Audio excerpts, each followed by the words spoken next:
also deems passed H.Res. 995, which appoints the impeachment managers. I would also like to mention that all amendments offered to H.R. 485 were made in order. Mr. Speaker, I rise today in support of the rule and the underlying bills.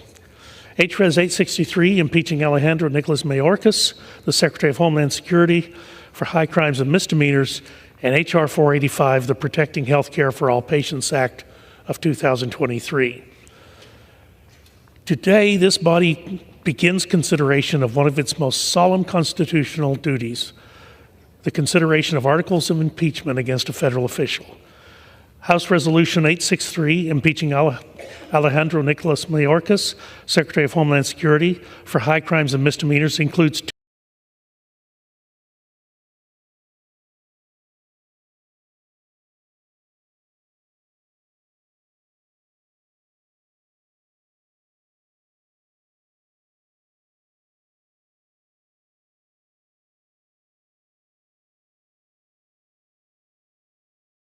two articles of impeachment: willful and systematic refusal to comply with the law and breach of the public trust. On February 2nd, 2021, Alejandro Mayorkas was sworn in as the 7th United States Secretary of Homeland Security by Vice President Kamala Harris. On this day, Secretary Mayorkas solemnly swore to support and defend the Constitution of the United States against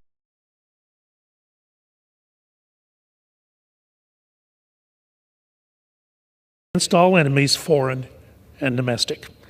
He swore that he took this sacred obligation freely, without any mental reservation or purpose of evasion, and swore to faithfully discharge the duties of the office. Mr. Speaker, I submit to you that this oath of office, sworn on February 2nd, 2021, has indeed been broken.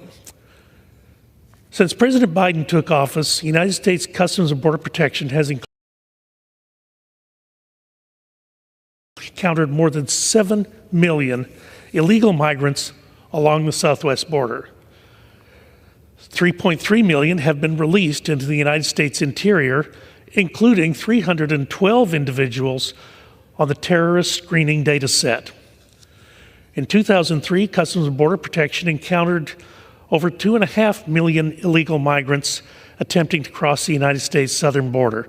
That's an all-time high for a fiscal year. In December alone, Customs and Border Protection encountered 302,000 illegal migrants attempting to cross the United States southern border, the highest number of unlawful migrant crossings in a single month in recorded history. Mr. Speaker, Secretary Mayorkas has shown willful and systematic refusal to comply with the law time and again. He has willfully refused to comply with numerous detention requirements spelled out in the Immigration and Nationality Act, but has instead implemented a mass catch and release program whereby apprehended illegal migrants are released into the interior of the country without any effective way to ensure their return before an immigration court. Mr. Secretary Mayorkas has also willfully misused parole authority and laid out in the Immigration and Nationality Act that permits parole to be granted only on a case-by-case basis, temporarily, and for urgent humanitarian reasons or significant public benefit. Mr. Speaker, Secretary Mayorkas has not only failed his solemn statutory duty to control and guard the border of the United States, to protect and defend his country and the Constitution, but he's also breached the public trust. Secretary Mayorkas has willfully failed to put in place or enforce initiatives that he abandoned that would enable the Department of Homeland Security to maintain operational control of our southwest border. He has also breached the trust of Congress and the American people by knowingly making false statements about the results of his refusal to comply with the law. The American people, and certainly those that I represent in Texas, have had enough of the Secretary's lies. Despite undeniable evidence that his gross negligence towards securing our southern border is endangering American families and communities across the country, Secretary Mayorkas thinks what he is doing is just fine, but he could not be more wrong. Contrary to what the Secretary says, the border is not secure. America is in fact less safe because of his negligence and because of his numerous failures. Since Secretary Mayorkas will not resign, Congress must take this action. Every day that Secretary Mayorkas remains as the head of the Department of Homeland Security is another day of pathetic disservice to the American people. Mr. Speaker, many of us have been to the border. I've been many times, and I've seen how understaffed and under-resourced and unsupported Customs and Border Protection is. And my friends on the other side of the aisle might have you believe it's not because of a lack of funding. While more funding may be helpful for better technology or building and repairing the border wall, it will not make up for the time spent by Customs and Border Patrol agents at the funerals of their co-workers or time spent wondering if they are next. It's shameful that these brave men and women aren't getting the support that they need. The Biden administration's policy of open borders and amnesty is killing Americans, and Alejandro Mayorkas, whose primary job it is to secure the homeland, refuses to do his job. The worsening conditions of the men and women who have sworn to protect our border and actually honored that oath is unacceptable. We must hold those accountable who have willfully refused to honor their oath. Mr. Speaker, this rule also allows for consideration of H.R. 485, a Protecting Health Care for All Patients Act, that I introduced along with Chairwoman Mayorkas-Rogers of the Energy and Commerce Committee, Chairman Smith, and my friend from Ohio, Dr. Winstrup. This bill aims to preserve access to life-saving cures and to prevent discrimination for Americans with disabilities. I practiced medicine for nearly 30 years. I treated each patient as a human being, not just a diagnosis. Quality-adjusted life years measurements are cruel and hinder the physician's ability to care for and treat all patients with dignity. The government should never be able to decide or determine the value of a life to approve or deny care. Mr. Speaker, many years ago, the Affordable Care Act banned Medicare from using quality-adjusted life years, a metric often used in cost-effective analyses, widely known to discriminate against people with disabilities. The purpose of the quality-adjusted life year metric assigns a person living with a disability a lower value of a year of life than a person who is considered to be in good health. The quality-adjusted life year often fails to consider outcomes meaningful to patients, such as the impact on the ability to work, on the impact on caregiving needs. In a quality-adjusted life year-based assessment, a person living with conditions like heart disease, ALS, or sickle cell disease will be considered to be of less worth than someone else. Often, quality-adjusted life years are used by countries that have government-controlled healthcare systems to devalue treatment for those with chronic conditions and disabilities. This concept has been pushed by socialist healthcare advocates for years. Thankfully, the United States of America has not fallen totally prey to these harmful ideologies, at least not yet. I would like to remind my friends on the other side of the aisle that the first quality-adjusted life year ban within the Affordable Care Act passed with strong Democrat support. Therefore, this bill should be passed with strong Democrat support as well. It is not the government's place to determine whether a person living with a chronic condition or a disability is of less worth. This is why we need to prohibit the use of quality-adjusted life years in all federal programs and ensure that all human life has inherent value. Republicans will continue to work to reduce the government's hand in health care, and I urge colleagues to join us in supporting H.R. 485. Mr. Speaker, I stand in strong support of the rule and the underlying bills, urge my fellow members to support the rule, and I will reserve the balance of my time. The gentleman from Texas reserves. The chair recognizes the gentleman from Massachusetts.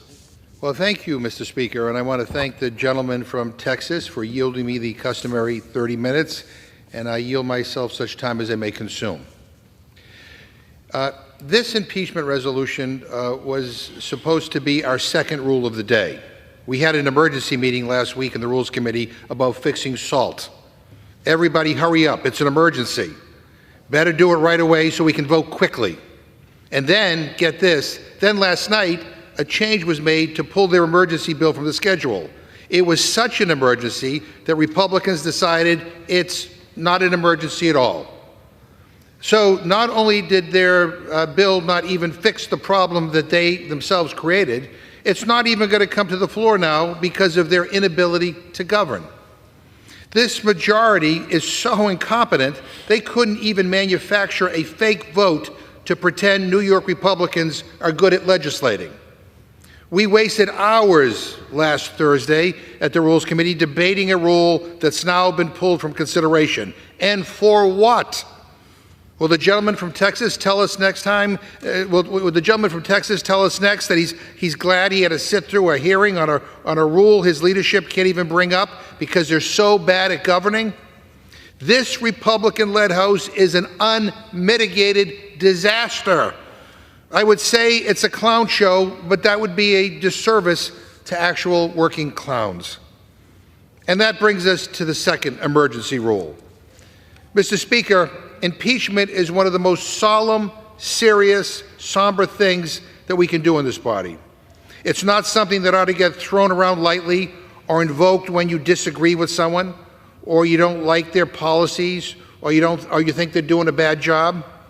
It's something that should happen after a grave constitutional offense has been committed, a crime against the Republic. The founders in Article 1 reserve it only for treason, bribery, or other high crimes and misdemeanors. And so today, I'm very confused because our Republican colleagues have presented zero evidence for impeachment. This could be the first time in American history an impeachment will go to the floor of the United States House of Representatives with no evidence, no proof, no elements of a crime, nothing at all. And you don't have to take my word for it. Listen to the lead Republican for immigration policy, our colleague Tom McClintock. And he says, and I quote, "The problem is the articles fail to identify an impeachable crime that Mayorkas has committed. In effect, they stretch and distort the Constitution in order to hold the administration accountable," end quote. Another Republican, Ken Buck, says, and I quote, "Secretary Mayorkas did not commit an impeachable offense and is not guilty of high crimes or misdemeanors," end quote.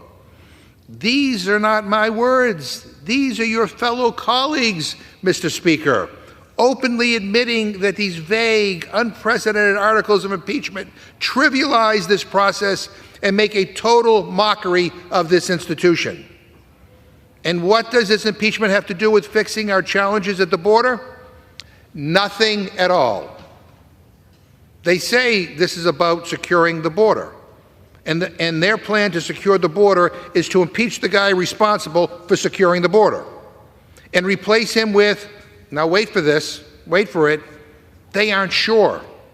The chairman of the Committee on Homeland Security couldn't tell us during our Rules Committee meeting who will replace Secretary Mayorkas if he were removed. I mean, you can't make this stuff up. For months and months and months, Republicans have said that they would shut down the government, they would default on our debt, refuse to do anything unless we passed a border bill. Well, good news. Senate Republicans worked out a border bill, and the person who negotiated it for Republicans, Senator Langford, was someone Donald Trump endorsed. Donald Trump said, and I quote, that Senator Langford is strong on the border, end quote. So I'm shocked by the Republican rejection of Senator Langford's bill. Before we even saw what was in it, before the ink was even dry on the discussion draft, Donald Trump came out and he ordered them to kill it. He ordered them to do nothing to fix our broken immigration system. They'd rather let chaos prevail than work with Democrats to have a conversation about a path forward. Because here's the truth. Here's the truth, Mr. Speaker. Republicans simply do not want to participate in government. They want to create chaos, they want to create confusion, and they want to create a campaign issue for Donald Trump going into the next election. They're not interested in solving problems. They only want to gain power. And that's the real dereliction of duty here. House Republicans' refusal to address our challenges at the border because Donald Trump told them he wants a crisis so he can help his campaign, so he can hide from his crimes. Well, they own this now. Republicans own this now. They own the border. They own the fentanyl crisis. They own it all because they refuse to behave like adults. They're acting like spoiled, rotten children who got what they want and still can't take yes for an answer. But they own all of this now. And if anyone needs more proof than that, look no further than the sponsor of this resolution, Marjorie Taylor Greene, a MAGA extremist who amplifies Holocaust deniers, who said 9/11 was a hoax, who says wildfires are started by Jewish space lasers. That's the legislative and intellectual force behind this impeachment resolution. In fact, if it passes, she's going to be an impeachment manager on the floor of the United States Senate. God help us.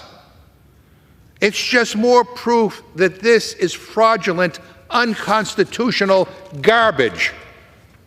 But Donald Trump wants another fraudulent impeachment, another distraction from his own legal troubles, another excuse to kill a bipartisan border deal instead of working across the aisle to get something done. So here we are, because Trump calls the shots around here.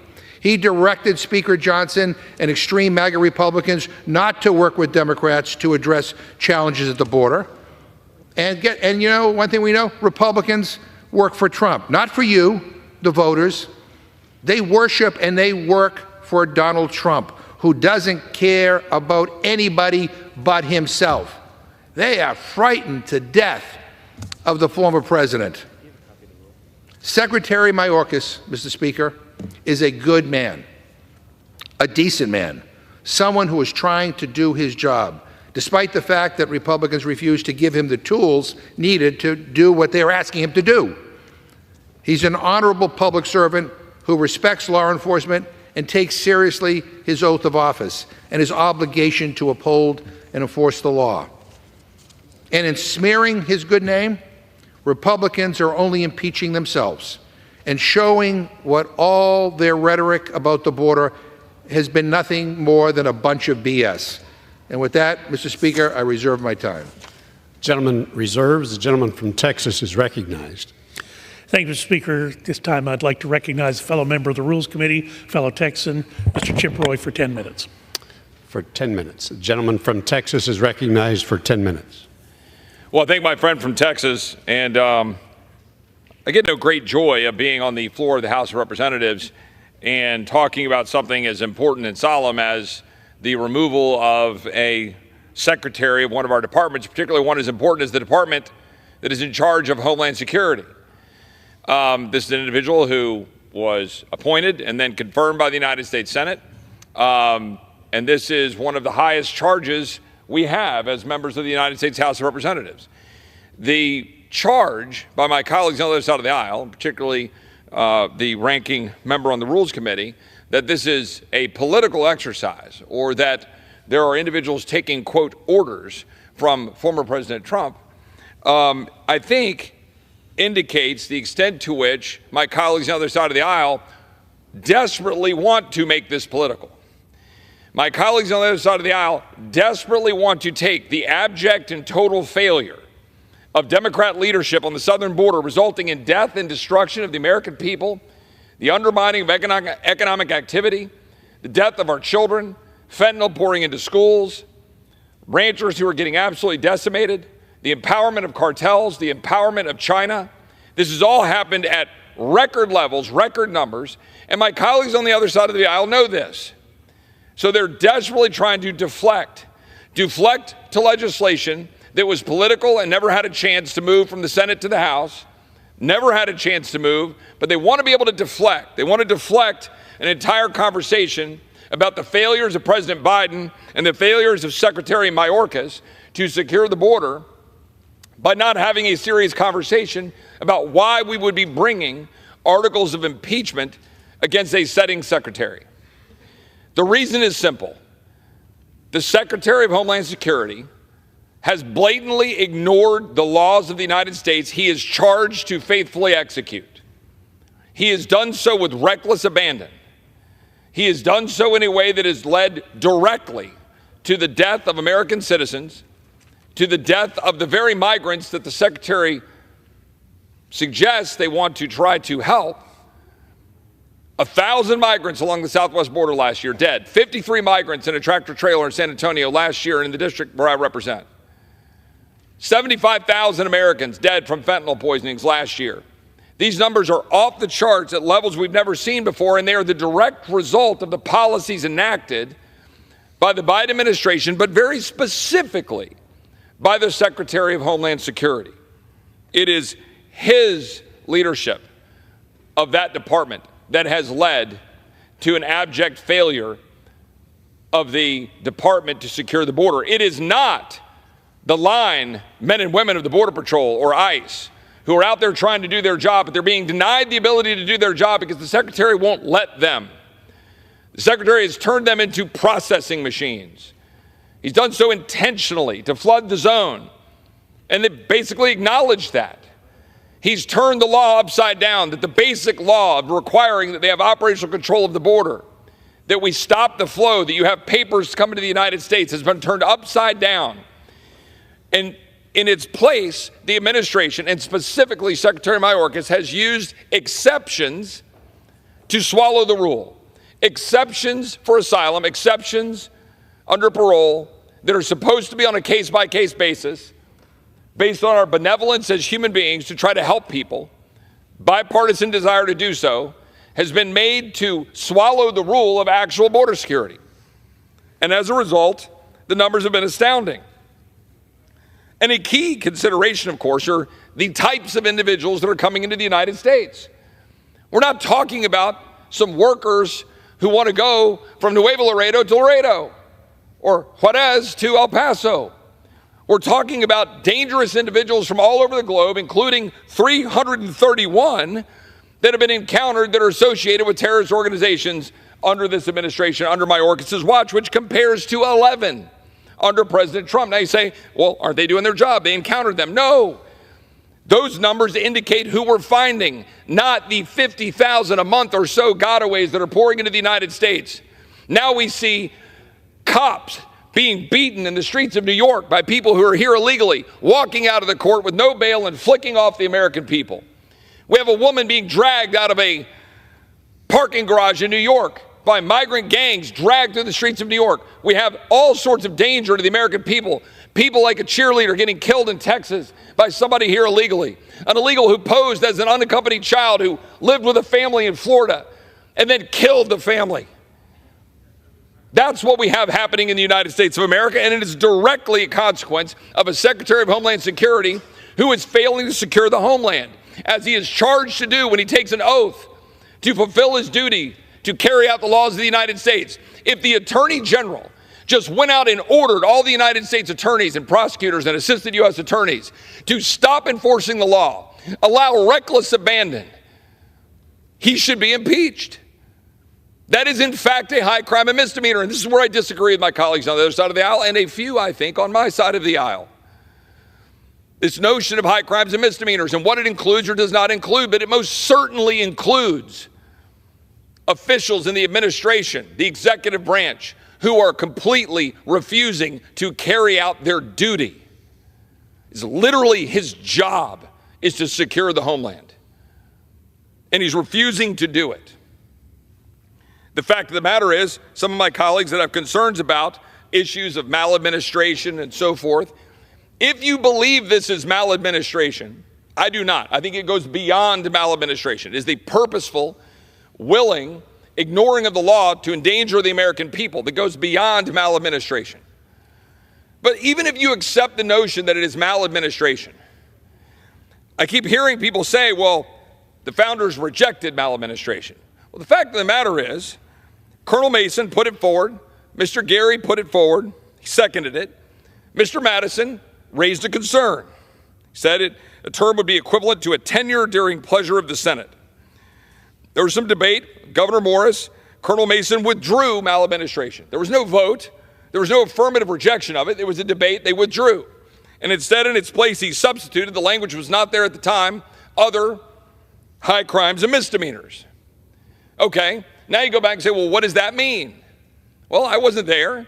You go back and look. There are debates about what it meant. But one thing is, British common law had developed a definition of high crimes and misdemeanors that included, but was not limited to, maladministration. Now, this is a debate worthy of academic debate. But the fact is, it is up to us. There are no elements of the crime in the Constitution. There is no specific requirement that there be a violation of statute. There's no mens rea in the Constitution. It is for us and us alone to determine. And when the Secretary violates his duty to the Constitution, violates his oath to defend the people of the United States and secure the homeland, then it is incumbent upon this body to call out and reject that secretary. And in this case, that secretary being Secretary Mayorkas. There are other tools at our disposal, but there are not many. We have the power of the purse. We should use it. That is a speech for another time. But one last point on this notion that somehow by rejecting the bill that the Senate was debating, and by the way, has not sent to us, the Senate is merely debating it. They're not even debating it yet. They haven't even proceeded to it yet.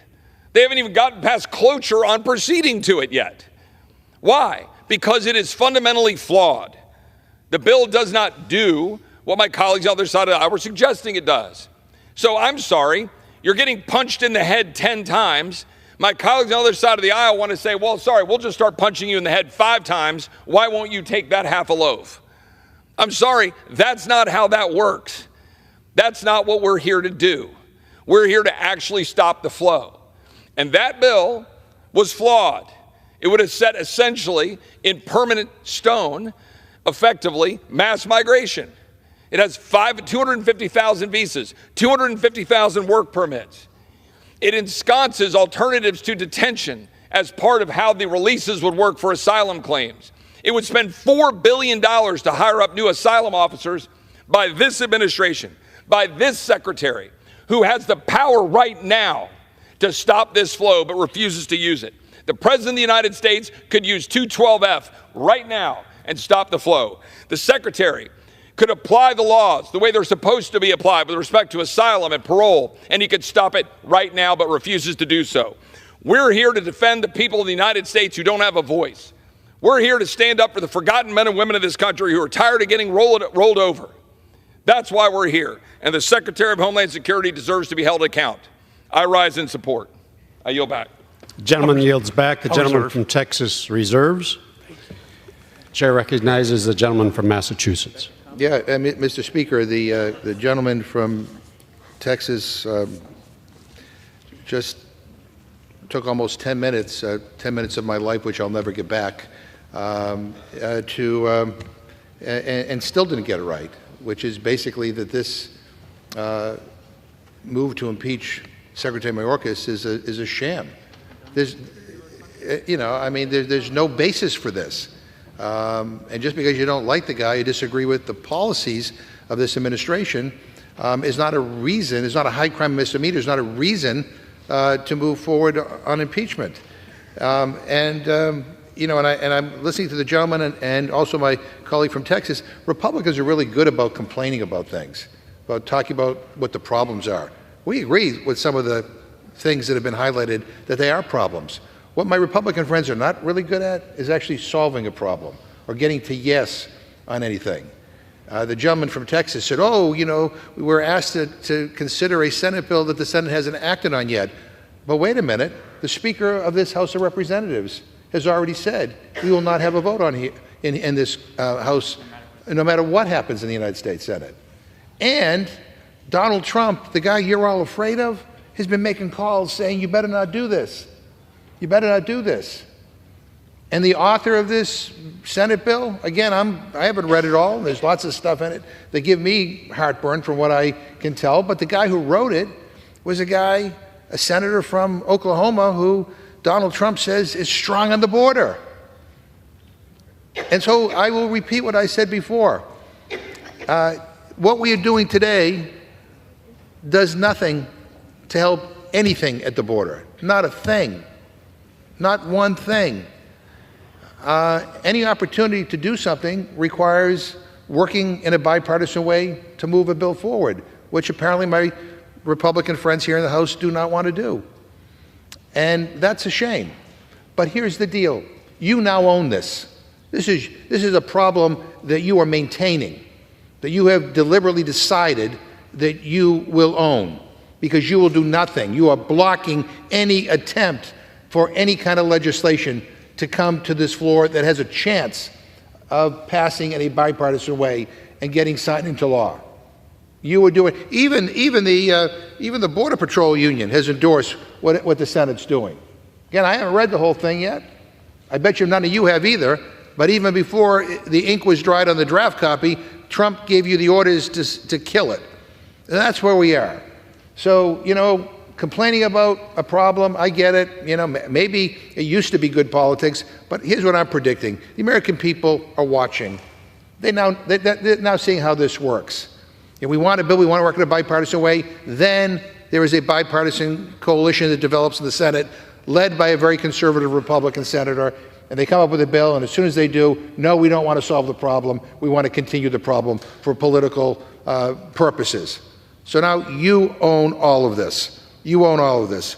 Mr. Speaker, at this time, I would like to yield 3 minutes to the distinguished gentlewoman from New Mexico, member of the Rules Committee, Ms. Ledger Fernandez. Before I recognize the lady, I'd just like to remind members to address their comments to the chair. The chair recognizes the lady from New Mexico for 3 minutes. Mr. Speaker, reasonable Republicans and even the Wall Street Journal editorial board have written that this impeachment does not qualify as high crimes and misdemeanors. The board wrote, and I quote, "Grandstanding is easier than governing, and Republicans have to decide whether to accomplish anything other than impeaching Democrats." And I quote again, "Impeaching him accomplishes nothing beyond political symbolism," end quote. That's right. It's political symbolism. It's political theater.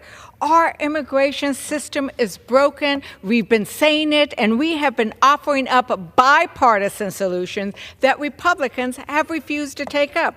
They just blew up a bipartisan deal in the Senate. They've refused to provide Secretary Mayorkas the resources and legal changes he needs to reform the immigration system so our border is secure, our policies are humane, and our country is richer thanks to the immeasurable contributions of our immigrant workforce. Instead, we have a clown show directed by Marjorie Taylor Greene. If we vote for this sham impeachment in the House, she will have the power to march over to the Senate and stop all their work.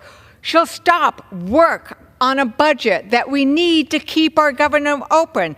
She'll stop work on the farm bill, which my rural communities need. She'll stop work on policies to lower costs and expand the middle class. Extreme Republicans have answered the Wall Street Journal's question. Do they want to govern? They don't want to govern. They want chaos. Chaos at the border, chaos in Congress. They put chaos over people. They always put politics over people.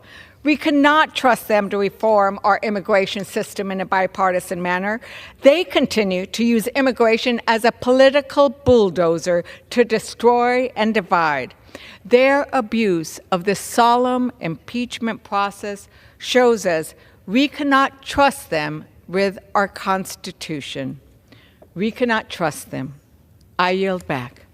The gentleman yields. Gentleman from Massachusetts reserves. Gentleman from Texas is recognized. Thank you, Mr. Speaker. I'll give myself a minute.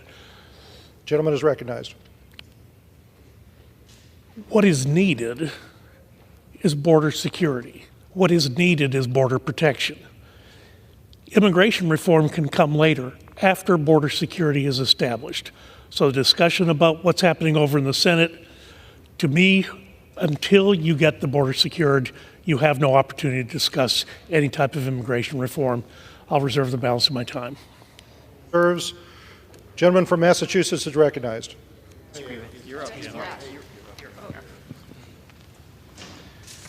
Mr. Speaker, I have a question for the gentleman from Texas. Do you agree or disagree that we know that to change enforcement, we must change the law? I'm happy to yield to the gentleman. I mean, does he agree that we need to change the law if we're going to change enforcement? I would recommend, if the gentleman yield, I would recommend to the gentleman that you enforce existing law as a starting point. Yeah, but I'm using your words, Dr. Burgess, you know, from 6/18/2018, and you said we know that we need to change enforcement. We know that to change enforcement, we must change the law. And then you go on to talk about immigration bills that we might consider in Congress, and talk about the importance of legislation, and this is how democracy works. So, I mean, the bottom line is, you know, Republicans are really good at complaining, but they're not so good at legislating. They're not so good at getting things done. And when things begin to move in a direction when we may get something done, then they back away and they say no. They can't get to yes on anything. Well, that's not leadership. That's not governing. That's, quite frankly, incompetence. You know, I mean, when Trump was president, my friends were saying one thing. But when Biden's president, they say another thing. But the bottom line is that if we're going to get something done, we need to come together in a bipartisan way. That's what has begun to happen over in the Senate. And for the life of me, I do not understand why the Speaker of the House of Representatives, why my colleagues on the Republican side, one after another, do not want to do anything. Well, you know what? You know, if you do not want to do anything, that must mean you're satisfied with the status quo and you own this problem. You know, this is a problem of your creation. Because we're trying to fix it and we're trying to work in a bipartisan way.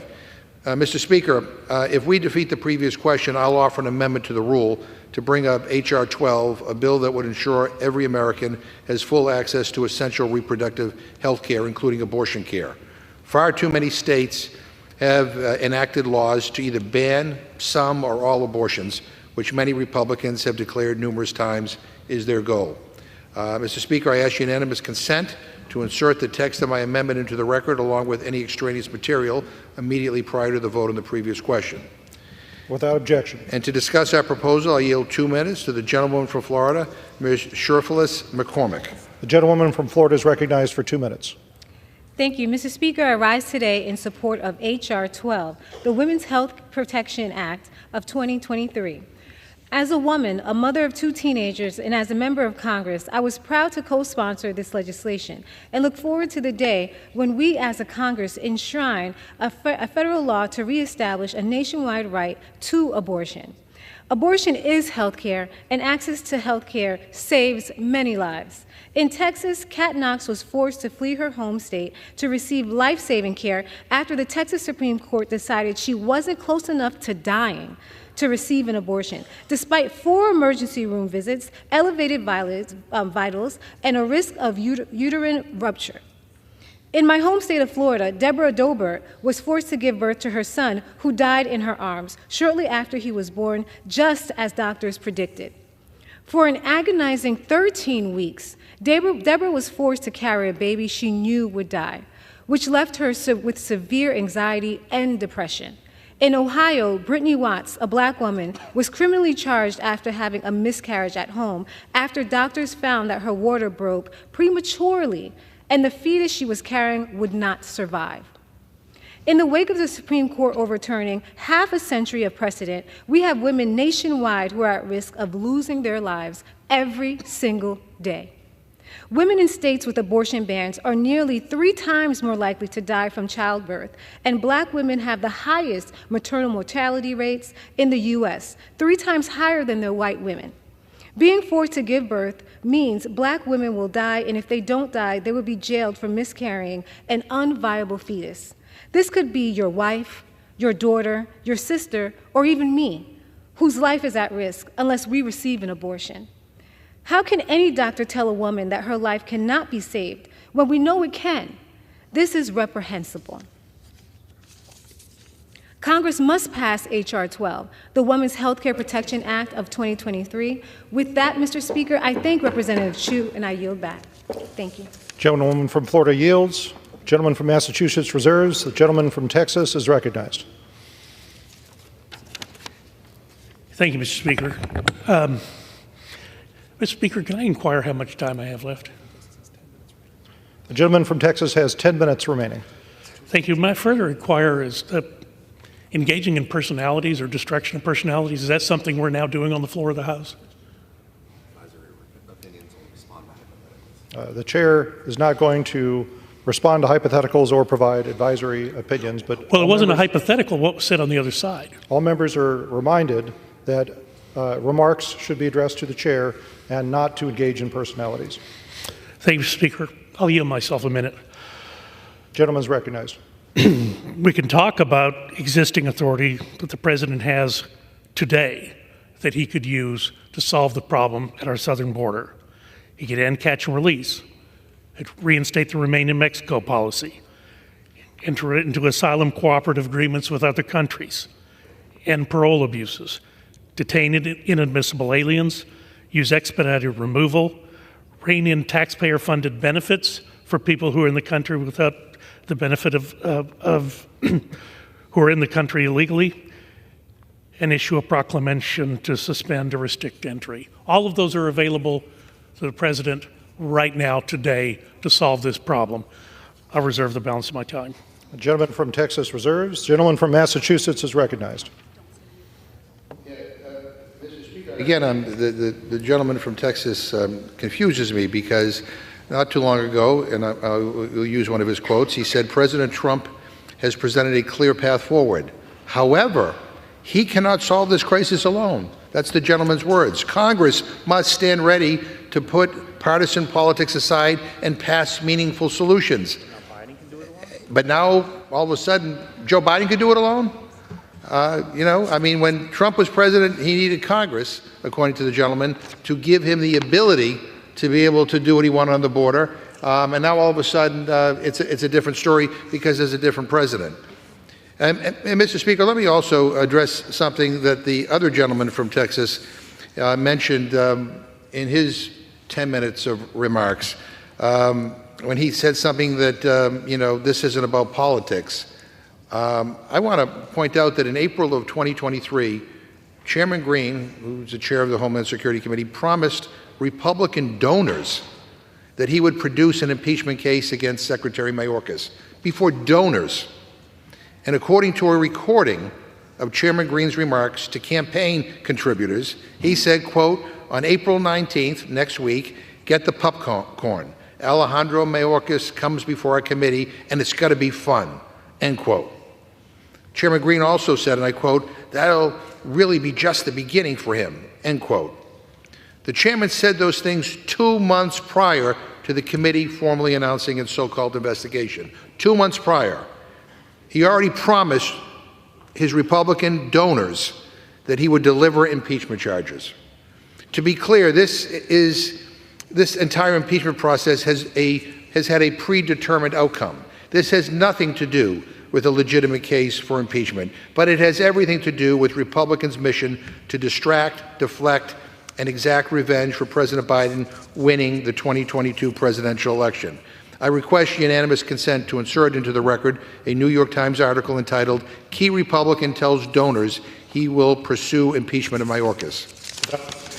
Mr. Speaker, one of the things that I am very distressed about is that many of my Republican colleagues who are upset that Donald Trump lost the last election, and we're not able to overturn the free and fair results of that election. They're upset that they didn't get their way. They weren't able to overturn the results. And so now this is kind of a continuation of that effort to deny the legitimate results of the election. This, in many respects, is a continuation of what happened here on January 6th. And it really is sad. There's another election coming up in November. I predict that my friends will understand better then that their policy of obstruction and impeachment and of distraction and not wanting to solve problems, I think they will realize that when people go to the ballot box, that is not what they want. The American people want us to work together to get something done. We have a serious situation at the border. We're trying to provide President Biden with the tools to be able to act, just as my friend said that Donald Trump needed the legislative tools to be able to get what he wanted to get done.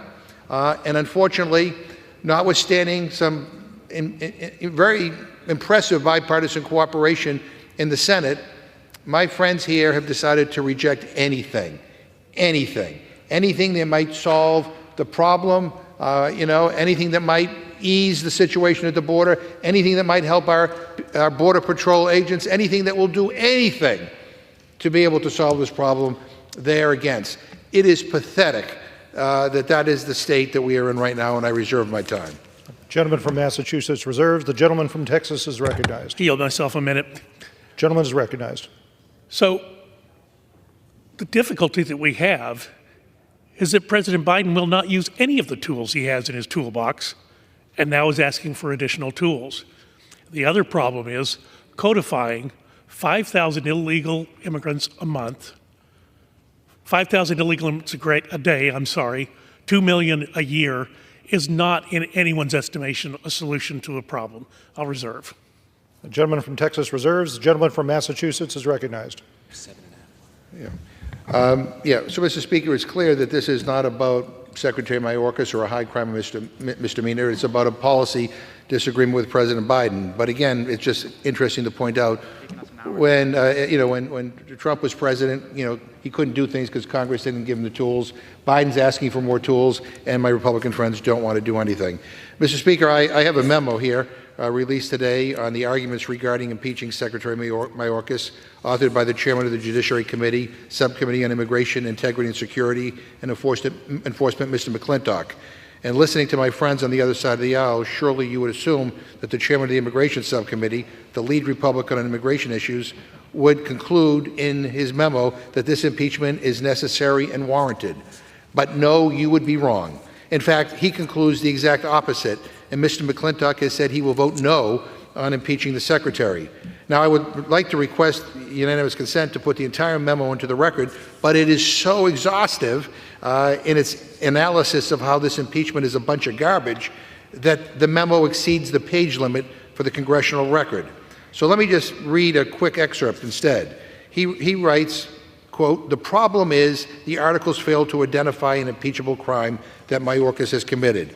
In effect, they stretch and distort the Constitution in order to hold the administration accountable." I mean, stretch and distort. That is the words of the Republican chairman of the Immigration Subcommittee. Mr. Speaker, I want to, again, I thank my colleague from California who came to the well and basically called it as he sees it and told the truth. We need some more truth around here. This is a sham. This is a dangerous precedent to go down. To impeach somebody because of a policy disagreement, I tell you, this is not what we should be doing, and I'm hoping that there are Republicans on the other side of the aisle who still believe in the Constitution and in this institution and who will reject this. I reserve my time. Gentleman from Massachusetts reserves. Gentleman from Texas is recognized. I yield myself a minute, and I would like to enter into the record a memo prepared by the Secretary of Homeland Security, released on September 30th, 2021. Without objection. We're discussing the Secretary being there to enforce the laws. But in this memo, he basically says he's going to make the laws that then he purports to enforce. He bemoans the fact that there is no path for citizenship that has been established, but then goes on to say the fact that an individual is a removable non-citizen therefore should not alone be the basis of an enforcement action against them. Ask unanimous consent this be made part of the record. I reserve my time. Without objection. Gentleman from Texas reserves. Gentleman from Massachusetts is recognized. Mr. Speaker, Michael Chertoff, the former Republican-appointed Homeland Security Secretary, the first ever Homeland Security Secretary, has also come out in support of Secretary Mayorkas. He said, and I quote, I can say with confidence that for all of the investigating that the House Committee on Homeland Security has done, they have failed to put forth evidence that meets the bar, end quote. He went on to say, and I quote, "I don't agree with every policy decision the Biden administration has made, but there are aspects of immigration strategy that are worthy of debate. But House Republicans are ducking difficult policy work and hard-fought compromise. Impeachment is a diversion from fixing our broken immigration laws and giving DHS the resources needed to secure the border. I request unanimous consent to insert into the record an opinion piece written by Michael Chertoff and published by the Wall Street Journal entitled 'Don't Impeach Alejandro Mayorkas.' I reserve my time. Without objection. Gentleman from Massachusetts reserves. Gentleman from Texas is recognized. Thank you, Mr. Speaker. I'll yield myself a minute. Gentleman's recognized. I ask unanimous consent to insert into the record an article detailing the numbers of children that the Department of Homeland Security has lost. And that number has increased year over year. It was 100,000 kids last year. What are we doing if we are losing track of 100,000 children that have come into this country illegally? I ask this article be made part of the record, and I'll reserve the balance of my time. Without objection, so ordered. Gentleman from Texas reserves. Gentleman from Massachusetts is recognized. Mr. Speaker, may I inquire how much time I have remaining? Gentleman from Massachusetts has 4.5 minutes remaining. Okay. And may I ask the gentleman how many more speakers he has on his side? Is he prepared to close? Yes, I'm prepared to close. All right. Yeah. Mr. Speaker, I yield myself to remaining time. Gentleman's recognized. And I ask unanimous consent to insert into the record an editorial piece from the Wall Street Journal entitled "Impeaching Mayorkas Achieves Nothing." Without objection. Mr. Speaker, everything we have heard from the other side has confirmed that this impeachment is a predetermined political stunt. Again, this is the first time in American history an impeachment could go to the floor of the United States House of Representatives with no evidence, no proof, no elements of a crime, nothing at all. Not my words, Mr. Speaker. It's your own colleagues who say that. Again, a few more quotes. Jonathan Turley, a top Republican legal advisor, he says there is also no current evidence that he, meaning Secretary Mayorkas, is corrupt or committed an impeachable offense. Donald Trump's own impeachment defense lawyer, Alan Dershowitz, and I quote, "I urge principled Republicans who care about the Constitution to oppose those in their party who are seeking to impeach and remove Mayorkas based on non-constitutional accusations." Republican leaders told their donors,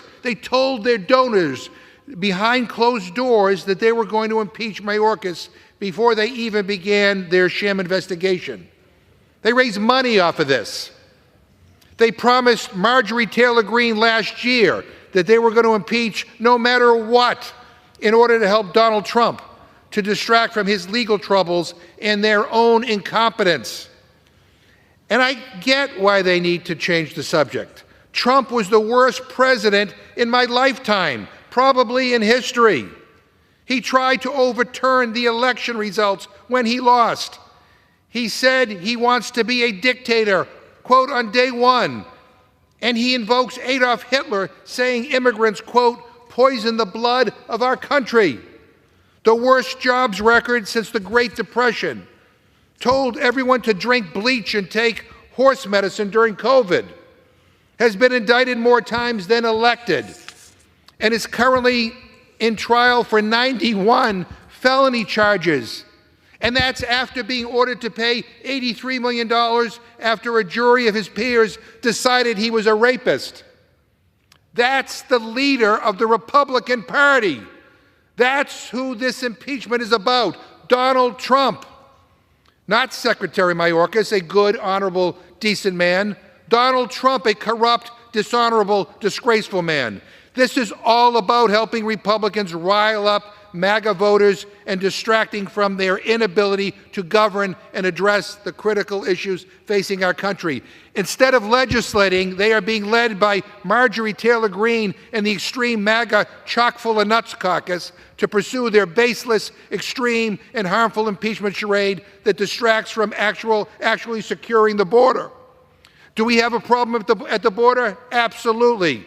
Democrats and President Biden want real comprehensive solutions to fix it, but the MAGA extremists have shown no interest in working with House Democrats to address the challenges facing the American people. What we need is Republicans to stop playing political games, and that's the exact opposite of what's happening here, the exact opposite of this cynical, reckless impeachment stunt. So we're going to continue as Democrats to put people over politics, to fight for issues that matter, to try to lower costs, grow our economy, and yes, to secure our border. And if Republicans decide they want to join us as partners in government to solve these challenges, we welcome that.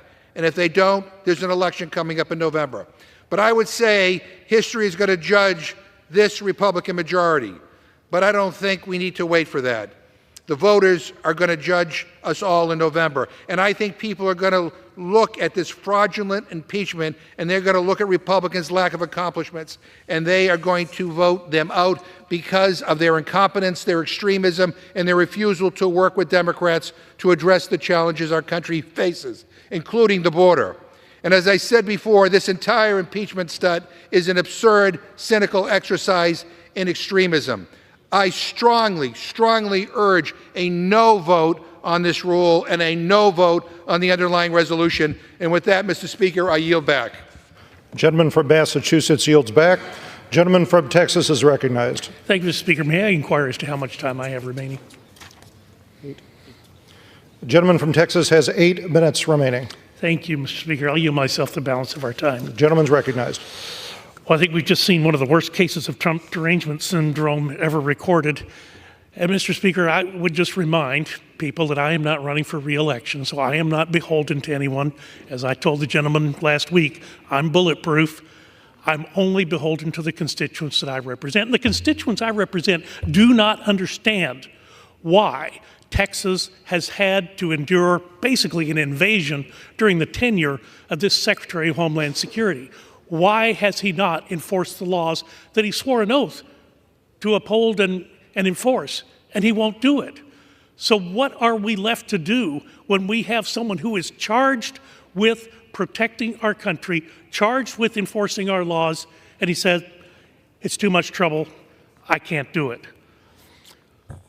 Look, we know it's possible because I was on a codel with Speaker Johnson down to the border, down to Eagle Pass, but a couple of weeks ago. The week before, you'd seen on Bill Malugic's report on Fox News, thousands of people on the riverbanks on the United States side who were there awaiting processing to be released into our country to parts unknown, for lengths of time unknown. But the Speaker of the House goes down there, and there's not a soul on that riverbank. This problem can be stopped literally overnight if the Secretary and the President would make it a priority and would do it, but they won't. So what are we left to do? I agree with the gentleman that there is an election coming up. I hope people do remember that. I hope they do remember they have a president who has it within his power right now, under 212F of the Immigration and Naturalization Act, he has it in his power right now to suspend activities on the southern border, but he won't do it. We are being invaded, Mr. Speaker. My governor, Governor Abbott, has officially declared an invasion. I don't think there's any debate about that. The administration and this secretary have done nothing to help Texas. Instead, they've turned around and sued the state at every turn. $12 billion is what Texas has had to spend over the last year to do the job that Secretary Mayorkas should have been doing. Just by the numbers, over 2 million illegal aliens apprehended last fiscal year, 15,000 pounds of fentanyl seized from drug smugglers crossing our border. How many families need to lose a child? How many American lives have to be cut short before the Secretary Mayorkas, President Biden, and his border czar, Vice President Kamala Harris, change course and actually enforce existing law? The consequences of this administration and Secretary Mayorkas' actions have been staggering. A southern border open to drug cartels, criminals, human traffickers, and potential terrorists. A record number of migrant deaths, rising human trafficking, exploitation of minors, and a growing public health disaster. An annual net burden to the American taxpayers exceeding $150 billion. Mr. Speaker, each of these consequences would have been avoidable if Secretary Mayorkas had just enforced existing law. This willful and systemic refusal to comply with the law and the continued breach of public trust by Secretary Mayorkas will not be tolerated, and for this, he must be impeached.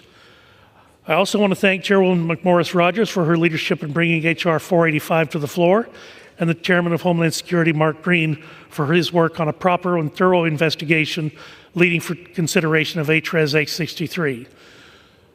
Mr. Speaker, Madam Speaker, I stand in strong support of the rule and the underlying legislation. I yield back the balance of my time and move the previous question on the resolution. So the question is on order in the previous question on the resolution. Those in favor say aye. Aye. Those opposed, no. In the opinion of the chair, the ayes have it. Gentleman from Massachusetts is recognized. I ask for the yeas and nays. The yeas and nays are requested. Those favoring a vote by the yeas and nays will rise. A sufficient number have risen. The yeas and nays are ordered. And pursuant to Clause 8 of the Rule 20, further proceedings of this question are postponed. Pursuant to Clause 12A of Rule 1, the chair declares the House in recess for a period of less than 15 minutes.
proceedings will resume on questions previously postponed. Votes will be taken in the following order: ordering the previous question on House Resolution 996 and adoption of the House Resolution 996 if ordered.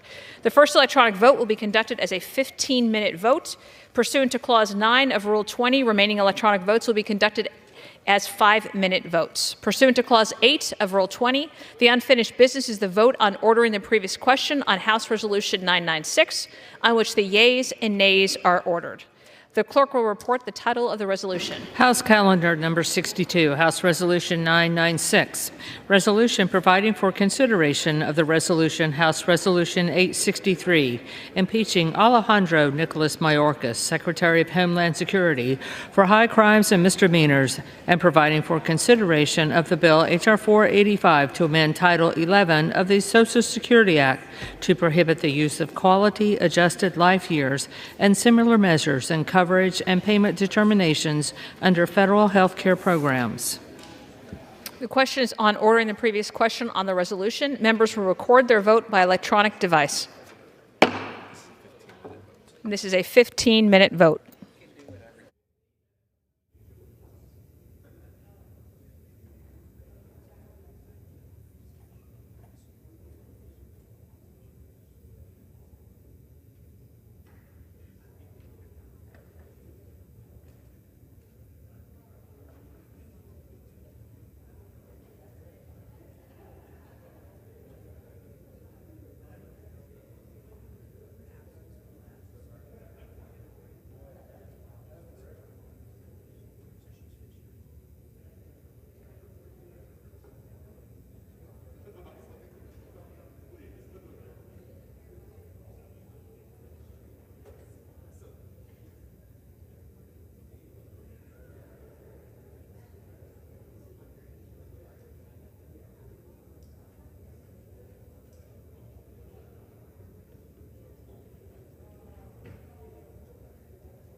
Have all members voted?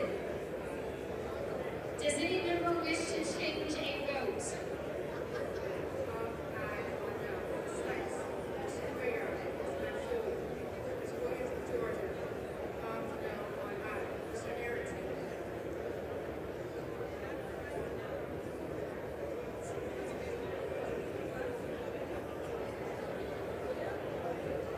On this vote, the yeas are 215, the nays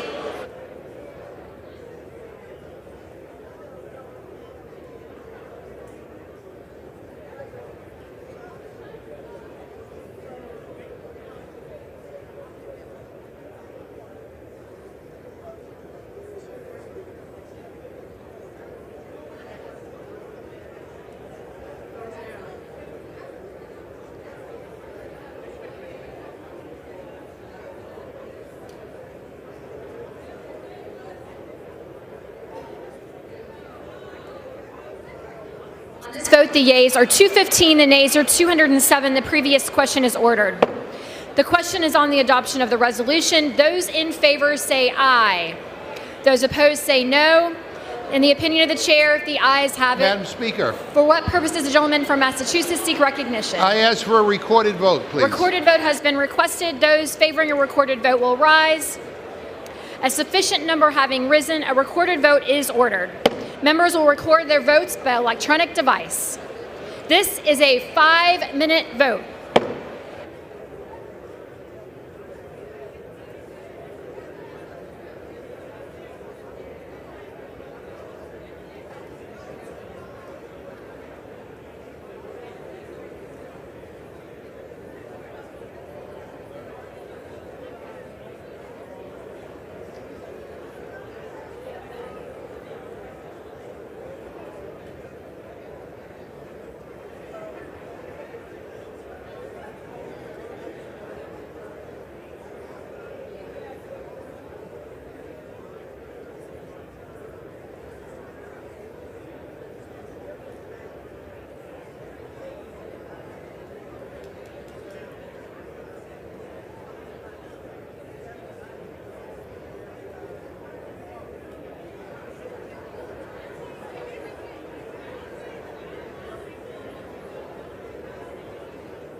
30 seconds.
Have all members voted?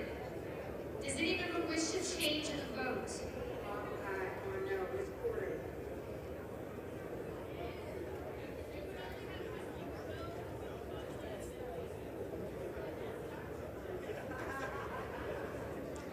On this vote, the yeas are 216, the nays are 209. The resolution is adopted. Without objection, the motion to reconsider is laid on the table.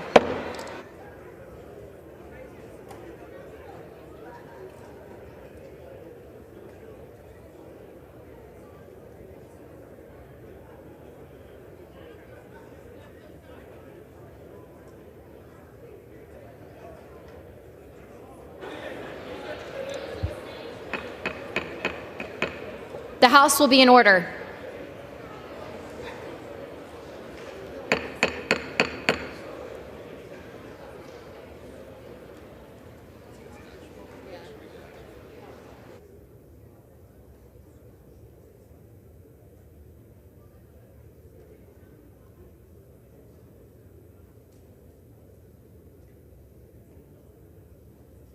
Please take your seats or take your conversations outside. The House will come to order.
The House will be in order.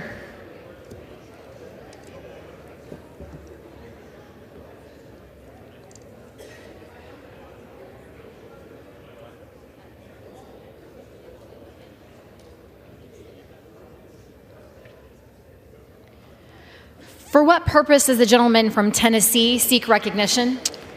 Madam Speaker, pursuant to House Resolution 996, I call up House Res 863 and ask for the immediate consideration in the House. The House will be in order. Please take your seats or take your conversations outside.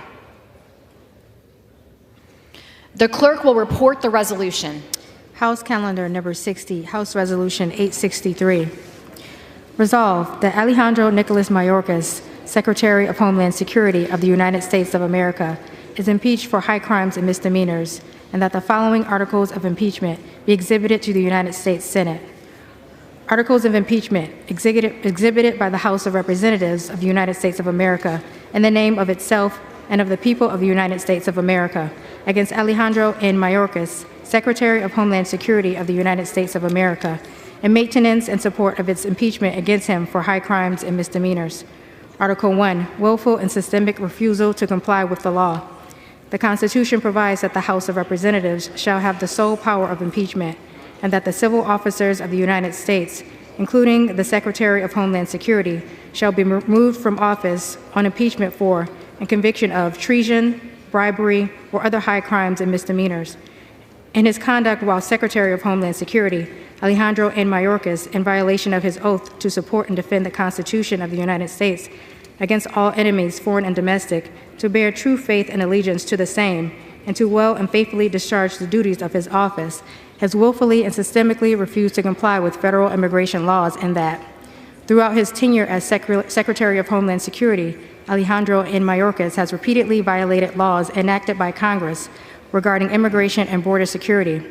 In large part because of his unlawful conduct, millions of aliens have illegally entered the United States on an annual basis, with many unlawfully remaining in the United States. His refusal to obey the law is not only an offense against the separation of powers in the Constitution of the United States, it also threatens our national security and has had a dire impact on communities across the country.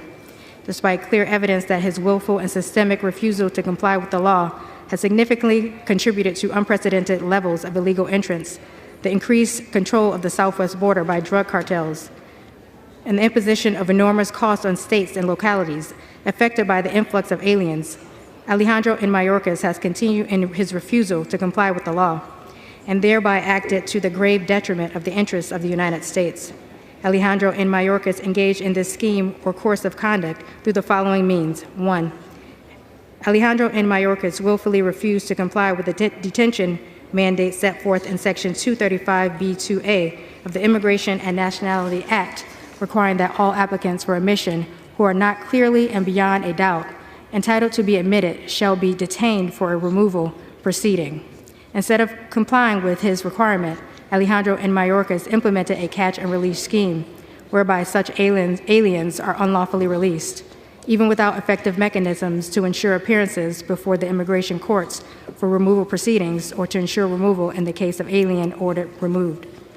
2. Alejandro N. Mayorkas willfully refused to comply with the detention mandate set forth in Section 235B1B II of such act, requiring that an alien who is placed into expedited removal proceedings and determined to have a credible fear of prosecution shall be detained for further consideration of the application for asylum. Instead of complying with this requirement, Alejandro N. Mayorkas implemented a catch and release scheme whereby such aliens are unlawfully released, even without effective mechanisms to ensure appearances before the immigration courts for removal proceedings or to ensure removal in the case of aliens ordered removed. 3. Alejandro N. Mayorkas willfully refused to comply with the detention set forth in Section 235B1B III-4 of such act, requiring that an alien who is placed into expedited removal proceedings and determined not to have a credible fear of persecution shall be detained until removed. Instead of complying with this requirement, Alejandro N. Mayorkas has implemented a catch and release scheme whereby such aliens are unlawfully released, even without effective mechanisms to ensure appearances before the immigration courts for removal proceedings or to ensure removed in the case of aliens ordered removed. 4. Alejandro and Mayorkas willfully refused to comply with the detention mandate set forth in Section 236C of such act, requiring that a criminal alien who is inadmissible or deportable on certain criminal and terrorism-related grounds shall be taken into custody when the alien is released from law enforcement custody. Instead of complying with this requirement, Alejandro and Mayorkas issued guidelines for the enforcement of civil immigration laws, which instructs Department of Homeland Security, here and thereafter referred to as DHS, officials that the fact an individual is a removable non-citizen shall not alone be the basis of an enforcement action against them, and that DHS personnel should not rely on the fact of conviction alone, even with respect to aliens subject to mandatory arrest and detention pursuant to Section 236C of such act, to take them into custody. In Texas versus United States, 40 F. 4th 205, 2022, the United States Court of Appeals for the Fifth Circuit concluded that these guidelines had every indication of being a general policy that is so extreme as to amount to an abdication of statutory responsibilities, and that its replacement of Congress's statutory mandates with concerns of equity and race is extralegal and plainly outside the bounds of the power conferred by the INA. 5. Alejandro and Mayorkas willfully refused to comply with the detention mandate set forth in Section 241A2 of such act, requiring that an alien ordered removed shall be detained during the removal period. Instead of complying with this mandate, Alejandro and Mayorkas issued guidelines for the enforcement of civil immigration laws, which instructs DHS officials that the fact an individual is a removable non-citizen shall not alone be the basis of an enforcement action against them, and that DHS personnel shall not rely on the fact of conviction alone, even with respect to aliens subject to mandatory detention and removal pursuant to Section 241A of such act.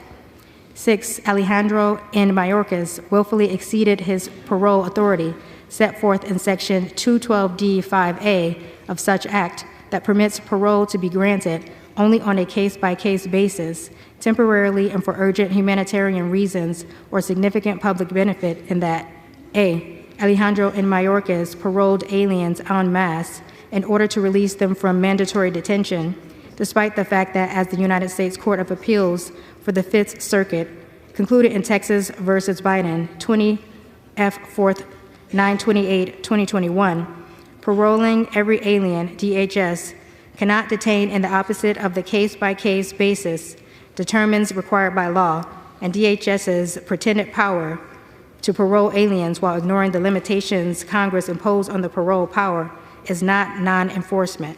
It's misenforcement, suspension of the INA, or both.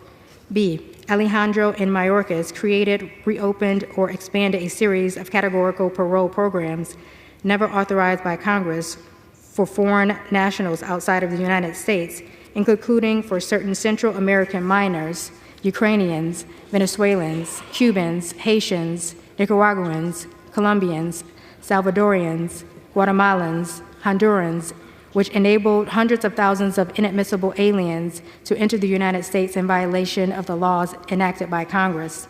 7. Alejandro and Mayorkas willfully exceeded his release authority set forth in Section 236A of such act that permits, in certain circumstances, the release of aliens arrested on an administrative warrant, and that Alejandro and Mayorkas released aliens arrested without a warrant, despite their being subject to a separate applicable mandatory detention requirement set forth in Section 235B2 of such act. Alejandro and Mayorkas released such aliens by retroactively issuing administrative warrants in an attempt to circumvent Section 235B2 of such act. In Florida versus United States, number 3:21 CV 1066 TKWZCB, ND, Florida, March 8, 2023, the United States District Court of the Northern District of Florida noted that this sleight of hand using an arrest warrant as a de facto release warrant is administrative sophistry at its worst. In addition, the court concluded that what makes DHS's application of 236A in this matter unlawful is that 235B2, not 236A, governs the detention of applicants for admission whom DHS places in removal proceedings after inspection. Alejandro and Mayorkas' willful and systemic refusal to comply with the laws has had calamitous consequences for the nation and the people of the United States, including: 1, during fiscal years 2017 through 2020, an average of about 590,000 aliens each fiscal year were encountered as inadmissible aliens at ports of entry on the southwest border or apprehended between ports of entry.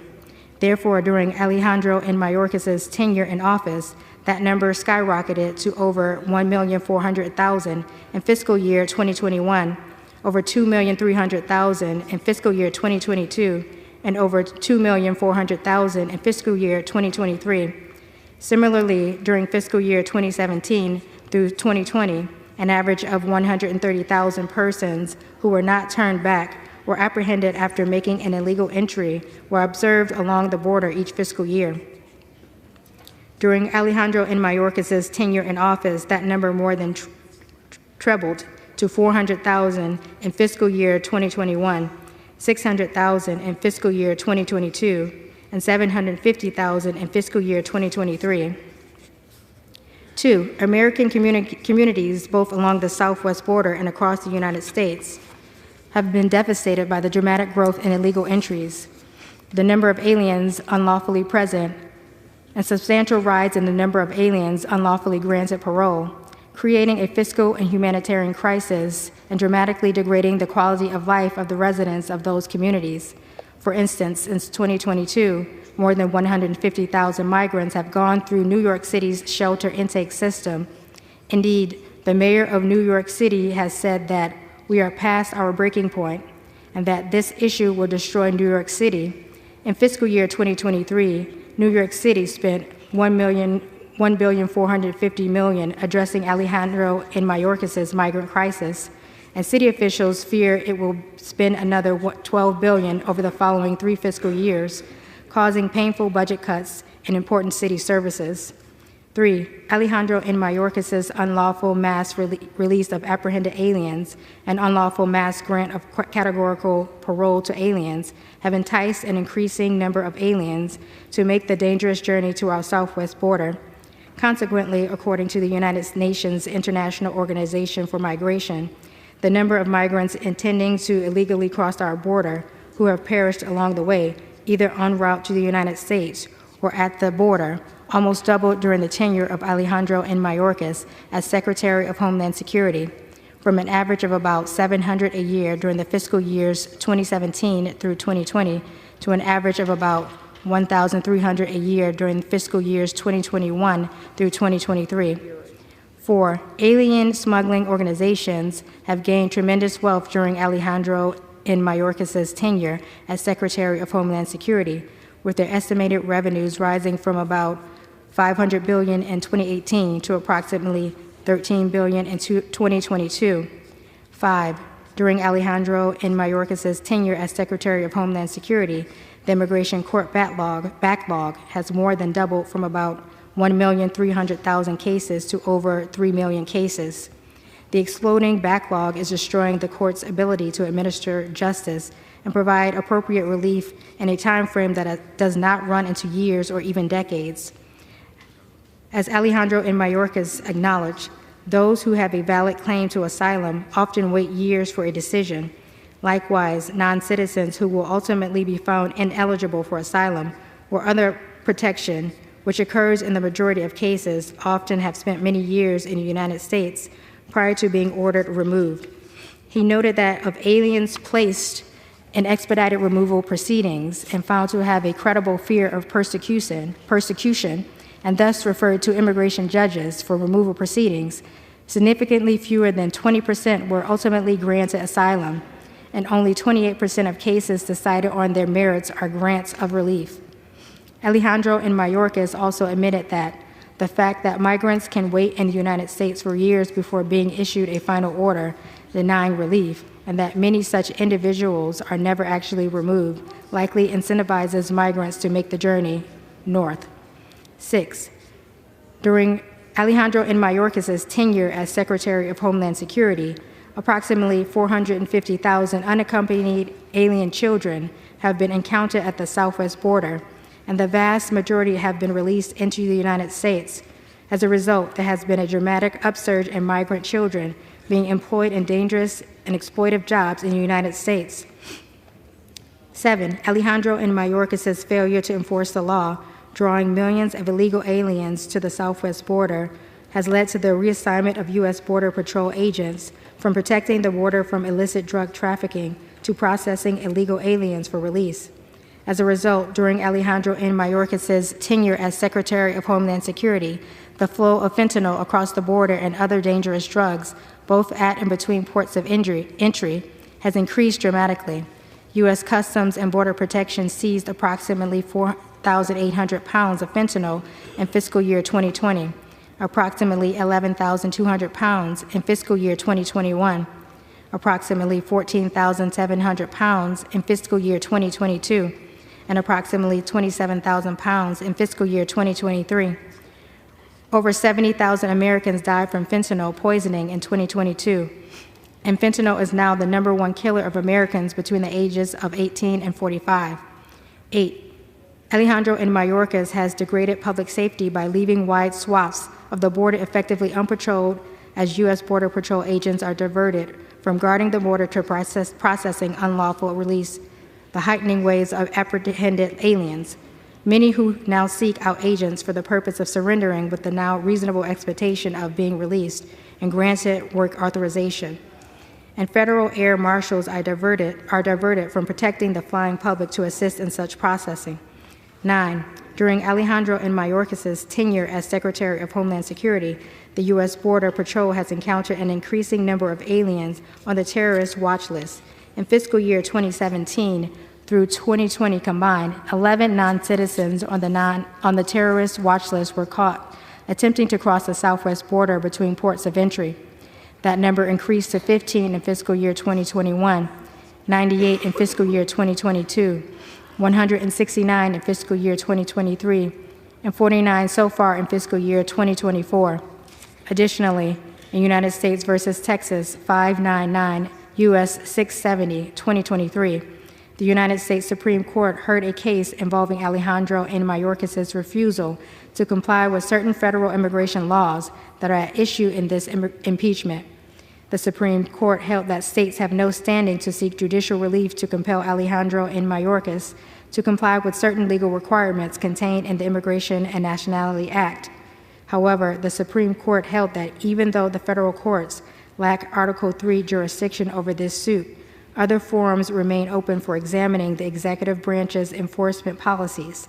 For example, Congress possesses an array of tools to analyze and influence those policies, and those are political checks for the political process. One such critical tool for Congress to influence the executive branch to comply with the immigration laws of the United States is impeachment. The dissenting justice noted, the court holds Texas lacks standing to challenge a federal policy that inflicts substantial harm on the state and its residents by releasing illegal aliens with criminal convictions for serious crimes. In order to reach this conclusion, the court holds that the only limit on the power of a president to disobey a law, like the important provisions at issue, is Congress's power to employ the weapons of interbranch warfare. As the dissenting justice explained, Congress may wield what the Solicitor General described as political tools, which presumably means such things as impeachment and removal. Indeed, during oral argument, the justice who authored the majority opinion stated that the Solicitor General, I think your position is, instead of judicial review, Congress has to resort to shutting down the government or impeachment or dramatic steps.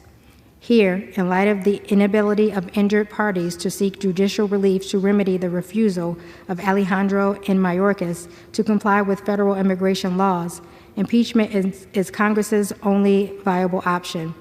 In all of this, Alejandro N. Mayorkas willfully and systemically refused to comply with the immigration laws, failed to control the border to the detriment of national security, compromised public safety, and violated the rule of law and separation of powers in the Constitution to the manifest injury of the people of the United States.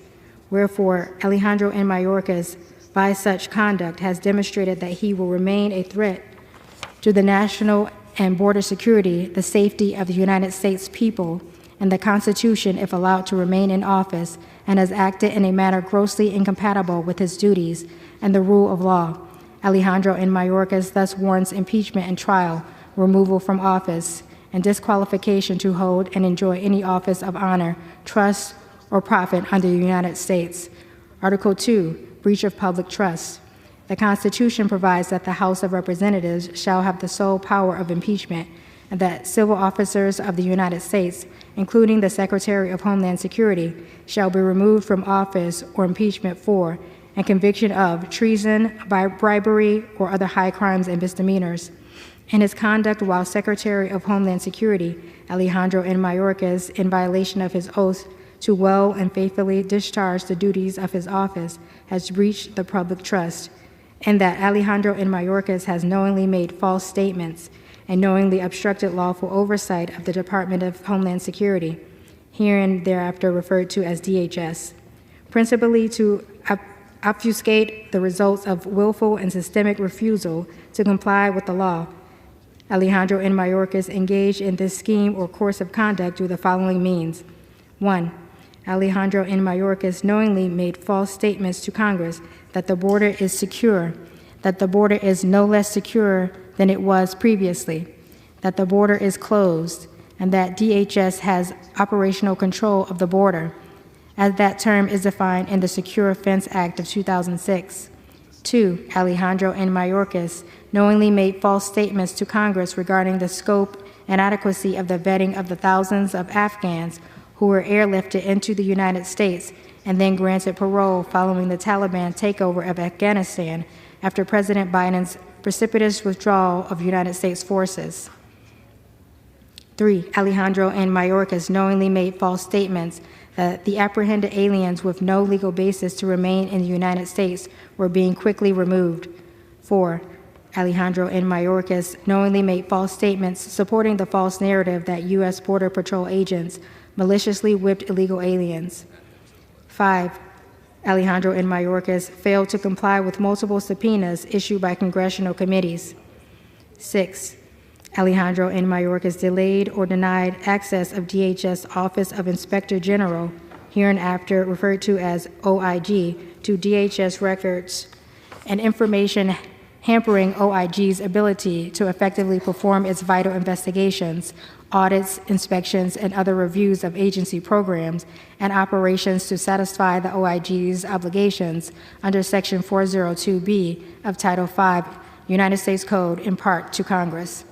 Additionally, in his conduct while Secretary of Homeland Security, Alejandro N. Mayorkas has breached the public trust by his willful refusal to fulfill his statutory duty to control and guard the boundaries and borders of the United States against the illegal entry of aliens, as set forth in Section 103A5 of the Immigration and Nationality Act. Alejandro N. Mayorkas inherited what his first chief of the U.S. Border Patrol called arguably the most effective border security in our nation's history. Alejandro N. Mayorkas, however, proceeded to abandon effective border security initiatives without engaging in adequate alternative efforts that would enable DHS to maintain control of the border and guard against illegal entry. And despite clear evidence of the devastating consequences of his actions, he failed to take action to fulfill his statutory duty to control the border. According to his first chief of the U.S. Border Patrol, Alejandro N. Mayorkas similarly rejected the multiple options to reduce the illegal entries through the proven programs and consequences provided by civil servant staff at DHS. Despite clear evidence of the devastating consequences of his actions, he failed to take action to fulfill his statutory duty to control the border, and that, among other things, 1. Alejandro N. Mayorkas terminated the Migrant Protection Protocols, hereinafter referred to as MPP, in Texas versus Biden 20 F. 4th 928, 2021. The United States Court of Appeals for the Fifth Circuit explained that the district court pointed to evidence that the termination of MPP has contributed to the current border surge, citing DHS's own previous determinations that MPP had curbed the rate of illegal entries. The district court has also pointed out that the number of enforcement encounters, that is, instances where immigration officials encounter immigrants attempting to cross the southern border without documentation, have skyrocketed since MPP's termination. 2, Alejandro and Mayorkas terminated contracts for border wall construction. 3, Alejandro and Mayorkas terminated asylum cooperative agreements that would have equitably shared the burden of complying with international asylum accords. And all of this, Alejandro and Mayorkas breached the public trust by knowingly making false statements to Congress and the American people and avoiding lawful oversight in order to obscure the devastating consequences of his willful and systemic refusal to comply with the law and carry out his statutory duties. He has also breached the public trust by willfully refusing to carry out his statutory duty to control the border and guard against illegal entry, notwithstanding the calamitous consequences of his abdication of that duty. Wherefore, Alejandro N. Mayorkas, by such conduct, has demonstrated that he will remain a threat to the national and border security, the safety of the American people, and to the Constitution if allowed to remain in office, and has acted in a manner grossly incompatible with his duties and the rule of law. Alejandro N. Mayorkas thus warrants impeachment and trial, removal from office, and disqualification to hold and enjoy any office of honor, trust, or profit under the United States. Pursuant to House Resolution 996, the amendment in the nature of a substitute recommended by the Committee of Homeland Security is adopted. The resolution shall be debatable for 2 hours, equally divided, and controlled by the chair and ranking member of the Committee of Homeland Security or their respective designees. The gentleman from Tennessee, Mr. Green, and the gentleman from Mississippi, Mr. Thompson, each will control 1 hour. The chair recognizes the gentleman from Tennessee. Madam Speaker, I ask unanimous consent that all members have 5 legislative days in which to revise and extend their remarks and to include extraneous material on HRes 863. Without objection. Thank you, Madam Speaker. I yield myself as much time as I may consume. Gentleman is recognized. Madam Speaker, I rise today to present 2 articles of impeachment against Department of Homeland Security Secretary Alejandro Mayorkas. Article 1 charges him with willful and systemic refusal to comply with the law. And Article 2 charges him with the breach of public trust. Since Secretary Mayorkas took office, we've all watched the unprecedented crisis at our borders unfold. We've seen the chaos.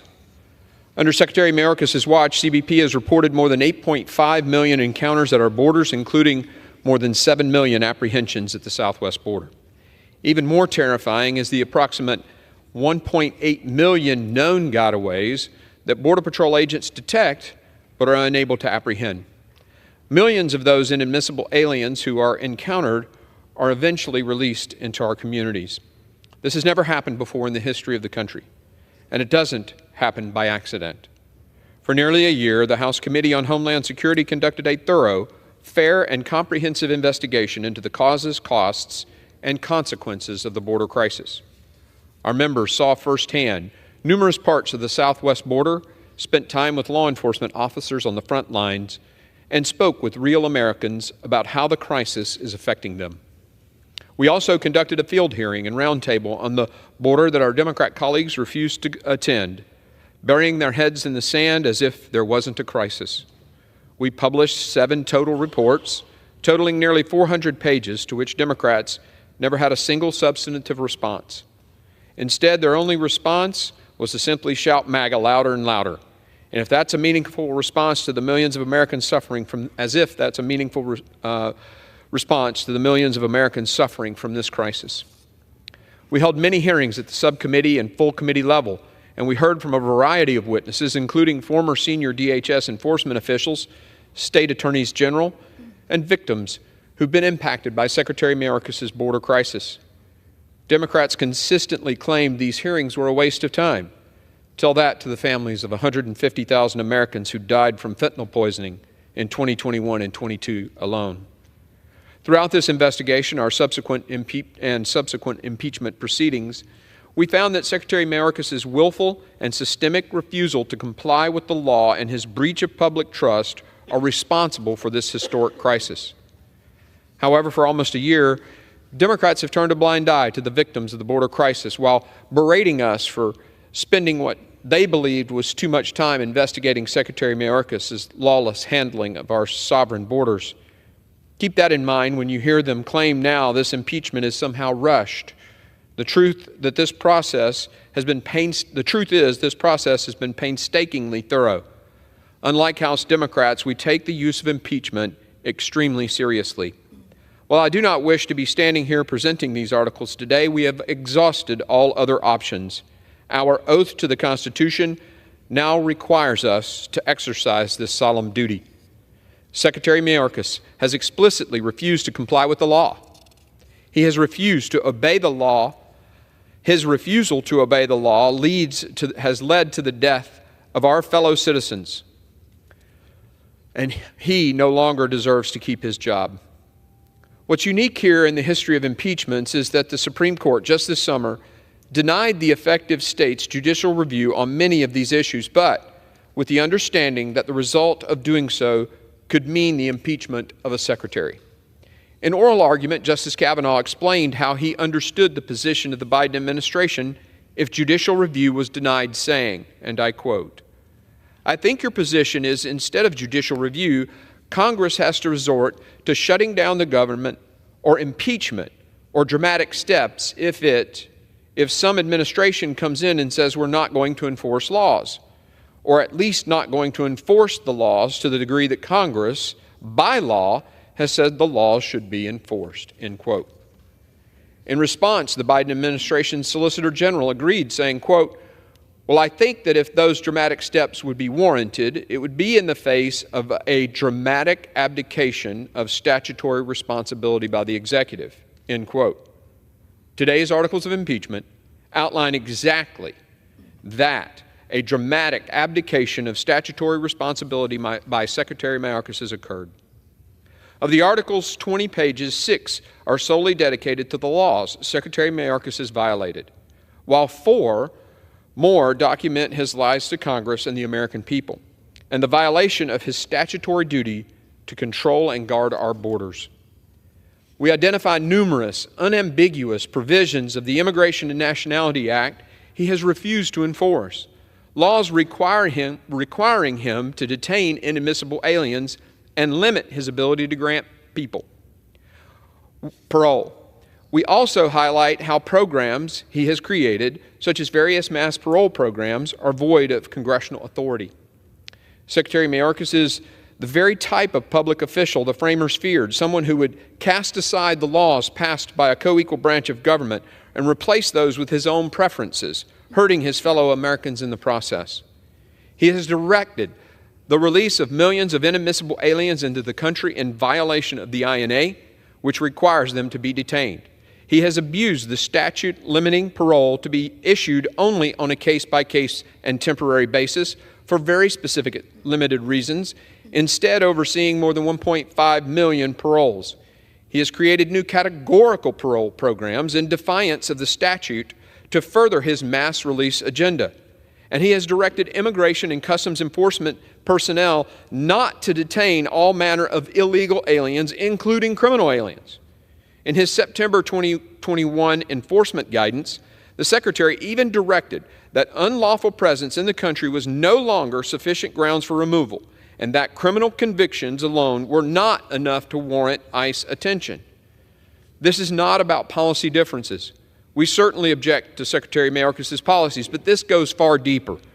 According to the Democrat-led committees that investigated Iran-Contra, quote, "Government officials must observe the law, even when they disagree with it," end quote. Or when they think that, quote, "Congress is to blame for passing laws that run counter to administration policy," end quote. Again, we're here because our oath and our duty compel us to be here. The actions and decisions of Secretary Mayorkas have left us with no other option than to proceed with articles of impeachment. That is why we must remove him from office. The time for accountability is now. Thank you, and I reserve the balance of my time. The gentleman from Tennessee reserves. The gentleman from Mississippi is recognized. Thank you, Madam Speaker. I yield myself such time as I may consume. The gentleman is recognized. Madam Speaker, I rise in strong opposition to House Resolution 863 and the Republican sham impeachment of Secretary Alejandro Mayorkas. Madam Speaker, what is happening here today is a travesty. It's an affront to the United States Constitution. It will do nothing to solve challenges at our border, and it's a baseless attack on a dedicated public servant. Republican members of Congress sworn to support and defend the Constitution are rejecting the framers' intent and over 2 centuries of precedent in favor of a politically motivated sham impeachment. Republicans have failed to make a constitutional viable case against impeachment. Neither of the impeachment charges in H-Res 863 are a high crime and misdemeanor under Article 2 of the Constitution. Impeachment over mere policy disputes was deliberately rejected by the framers, and those disputes are best settled in our court system. In fact, the policy disputes identified in the articles of impeachment have already been addressed by the courts. The courts have either decided in the Biden administration's favor, or the disputes are still working their way through the system. Republicans are trying to relitigate court decisions through a sham impeachment, but the Constitution doesn't allow that. Constitutional experts testified before the Committee on Homeland Security that for a breach of public trust to rise to a high crime and misdemeanor, it would require conduct intended to serve an official's own benefit or the benefit of a foreign power. Secretary Mayorkas has done nothing of the sort. Republicans have misrepresented the law and Secretary Mayorkas' record to justify this sham impeachment. Secretary Mayorkas has served our country honorably over 30 years as a prosecutor and in leadership roles at the Department of Homeland Security. He's been a tireless advocate for the more than 260,000 DHS employees working to secure the homeland every day. He's leveraged all the authorities at his disposal while using every resource provided by Congress to secure the border. Under Secretary Mayorkas' leadership, DHS removed record levels of migrants from the U.S., detained even more people than Congress had provided funding for, and prevented record levels of fentanyl from entering our communities. If House Republicans were serious about improving conditions along the border, they would provide the department the funding necessary to do so. They have not. At every opportunity, Republicans have refused to provide resources to the Department of Homeland Security. If House Republicans were serious about improving conditions at the border, they would support the bipartisan Senate border bill. They have not. Republicans take their orders from Donald Trump, and he told them to reject the Senate bill. Republicans have been trying to kill the bill before they even knew what was in it. The Republican majority is running a do-nothing Congress. This sham impeachment effort isn't really about border security. It will do nothing to solve the border challenges we face. The truth is, the extreme mega Republicans running the House of Representatives don't want solutions. They want a political issue. House Republicans want to distort the Constitution and the Secretary's record to cover up their inability and unwillingness to work with Democrats to strengthen border security. It's about Republican politics and subversion of the Constitution. Bipartisan constitutional law and impeachment experts agree the Secretary has not committed an impeachable offense. Former Secretary of Homeland Security Michael Chertoff agrees, and even some of my Republican colleagues here in the House agree. The gentleman from California, Mr. McClintock, said in a memorandum to House Republican colleagues, and I quote, "Problem is that the impeachment articles fail to identify an impeachable crime," unquote. The gentleman from California is right. I suspect some of his Republican colleagues agree, even if they won't admit it. Secretary Mayorkas has faithfully implemented the administration's border policies consistent with the funding Congress has provided, just like every other Secretary of Homeland Security before him, Democrat or Republican. During consideration in the Homeland Security Committee last week, Republicans improperly shut down the markup and blocked Democrats from offering amendments to the resolution. Republicans couldn't bear to consider amendments to their poorly drafted articles of impeachment. They silenced Democrats who attempted to inject a dose of reality into the chaotic proceedings. Yesterday, before the Rules Committee, Republicans again failed to make their case, relying on partisan rhetoric and obvious misinformation before neither the law nor the facts are on their side. The truth is, Republicans' actions show they don't have faith in their own case against the Secretary. That's why they lack the courage of their convictions to see their markup to an end. This nonsense has to stop, and it should stop here. Republicans need to start doing their work Americans sent them here to do. Madam Speaker, I urge my colleagues to honor their oath to the Constitution, listen to the constitutional experts, listen to your own Republican colleagues who know H.Res. 863 is baseless. Drop this sham impeachment.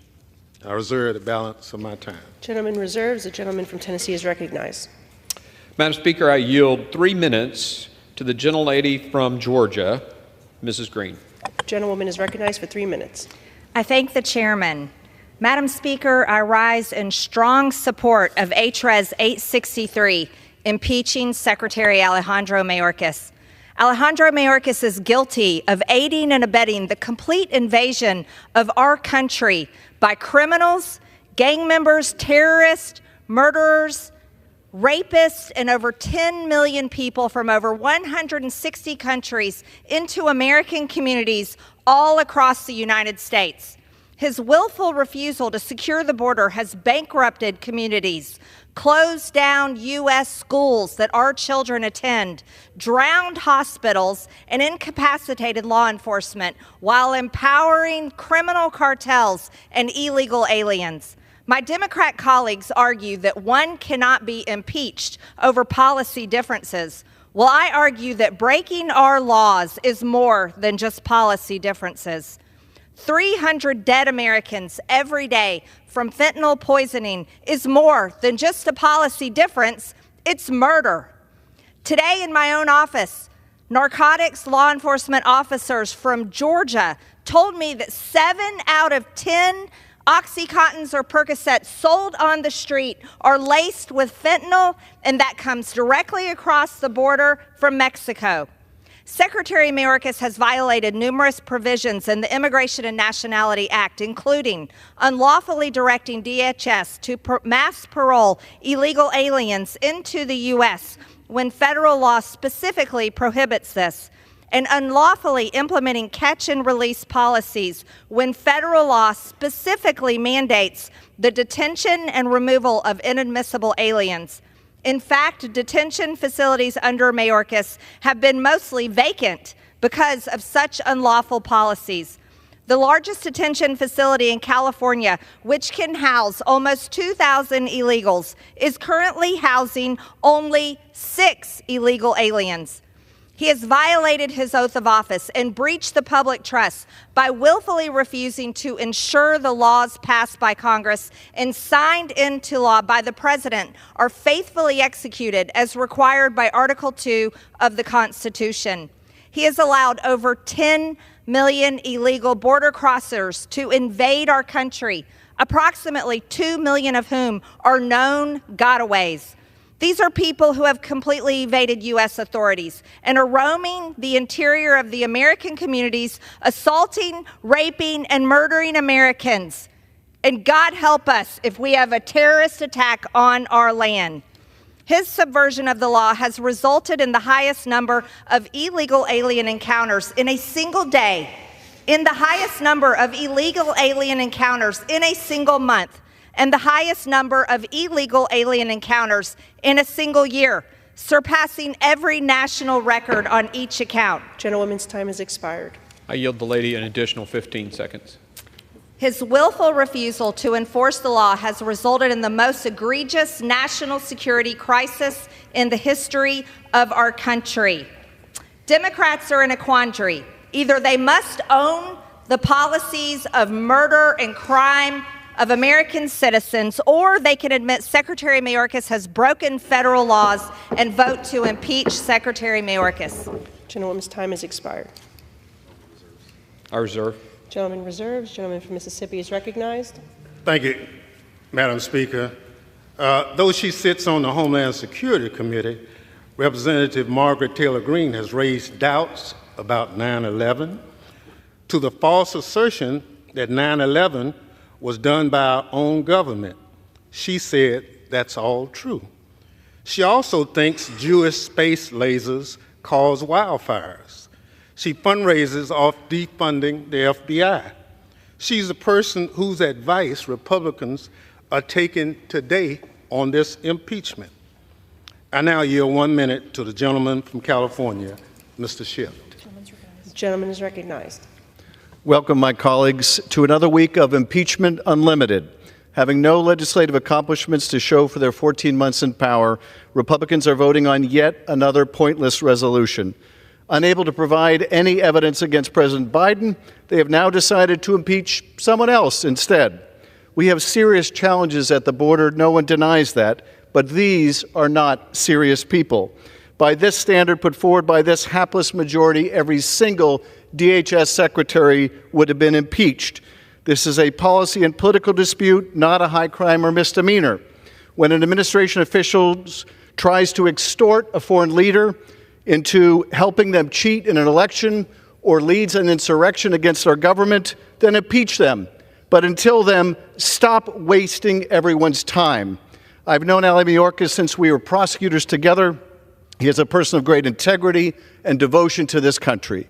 This impeachment is baseless, it is unconstitutional, and it should be defeated. I yield back. Gentleman reserves. Yes. Gentleman from Tennessee recognized. Madam Speaker, I yield 3 minutes to the gentleman from Texas, Mr. McCall. Gentleman is recognized. Thank you, Mr. Chairman. Thank you, Madam Speaker. Secretary Mayorkas took an oath to protect our nation from all enemies, foreign and domestic. He has violated that oath and the public trust. Today, I intend to personally uphold the oath of office that I swore to my country. In my 25 years of dealing with the border as a federal prosecutor and the former chairman of this committee, I've never seen it this broken.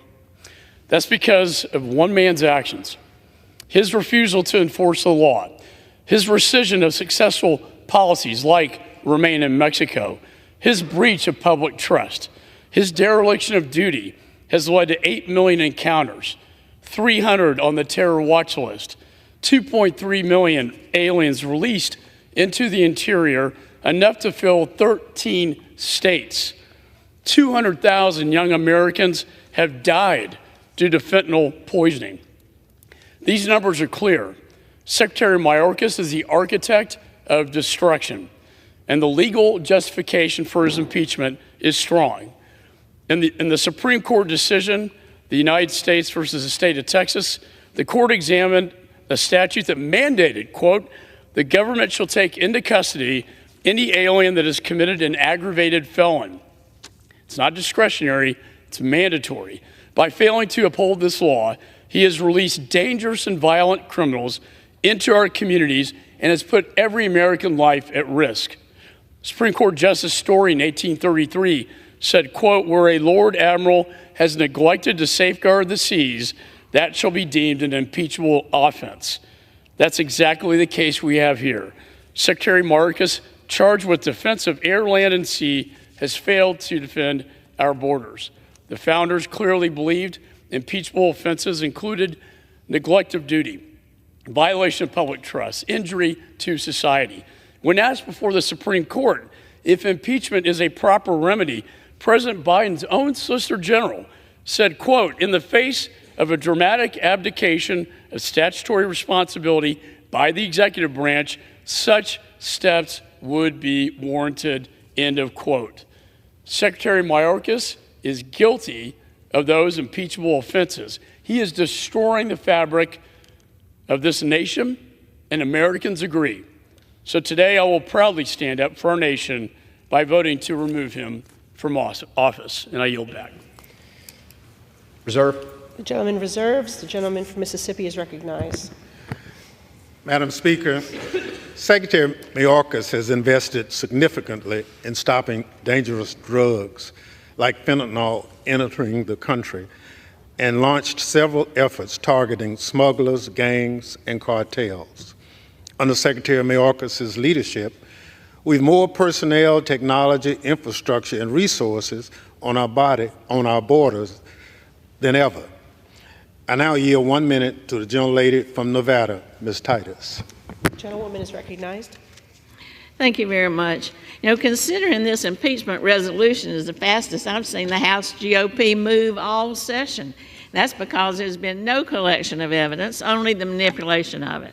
There's been no meaningful bipartisan engagement, only partisan political stunts. And there's been no due process. Instead, it's a deliberate disregard for the basis of our legal system. It has no constitutional precedent or basis, no real backing by Senate GOP counterparts who are going to hold the trial, no meaningful engagement with policy, and no support from respected legal scholars, political pundits, nor former DHS directors.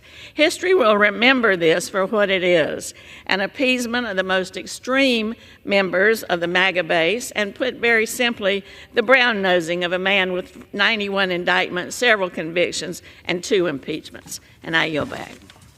Reserves. The gentleman from Tennessee is recognized. Madam Speaker, I yield 2 minutes to the gentleman from Oklahoma, Mr. Burkeen. Gentleman is recognized for 2 minutes. Thank you, Madam Speaker. I rise in support of this impeachment resolution. As Chairman Green of the Homeland Security Committee has reminded our committee often in recent weeks, James Madison, the father of our Constitution, once said, "If an unworthy man be continued in office by an unworthy president, the House of Representatives can at any time impeach him, and the Senate can remove him whether the president chooses or not." End of quote. This impeachment is not about policy difference, though we have them. It is absolutely because Secretary Mayorkas refuses to enforce the laws that are part of our nation's fabric. The rule of law matters. Nobody is above it, including Secretary Mayorkas. Contrary to what he and the President publicly claim, no new laws are needed to stop this crisis. They have created it. Section 212 of the Immigration and Nationality Act already grants them the authority to holler halt. We know that Mayorkas is aware of this provision.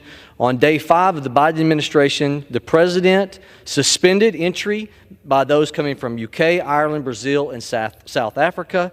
Secretary Mayorkas has left us with no other option other than impeachment because he refuses to enforce the law. I yield back.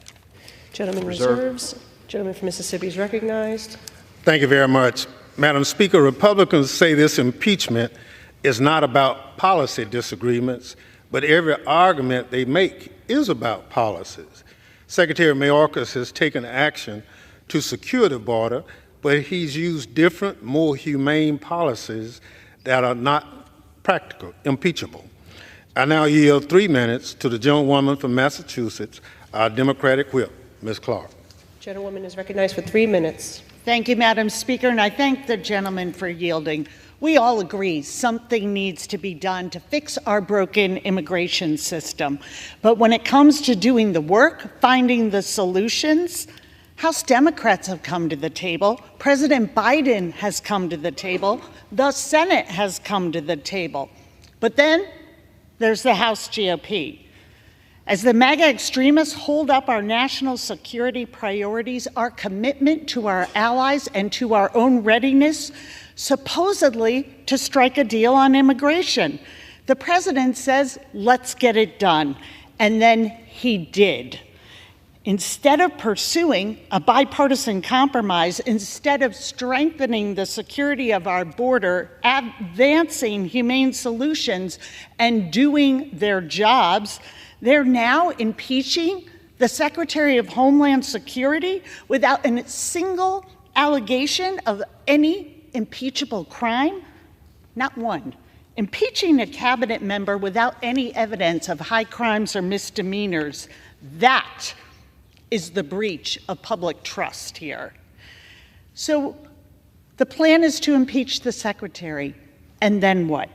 Will the majority invest in Border Patrol? No, their dream budget fires 2,000 Border Patrol agents. Just yesterday, Speaker Johnson ridiculed the men and women of Border Patrol for supporting the Senate bill, saying it's probably because it would give them a fair wage. This majority's contempt for working people, even those whose mission is to carry out border security, has no bounds. This extreme MAGA majority has repeatedly rejected funding for technology that is needed to stop the flow of fentanyl. But here we are. The extreme MAGA majority, what are they going to do about the border? Only this sham impeachment. And they've told us what the future holds. As one member across the aisle put it, they oppose action on immigration because it would boost Biden against Trump. That's all they care about. That's what this sham is about. Choosing extremism over country, stunts over solutions, and politics over people. That is a breach of trust we all must reject. I yield back. Gentleman reserves. The gentleman from Tennessee is recognized. Madam Speaker, I yield 2 minutes to the gentlelady from Florida, Ms. Lee. Madam Speaker, I rise today in support of the resolution to impeach Secretary Alejandro Mayorkas. We are here today to address one of the most serious responsibilities that we can undertake as Congress, the impeachment of Secretary Alejandro Mayorkas. The Committee on Homeland Security has worked diligently to investigate and to consider the causes and the consequences of the catastrophe at our southern border. And it has concluded that it is necessary and appropriate to pursue this impeachment. Since President Biden and Secretary Mayorkas took office, there have been over 8.3 illegal crossings nationwide. We have seen the devastating effects of human trafficking, of fentanyl trafficking, and what happens when we cede operational control of our southern border to the Mexican drug cartel. Secretary Mayorkas has refused to enforce the duly enacted laws passed by this Congress. By doing so, he has endangered our homeland, a direct violation of his oath of office. Even in the face of irrefutable evidence to the contrary, he has given false testimony to Congress, claiming that the border is secure. And he has defied court orders ordering the Secretary to abandon the illegal programs and policies that it has implemented which incentivize illegal immigration. House Republicans know that border security is national security, and the crisis at our border is a critical threat to national security and the safety of the American people. Secretary Mayorkas has willfully and deliberately refused to uphold the laws of the United States. He has violated his oath of office, and he has breached the public trust. Congress has a constitutional duty to secure our border and to ensure our communities are safe. We cannot allow an executive branch agency head to defy the lawful authority of Congress and of the courts in pursuit of policies that are contrary to law and endangering Americans. And that is why Secretary Mayorkas must be impeached. Thank you, and I yield back. Gentleman reserves. The gentleman from Mississippi is recognized. Thank you very much. Madam Speaker, the border is not open. In fact, under Secretary Mayorkas' leadership, this administration has removed, returned, or expelled more migrants in 3 years than the Trump administration did in 4 years. With that, I now yield 2 minutes to the gentleman from California, Mr. Correa, the ranking member on our Border Subcommittee. Gentleman is recognized for 2 minutes. And thank you, Madam Speaker. We have something in common with my colleagues on the other side of the aisle.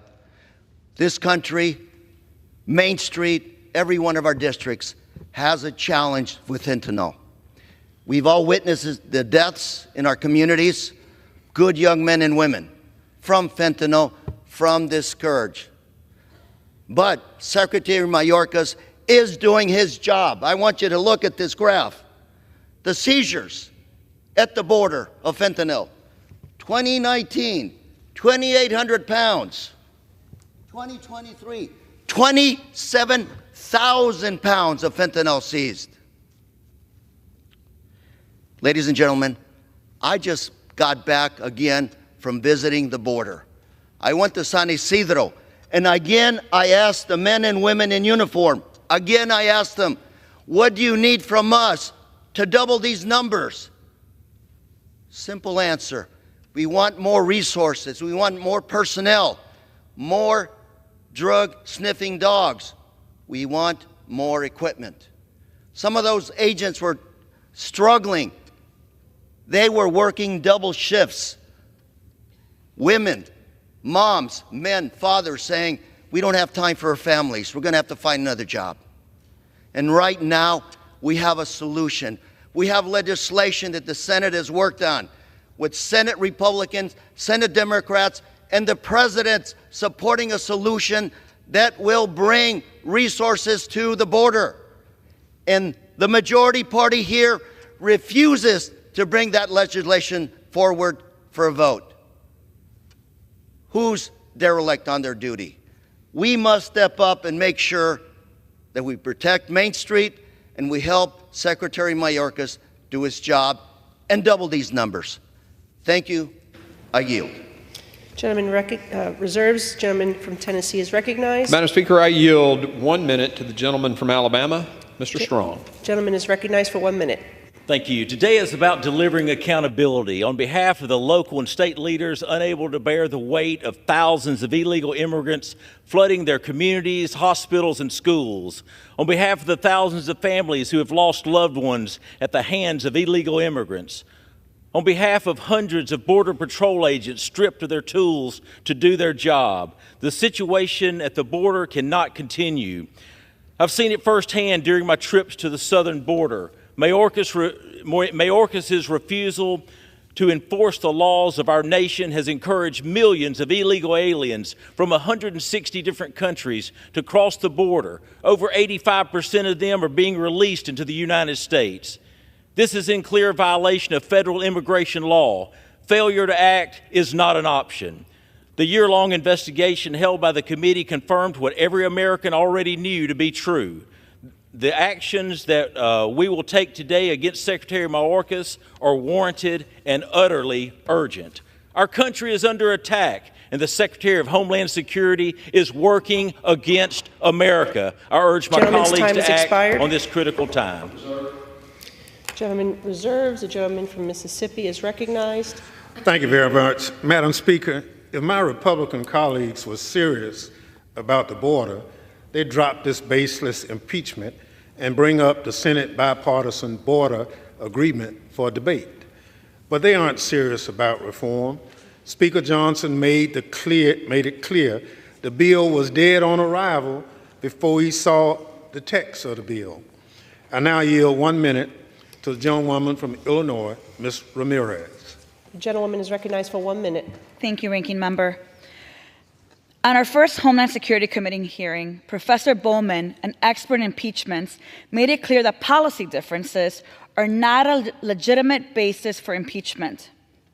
There is no legitimate basis for impeachment, yet here we are. Why? Republicans believe persecution is a substitute for policymaking. I guess when you can't legislate, you punish, right? Persecution has become their go-to strategy to score political points. We've seen that on Congressperson Omar, Schiff, Tlaib, even their own Speaker McCarthy, government employees, immigrants, and now Secretary Mayorkas. While great for political theater, persecution and punishment does not solve problems. Policy does. But Republicans are not interested in policy. They shut us down from presenting policy. They even killed a supplemental they had negotiated for months. They're just desperately deflecting attention from their failure to govern to secure their own empty re-elections. If we're serious, we'd be debating policies to address a humanitarian crisis, the root cause of migration, and fentanyl. Clearly, we're not. Yield an additional 15 seconds to the lady.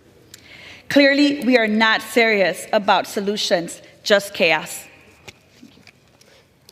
Gentleman reserves. The gentleman from Tennessee is recognized. Madam Speaker, I yield 2 minutes to the gentleman from North Carolina, Mr. Bishop. The gentleman is recognized for 2 minutes. Madam Speaker, many have said what the issue is. Many have mischaracterized it, in my judgment. The issue presented by the articles of impeachment and why they should be adopted by the House is not a matter of policy. It is not a matter of maladministration. It is not a matter of incompetence. It is not a matter of neglect. It is not even a matter of refusal to enforce the law. It was stated succinctly and aptly in the district court opinion that ultimately led to the United States Supreme Court last summer in Texas, in United States versus Texas. The core of the dispute is whether the executive branch may require its officials to act in a manner that conflicts with a statutory mandate imposed by Congress. It may not. You see, the Secretary of Homeland Security, Alejandro Mayorkas, issued guidelines, administrative law, instructing the Department of Homeland Security not to detain criminal aliens, nor those ordered finally removed. That is what he did, and that was flatly contradictory to statutes passed by the Congress in the mid-1990s. We are a nation of laws. The court has said, the Supreme Court has said, it cannot referee this dispute. It is up to Congress. And the Congress has but one means in this situation to vindicate the law. It cannot help the situation by shutting down the government, by cutting off funding. There is no new cabinet secretary to refuse to confirm in the Senate. There is but one means: the impeachment of the secretary who purported to issue law defying the Congress. That must result in his impeachment. If the law is to have any force, if the Congress is to remain of any significance in the jurisprudence, in the law of the United States. 15 more seconds. Reserve. The gentleman reserves. The gentleman from Mississippi is recognized. Thank you very much. Madam Speaker, Republicans highlight the Secretary's enforcement guidelines as an example of breaking the law. They fail to mention that the conservative Sixth Circuit Court of Appeals said, quote, "The guidance does not necessarily violate a single word of the statute." The Sixth Circuit also found that the provisions of immigration law that Republicans frequently cite does not, quote, "create a judicially enforceable mandate that the department arrest or remove certain non-citizens." I now yield 1 minute to the gentleman from Maryland, Mr. Ivey. The gentleman is recognized for 1 minute.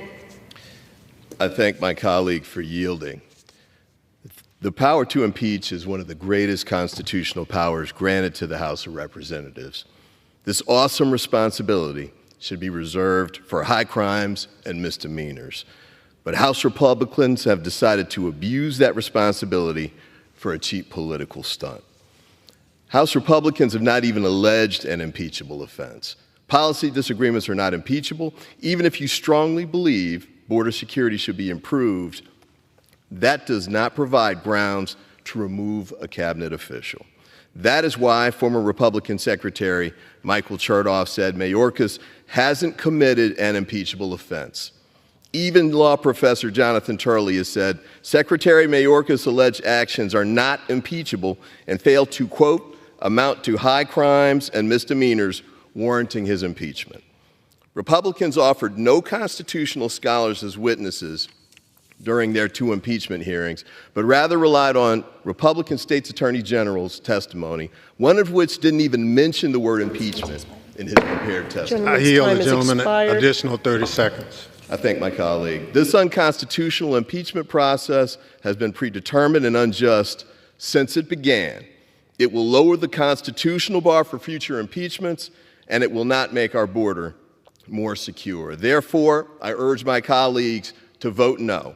Thank you, and I yield back. The gentleman reserves. The gentleman from Tennessee is recognized. Madam Speaker, I yield 1 minute to the gentleman from Arizona, Mr. Crane. The gentleman is recognized for 1 minute. Thank you, Madam Speaker. Article 4, Section 4 of the Constitution, often known as the Invasion Clause, says that this government will protect every state from invasion. That is something that clearly this secretary is in complete dereliction of duty of. And I know that he swore an oath to protect and defend that Constitution. Now, I'm not sure how many Americans have to die. I'm not sure how many Americans have to die of fentanyl, MS-13 gang members, having their kids raped and murdered. We had one in Homeland Security just a couple weeks ago begging us to do something about this absolutely atrocious leadership from the secretary. But it is high time that this individual be held accountable for his complete dereliction of duty at our southern border. I urge my colleagues to support this resolution. And the last thing I want to say is, I think it tells you everything you need to know when my colleagues say it doesn't matter if you impeach Secretary Mayorkas. We're just going to have somebody come in. Gentleman's time is expired. Will you give me another 15 seconds? We're just going to have somebody come in and do the same exact job. Thank you for saying the quiet part out loud. Yes, your policies are so bad that no matter who you put in there, it will cause the same amount of damage to the American people. The people of this country are watching. Let's get this done. Reserve. Gentleman reserves, and the members are reminded to direct their comments to the chair. And the gentleman from Mississippi is recognized. Thank you very much. Madam Speaker, 90% of fentanyl seized is interdicted at ports of entry, mostly in passenger vehicles driven by U.S. citizens and lawful residents, not migrants. If we invest in our ports of entry instead of pursuing this sham impeachment, we can scan more of these vehicles. I now yield 1 minute to the gentlewoman from Texas, Ms. Jackson Lee. The gentlewoman is recognized for 1 minute. Smoke and mirrors has never been the foundation of the Constitution. And that is all we have today to misrepresent to the American people that we're doing serious work. It comes to mind as to whether or not Secretary Mayorkas is being charged with articles of impeachment because he's a Cuban immigrant who came to the United States with his family as political refugees, that he spent time fleeing the Nazis, and that he came here to do his very best for the American people. And yet, we attempt to charge him with willful violation of the law. Operational control of the border means 0 persons coming across. This has not been the case as relates to any secretary, no matter what administration. And yet we failed in this process of false smoke and mirrors to allow the secretary to be able to articulate, or we articulate, any charge that might constitute high crimes and misdemeanors. We failed to provide evidence to support the charges, such as they are. We failed to name the proper target. Gentlewoman's time has expired. Later, an additional 30 seconds. I thank the gentleman. We failed to name the proper target for impeachment in a policy dispute. We failed to process anything against Secretary Mayorkas.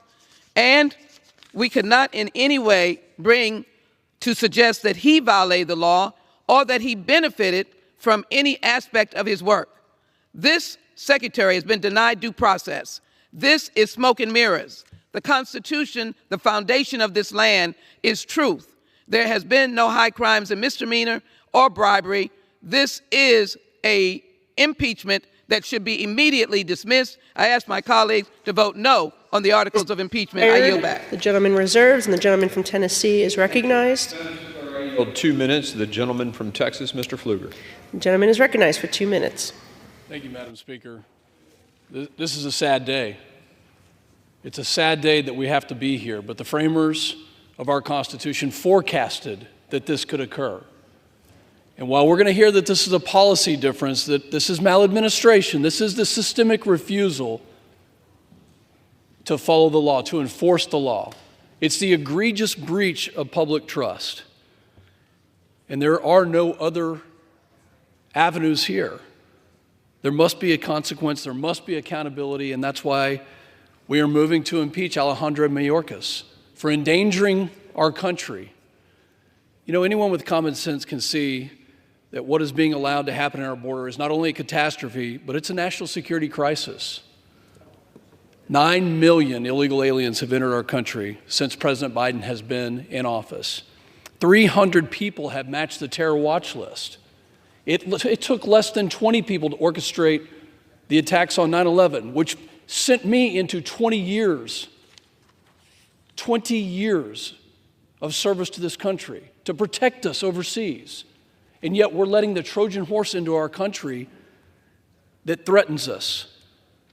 And we have a secretary who refuses to enforce the laws on the books.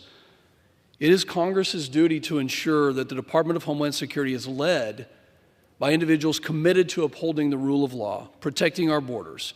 And the failure to secure the border has been so severe that we have to provide accountability. Not only is this a systemic refusal to follow the law, but it's also the systemic deconstruction of the rule of law that eventually will eat away at this country. I'm so concerned, our country should be concerned, and I urge everyone in this House to do something that actually gets accountability, to impeach Alejandro Mayorkas, and to get our country secure once again. I yield back. Madam Speaker, I inquire how much time remains on each side. The gentleman from Tennessee has 37 1/4 minutes. And how much? Gentleman from Mississippi has 39 3/4 minutes. I reserve. The gentleman from Mississippi is recognized. Thank you very much. Madam Speaker, daily removals are nearly double what they were compared to pre-pandemic averages. The vast majority of individuals encountered at the southwest border throughout this administration have been removed, returned, or expelled. Secretary Mayorkas is enforcing the law. I now yield 1 minute to the gentleman from California, Dr. Ruiz. The gentleman from California is recognized. Thank you. I rise to call out the hypocrisy and extreme political stunts Republicans are displaying with this baseless and unconstitutional impeachment against the Secretary of Homeland Security, Alejandro Mayorkas. Instead of seeking bipartisan solutions, they voted to cut border security funding. Let me repeat, cut border security funding, and are now bringing an impeachment that lacks basis in law just to pull another one of their political stunts. Secretary Mayorkas has dedicated his career to public service and our country. During his time in the department, he led the development and implementation of DACA and led the department's successful response to Ebola and Zika outbreaks. He's worked tirelessly on combating human trafficking and developed an emergency relief program for orphaned youth following the tragic January 2010 earthquake in Haiti. Secretary Mayorkas has done the work he was tasked to do by the president and more. Stop wasting time on yet another extreme political farce. Start working with Democrats for a bipartisan, real solution. Thank you. Time's expired. Gentleman from Mississippi reserves. The gentleman from Tennessee is recognized. Madam Speaker, I yield 1 minute to the gentleman from Virginia, Mr. Whitman. The gentleman from Virginia is recognized. Thank you, Madam Speaker. I rise today to urge support of H.Res. 863, the Articles of Impeachment against Homeland Security Secretary Alejandro Mayorkas. It is clear that Secretary Mayorkas has willfully and systematically refused to comply with U.S. immigration law. An average of 5,000 illegal immigrants are being released into the United States each day, which is a flagrant abuse of immigration laws passed by Congress governing the parole, detention, and removal of illegal immigrants.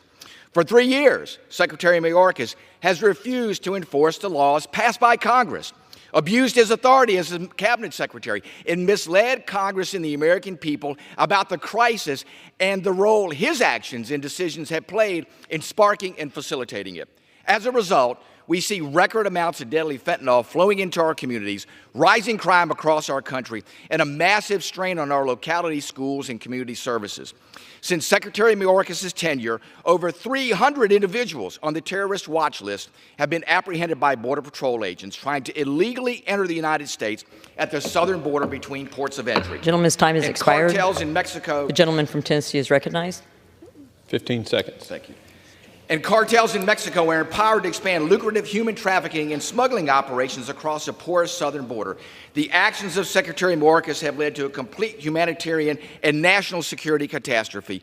Congress must hold the executive branch accountable when they fail to uphold the oath of office, and I urge my colleagues to join me in voting in favor of HRES 863. The gentleman's time has expired. Reserve. The gentleman from Tennessee reserves. The gentleman from Mississippi is recognized. Madam Speaker, Republicans ignore the fact that no administration has ever had the resources to detain all border crossers.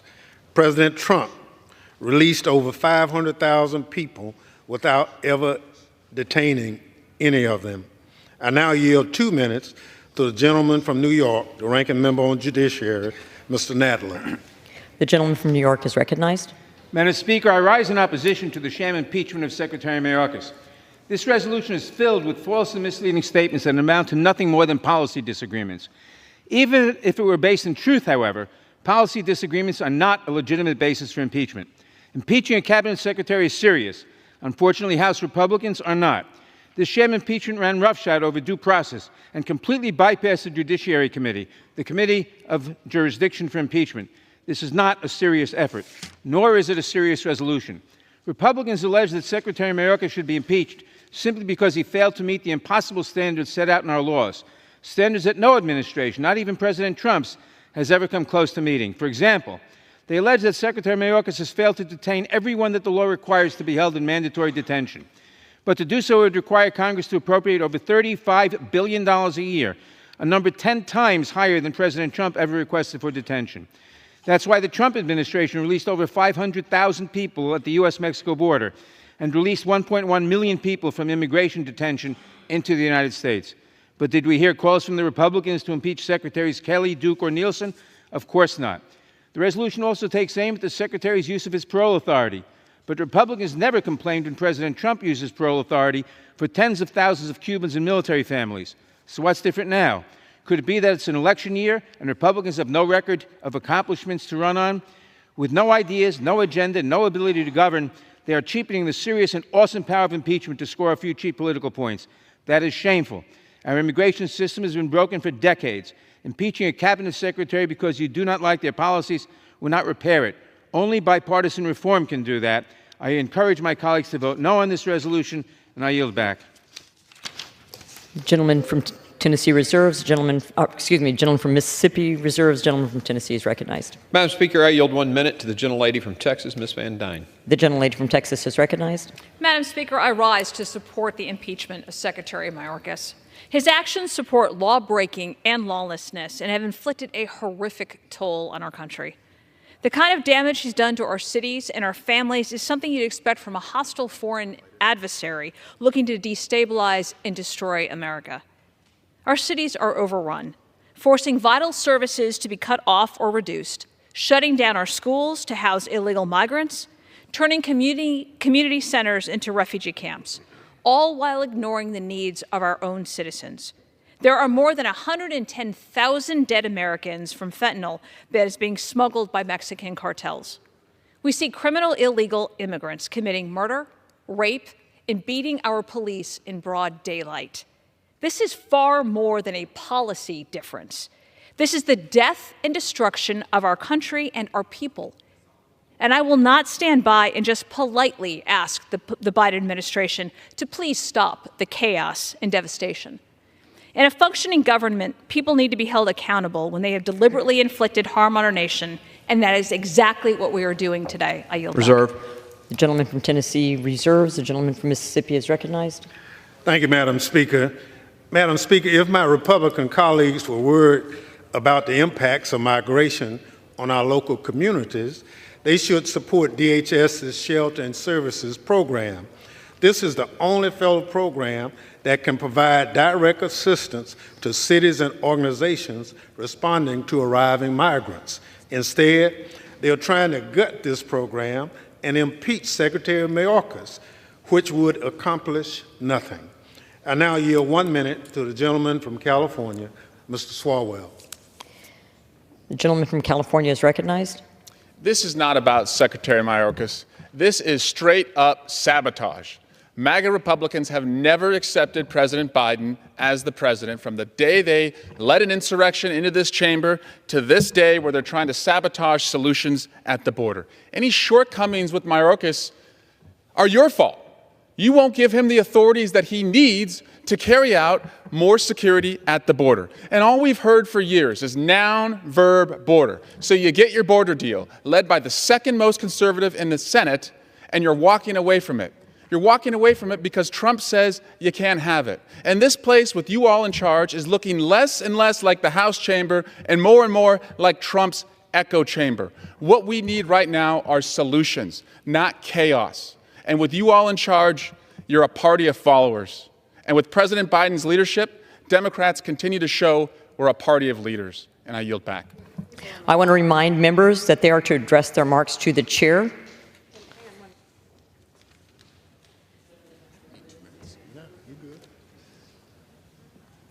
The chair will remind all persons in the gallery that they are here as guests of the House and that any manifestation of approval or disapproval of proceedings is in violation of the House rules.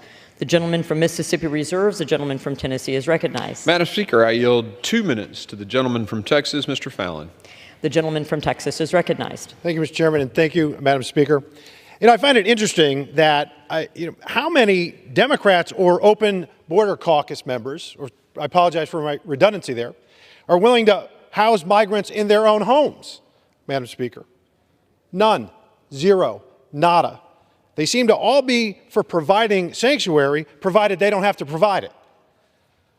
Alejandro Mayorkas, under oath, testified before Congress and claimed the border is no less secure than it was previously. Does anyone in this chamber actually believe that? Does anyone in this country believe that? So let's compare the first 3 years of President Trump and Biden's tenures. President Trump, first 3 years, 1.6 million illegal crossings. Joe Biden, 8.3 million, a 519% increase. Terror watch list suspects apprehended. Under President Trump, 8 in 3 years. Joe Biden, 361, a 4,512% increase. Chinese nationals, mostly of military age, the military-age men, entering illegally. Last year under President Trump was 450. Under Joe Biden, over 24,000, a 5,333% increase. No less secure. That the new math? Opioid deaths have doubled. The Mexican drug cartels are enjoying record profits. Alejandro Mayorkas fostered this mayhem, and he facilitated a cataclysmic chaos. He's inept, he's weak, he's impotent. He's violated federal law, he's purged himself in front of Congress, he's lied to the American people, and he's undermined his own Border Patrol agents. Mayorkas has shown the world who he is. He is a sheep in sheep's clothing. And the cartel wolves and our enemies across the world are circling. This impeachment is richly deserved, and we must fire this bum, this second coming of Benedict Arnold, forthwith. Madam Speaker, I yield back. The gentleman from Tennessee reserves. The gentleman from Mississippi is recognized. Thank you, Madam Speaker. Madam Speaker, let's look at the facts. Since May 12, 2023, when Title 42 ended, DHS has removed more than 500,000 individuals. That's more people than when Donald Trump removed in any given year. The border is not open. I now yield 2 minutes to the gentleman from Maryland, Mr. Raskin, the ranking member of the Oversight Committee. The gentleman from Maryland is recognized. Thank you, Madam Speaker. Mr. Chairman, we're here because the madcap wild goose chase to impeach Joe Biden has produced no wild geese. Even Fox News is lampooning the fact that their own expert witnesses repeatedly say President Biden did nothing wrong and there are no grounds for impeachment. More than a dozen GOP members in Biden majority districts don't want to go anywhere near that fantasy production. So the Trump-Putin mega faction, headed up by the distinguished gentlelady from Georgia, has been given this worthless trinket of a consolation prize, the opportunity to bring a slapstick impeachment drive against a cabinet member of unimpeachable integrity who has obviously committed no treason, no bribery, no high crimes, no misdemeanors, nothing indictable or even indictable, if you prefer. What makes this farce a tragedy is that Secretary Mayorkas and the U.S. Senate have been working for months to achieve precisely the immigration and border compromise the GOP has been demanding. And miraculously, they got to a bipartisan immigration agreement for billions of dollars more in Border Patrol officers, immigration judges, fentanyl detection machines, a far tougher border. It was good enough for Senator Mitch McConnell and dozens of GOP senators, and it was good enough for the Wall Street Journal, but the House MAGAs would not take yes for an answer. Why? Because Donald Trump doesn't want a border solution. He wants a border problem, nothing else to run on. And Vladimir Putin certainly doesn't want $60 billion going to the heroic people of Ukraine, defying his filthy imperialist invasion. All over the world, democracy and freedom are under siege today, and all our colleagues can think to do is to sell out our Democratic allies and sell out the cause of human rights, and then impeach a cabinet secretary working diligently to solve the immigration problem that they claim to care about. I yield back. The gentleman from Mississippi reserves. The gentleman from Tennessee is recognized. Madam Speaker, I yield 1 minute to the gentleman from Tennessee, Mr. Rose. The gentleman from Tennessee is recognized. Madam Speaker, Secretary Mayorkas swore an oath to defend the U.S. Constitution from all enemies, foreign and domestic. Unfortunately, it seems as though he hasn't defended it from a single one. Since President Biden took office, there have been more than 7 million illegal encounters at our southern border and more than 1.7 million known gotaways. Not once has Secretary Mayorkas issued a statement, signed a policy, or taken an action to discourage this from happening. In fact, he has doubled down and encouraged the invasion by endorsing catch and release policies, ending Title 42, and stopping Remain in Mexico. This subversion of our Constitution, willful disregard of our country's laws, and unfettered dedication to exacerbating this self-inflicted crisis have left the House with no other option than to impeach Secretary Mayorkas. Madam Speaker, I urge the House to join me in voting to impeach Secretary Mayorkas and urge the Senate to remove him from his position. Thank you, and I yield back. Reserve. The gentleman from Tennessee reserves. The gentleman from Mississippi is recognized. Thank you very much. Madam Speaker, I remind my colleagues that they voted to terminate the COVID-19 national emergency and thus voted to end Title 42. In addition, DHS has no role in ending this policy. I now yield a minute and a half to the gentleman from Rhode Island, Mr. Magaziner. The gentleman from Rhode Island is recognized. Thank you, Speaker. You know, the American people want us to be working together to solve our challenges at the border. We could be working together to vote on President Biden's proposal for $14 billion of funding that would add over 1,000 Border Patrol officers. We could be working with the Senate on real immigration reform that Republicans claimed they wanted until Donald Trump told them that they didn't. But instead, we are wasting time and energy on an impeachment with no legal basis just because it's what Donald Trump wants. Here are the facts. The facts are this. Congress has allocated funding for 34,000 beds at detention centers. The average daily census last year was 37,000. The centers are full. And so the Secretary, under the law, uses his legal discretion to decide who to detain and who to release. The same legal discretion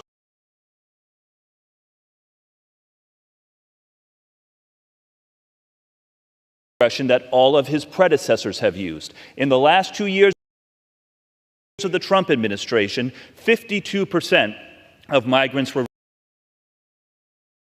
released, nearly 1 million people. And I did not hear my House Republican colleagues calling to impeach that Homeland Security Secretary. No, this is about one thing: politics. There are no high crimes, no misdemeanors, no treason, no bribery, and I would remind my colleagues, our oath is to the Constitution, not to Donald Trump. And I yield back.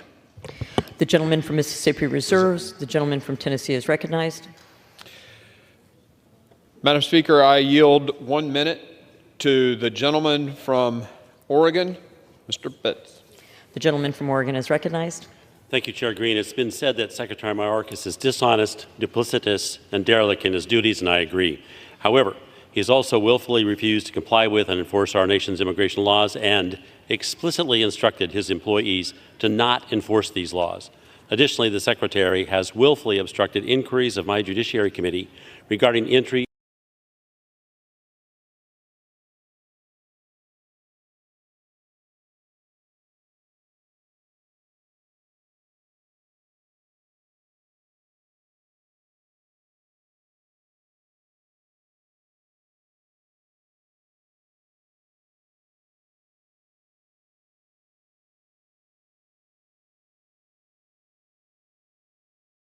inquiries of my Judiciary Committee regarding entry of illegal aliens into our country. The constitutional standard for impeachment of Secretary Mayorkas has been satisfied. I want to commend Chair Mark Green for his excellent work in managing this important constitutional matter and in following regular order. While doing so, I yield back. The gentleman from Tennessee reserves. The gentleman from Mississippi is recognized.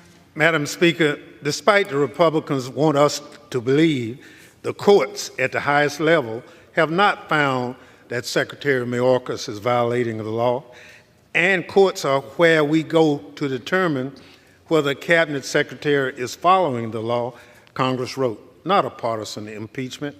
I yield 1 minute to the gentlewoman from Texas, Ms. Escobar. The gentlewoman from Texas is recognized.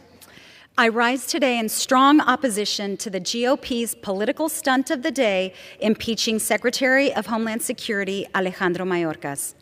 The real problem here is congressional inaction on immigration reform. My community of El Paso, Texas, on the U.S.-Mexico border, has been on the front lines of this issue and living with the consequences of congressional failure to act. Our federal personnel, local governments, and shelters are all overwhelmed. And Republicans continue to withhold vital funding that would help address this issue. As a border legislator, I've never met a more committed, accessible cabinet member than Secretary Mayorkas. He is a great public servant doing everything he can with the limited resources Congress has given to him. I invite my Republican colleagues who want to solve this, who really want to solve this, to join the bipartisan coalition supporting the Dignity Act. Stop playing games and do your job. I yield back. The gentlewoman's time has expired. The gentleman from Mississippi reserves. The gentleman from Tennessee is recognized. Madam Speaker, I yield 2 minutes to the gentleman from Mississippi, Mr. Guest. The gentleman from Mississippi is recognized.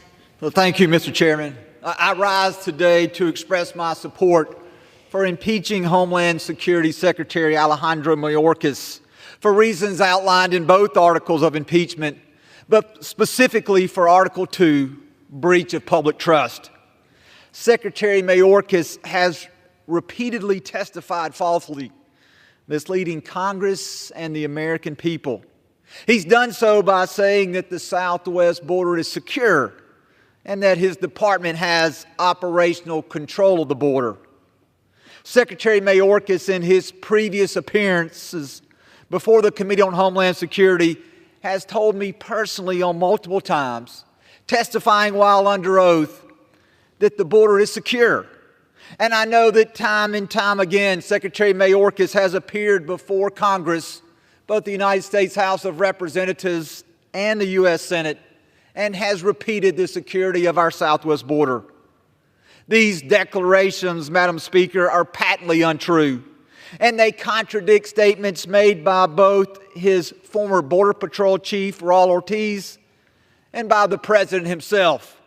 President Biden, who just recently said and admitted that the border was not secure. And he went on to say that the border has not been secured for almost a decade. Madam Speaker, Secretary Mayorkas' dealings with Congress, they indicate a lack of transparency and an attempt to mislead the public on the true conditions that exist at the border. And we as Congress, we must now hold Secretary Mayorkas accountable. This is a grave day in our history, a grave day for this nation, and not one that we take lightly. However, in light of all the facts, I urge my colleagues to join me in voting to impeach Secretary Mayorkas. Thank you, and I yield back. The gentleman's time has expired. The gentleman from Tennessee reserves. The gentleman from Mississippi is recognized. Thank you very much. Madam Speaker, my Republican colleagues won't admit that this impeachment is a sham, but their favorite conservative legal experts will. President Trump's impeachment attorney, Alan Dershowitz, accused Republicans of, quote, distorting the Constitution, unquote. And Republicans' favorite legal witness, Jonathan Turley, said that there is, quote, no evidence that Secretary Mayorkas is corrupt or committed an impeachable offense, unquote. I now yield 1 minute to the gentleman from New Jersey, Mr. Menendez. The gentleman from New Jersey is recognized. Thank you, Madam Speaker. I rise today to oppose the partisan sham impeachment proceedings against a dedicated and honorable public servant, Secretary Alejandro Mayorkas. Secretary Mayorkas has done his job while operating within a broken immigration system that this Congress has refused to fix. Instead of working with House Democrats and the Biden administration on serious solutions, House Republicans are focused on one thing: appeasing former President Donald Trump. This impeachment is an unconstitutional abuse of power. It is clear that policy differences are not grounds for impeachment. Even worse than the partisan nature of these proceedings are the alleged facts that they are based on. To build their case, House Republicans work with and cite reports from groups such as the Center for Immigration Studies, a Southern Poverty Law Center designated hate group. When I attempted to introduce an amendment to point this out, it was rejected by House Republicans twice in committee, once in Homeland and once in Rules. All because Republicans don't want Americans to know the baseless and completely unprecedented nature of this. The gentleman's time has expired. Additional 30 seconds. That anti-migrant hate groups form the foundation of the case that we are listening to today. I stand with my Democratic colleagues against this partisan impeachment, and I urge all of my colleagues on both sides of the aisle to vote no. Thank you, and I yield back. The gentleman from Mississippi reserves. The gentleman from Tennessee is recognized. Madam Speaker, I yield 1 minute to the gentleman from Arizona, Mr. Biggs. The gentleman from Arizona is recognized. I thank the gentleman. You know, James Iredale, one of the founders from North Carolina, talking about this impeachment clause, said the power of impeachment is given by this Constitution to bring great offenders to punishment. It's calculated to bring them to punishment for crime which is not easy to describe, but which everyone must be convinced is a high crime and misdemeanor against government. For instance, corruption. Let's do here. Its exercise, the impeachment, will arise from acts of great injury to the community, and the objects of it may be such as cannot be easily reached by an ordinary tribunal. That's why you have impeachment. And that's necessary here because what you have is a secretary who came into judiciary. He's given the language from the Safe and Secure Fence Act of 2006 and said, is the border under operational control? He says, well, no, we've redefined it ourselves. We're comfortable with the new definition that we've made. That's a violation of the separation of powers. This is the same secretary who tells his ICE agents, you know what, you time has expired. Additional 30 seconds. He tells his ICE agents, you cannot remove 1 million, 1.2 million people who have actually had due process through the courts and have active removal orders. He's the same one who says we don't have to adhere to Title VIII. That has resulted in great injury to our communities. And that is why he must be impeached, because he falls in the definitions that one of the founders, James Iredale, said. And he's right on the money, and I urge everyone to support this movement to impeach. The gentleman's time expired. The gentleman from Tennessee reserves. The gentleman from Mississippi is recognized. Thank you very much. Madam Speaker, the definition of operational control in the Secure Fence Act of 2006 has never been achieved under any administration, including the Trump administration. This is not grounds for impeachment. I now yield 1 minute to the gentleman from California, Mr. Garcia. The gentleman from California is recognized. Thank you, Madam Speaker. Today, Republicans are engaging in yet another impeachment scam. We're here today because the majority wants to attack President Biden and Secretary Mayorkas, all to elect Donald Trump. The insane leader of their party claims that immigrants like me, and I quote, pollute the blood of this country. Donald Trump's rhetoric is just like Hitler's. And he wants chaos. He thinks the border crisis helps him, so he wants it to continue. And in fact, Border Patrol apprehensions more than tripled in the last 8 months of the Trump presidency. But let's remember the Donald Trump and MAGA vision for border security. These are actually some of their ideas. Donald Trump wants to build alligator moats. He's proposed bombing Mexico. He's actually said we should shoot migrants in the legs and maybe even electrify the fence. These are cruel and ridiculous ideas, that they are proposals of Donald Trump and the MAGA right. This extreme political stunt should fail, and with that, I yield back. Gentleman yields back. A gentleman from Mississippi Reserve. Gentleman from Tennessee is recognized. Mr. Speaker, I yield 3 minutes to the gentleman from Louisiana, Mr. Higgins. The gentleman is recognized for 3 minutes. I thank my colleague, the chairman of the Homeland Security Committee, and I respect my colleagues across the aisle who have voiced their opposition. It's important that we clarify the legacy that some of us would condemn by impeaching the secretary responsible for this legacy, and by contrast, the legacy that my colleagues who oppose the impeachment of Secretary Mayorkas would support. 300,000 Americans dead from cartel drugs. 100,000 teenage girls and boys missing, lost by the Mayorkas system into the unspeakable horror of sex slavery networks across the filthiest corners of criminal organizations in our cities. American sovereignty disintegrated. American soil lost to cartel human and drug trafficking bases. Millions of single military-age men from over 100 countries, unvetted, released into our country, creeping into every corner of American society, every city, every town. Our schools overrun by illegals, granted free access to American education infrastructure in hundreds of reports, with no room left for our own children. Hundreds of thousands of violent criminals released into our nation, despite federal law stating that DHS shall detain known criminals who enter America illegally. 1,000 or more known or suspected terrorists allowed to pass freely into the heart of our nation, into my state, into yours.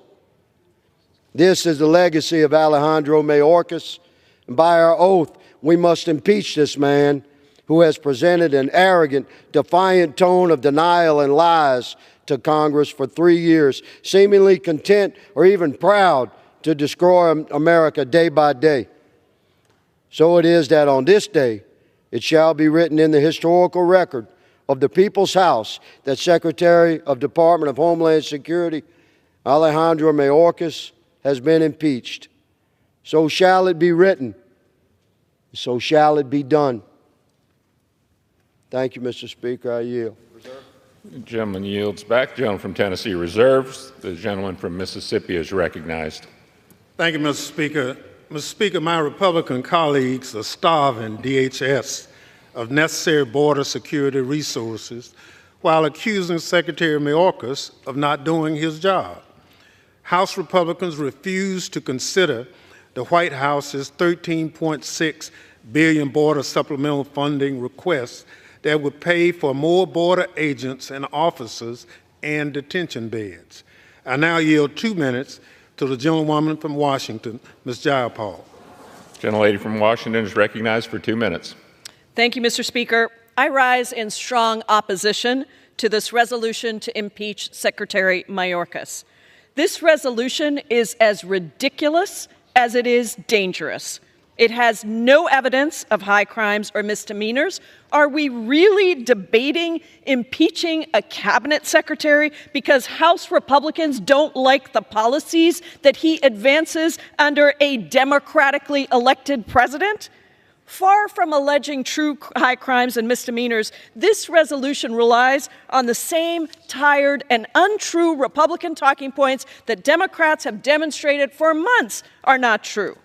With this Marjorie Taylor Greene sham impeachment resolution, the majority is bending to the will of the most extreme members of their conference simply because they don't like the policies that Secretary Mayorkas is pursuing. Secretary Mayorkas is an excellent and dedicated public servant working tirelessly to protect our national security and to address a broken immigration system. And this Republican Congress, the least productive Congress in the history of the United States, having passed only 27 bills that have been signed into law despite over 700 votes in this body, is simply trying to distract the American people from the fact that they are not doing a single thing to address the lives of ordinary Americans across this country. I keep thinking that the House cannot debase itself further, Mr. Speaker, but it appears that we have not reached rock bottom yet. Vote no on this sham of an impeachment. I yield back. Yields back. Gentleman from Mississippi reserves. Gentleman from Tennessee is recognized. Mr. Speaker, I now recognize the gentleman from Arizona for 2 minutes, Mr. Siscomani. Gentleman is recognized for 2 minutes. Thank you, Mr. Speaker, and Chairman Greene for yielding me time. Let me start with this. The House is pursuing impeachment because there is no option left. Secretary Mayorkas has abandoned his job, and he has abandoned the American people. As the charges describe, the Secretary has willfully and systematically refused to comply with the law. And he's put our communities and our country at risk by doing so. This is not an action we take lightly. The last time his cabinet secretary was impeached was in 1876. This is a historic impeachment for someone with historic failures. The time has ran out for Secretary Alejandro Mayorkas to be able to do his job. In order to secure our communities, protect our homeland, and keep Americans safe, Secretary Mayorkas has got to go. And with that, I yield back. Gentleman yields back. Gentleman from Tennessee reserves. Gentleman from Mississippi is recognized. Thank you very much. Mr. Speaker, I ask unanimous consent to include in the record op-eds from frequent conservative legal commentator Jonathan Turley and Alan Dershowitz opposing the Mayorkas impeachment despite their policy disagreements with the Biden administration. I also include in the record a January 30th, 2024 editorial by the conservative Wall Street Journal titled "Impeaching Mayorkas Achieves Nothing." Without objection. Mr. Speaker, I reserve balance. Gentleman from Mississippi reserves. Gentleman from Tennessee is recognized. Mr. Speaker, I recognize the gentleman from California for 2 minutes, Mr. Issa. The distinguished gentleman from California is recognized for 2 minutes. Thank you. Thank you, Mr. Speaker. This is so frustrating because today we are, in fact, impeaching a pawn. We're impeaching a pawn for the president. The secretary is being impeached for what he did wrong. He is, in fact, guilty as alleged. But in fact, he is just part of the high crimes and misdemeanor of the President of the United States. It was the President's decision to, in fact, undo policies that were working, to reverse, to make a systematic change that in my district, with over 55 miles of Mexican border, my border agents are reduced to being Uber drivers for everyone coming over the border. I am perfectly willing to listen to people say, well, this is a policy difference, but it is not. To faithfully execute the mission, you can have differences in how to do it. To thwart the very execution of that mission, which Secretary Mayorkas has done, is in fact an impeachable offense. I have some sympathy for him because I believe he is just obeying the orders of his boss. But that has been said before. That excuse has been used. The fact is he took an oath. He must faithfully execute that oath. If he cannot, because the president will not let him do it, then he needs to resign. As we impeach the first cabinet officer in well over 100 years, the fact is he should have resigned rather than to do things which were adverse to the Constitution, adverse to his oath, but upon the orders and duty of the president. The president can be wrong. The president can order high crimes and misdemeanors. The president can be guilty of them. This president is, in fact, guilty of that which we are impeaching the secretary for today, but so is the secretary, and for that reason I urge a yes vote and yield back. Gentleman yields back. Gentleman from Tennessee. Mr. Speaker, can I inquire about how much time remains for each side? Gentleman from Tennessee has 22 and a half minutes. Gentleman from Mississippi has 24. Gentleman from Tennessee reserves. Gentleman from Mississippi is recognized. Thank you very much. Mr. Speaker, this baseless sham impeachment fails to articulate a single charge that rises to the level of high crimes and misdemeanors. The constitutional standard for impeachment. Mere policy differences do not amount to impeachable offenses. I ask unanimous consent to include in the record a letter by eminent constitutional scholars opposed to this political stunt, as well as a Washington Post op-ed by Joshua Metz and Norm Eisen titled, "Why Impeaching Mayorkas Would Violate the Constitution." Without objection. Mr. Speaker, I reserve the Gentleman balance of my time. reserves. Gentleman from Tennessee is recognized. Mr. Speaker, I now recognize for 2 minutes, or I yield 2 minutes, to the gentlelady from Oklahoma, Mrs. Pice. Gentlelady is recognized for 2 minutes. Thank you, Mr. Speaker. Earlier in this debate, the gentleman from Mississippi noted that there has been more fentanyl seized at our southern border than ever before, but what he did not also recognize is that there are now more fentanyl deaths in this country than ever before, and that is a direct result of what is happening across our southern border. I rise today in support of the impeachment of Secretary Alejandro Mayorkas. This is one of the most solemn and consequential actions the United States House of Representatives can take, and I do not take it lightly. However, under the watch of Secretary Mayorkas, we have witnessed the degradation of our border security and the willful and consistent refusal to comply with and enforce federal immigration laws. Today, fentanyl is the leading cause of death for those ages 18 to 45. Terrorists on the FBI watch list are being released into the interior of the country, and the cartels are a multi-billion-dollar business. The crisis we face today is a threat to every single American, causing our communities to be less safe, and it is a direct result of Secretary Mayorkas' actions. A clear message must be sent to the executive branch that they no longer get to break the law without consequences. Secretary Mayorkas must be held accountable. With that, Mr. Speaker, I yield. Gentlelady yields back. Reserve. Tennessee reserves. Gentleman from Mississippi is recognized. Thank you very much. Mr. Speaker, today 3 bipartisan former secretaries of Homeland Security wrote to Speaker Johnson voicing their opposition to impeaching Secretary Mayorkas. They agree that impeachment for a policy is not constitutionally permissible. They further warn that allowing impeachment of cabinet officials over policy differences would jeopardize our national security. I ask unanimous consent to include in the record the letter from Secretaries Chertoff, Napolitano, and Johnson. Without objection. And yielding 2 minutes to the gentleman from New York, Mr. Goldman. Gentleman from New York is recognized for 2 minutes. Thank you, Mr. Speaker, and thank you to my friend, the ranking member, for yielding.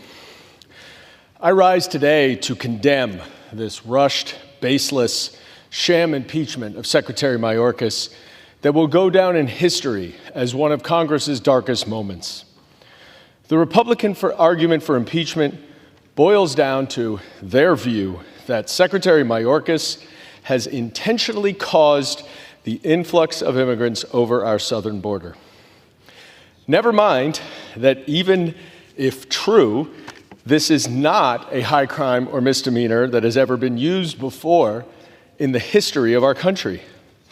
Never mind that no court has found the Secretary or the Department of Homeland Security to have violated the law. And in fact, the United States versus Texas case, which my friends on the other side of the aisle like to cite so frequently, actually reversed a district court ruling and held that there must be discretion given to the Secretary, as there has been given to every single department secretary for 27 years.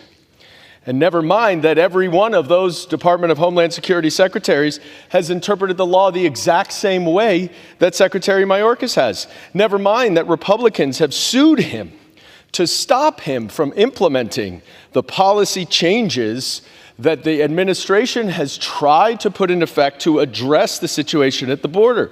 Never mind that House Republicans are impeaching him for failing to address the problems at the border while he has spent months negotiating a bipartisan bill in the Senate to do just that. The reason for this partisan stunt is simple. Donald Trump and House Republicans want to use the border as an election year issue rather than actually solve the problems through necessary legislation. I urge my colleagues who care about the Constitution, the rule of law, and this institution to vote no. You will otherwise come to regret this vote. Gentleman's time has expired. Gentleman from Mississippi reserves. Gentleman from Tennessee is recognized. Mr. Speaker, I yield 2 minutes to the gentleman from Michigan, General Bergman. Gentleman from Michigan is recognized for 2 minutes. Thank you, Mr. Speaker. The last Secretary of Homeland Security appointed by a Democrat president once described a border crisis as more than 1,000 Border Patrol encounters per day. In December last year, we averaged nearly 10 times that number.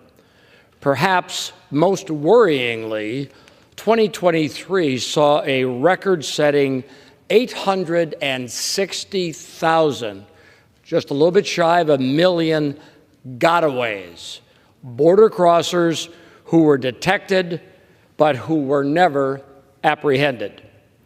That's nearly 1 million potential felons, cartel members, terrorists, and drug traffickers freely allowed into our country and currently residing in our communities and our neighborhoods. This crisis has been aided and abetted through the unprecedented dereliction of duty of Secretary Mayorkas. As the House Homeland Security Committee has uncovered, Mayorkas has repeatedly violated, subverted, and simply ignored multiple laws set forth by Congress that he swore an oath to uphold, all while ignoring court orders and lying to Congress and the American people. The evidence of his wrongdoings is damning. His abuse of power goes well beyond simple bureaucratic incompetence, and his actions, which have put our nation at extreme risk, cannot go unanswered. I urge my colleagues to support this resolution, and I yield back. Gentleman yields back. Gentleman from Tennessee reserves. Gentleman from Mississippi is recognized. Thank you very much, Mr. Speaker. Mr. Speaker, Republicans are exploiting impeachment power to distract from their inability to pass legislation. Here's what Republican Representative Chip Roy said in November, quote, "I want my Republican colleagues to give me one thing, one that I can go campaign on and say we did. One. Explain to me one material, meaningful, significant thing the Republican majority has done." I now yield 1 minute to the gentleman from New York, the Democratic leader, Honorable Hakeem Jeffries. Gentleman from New York is recognized for 1 minute.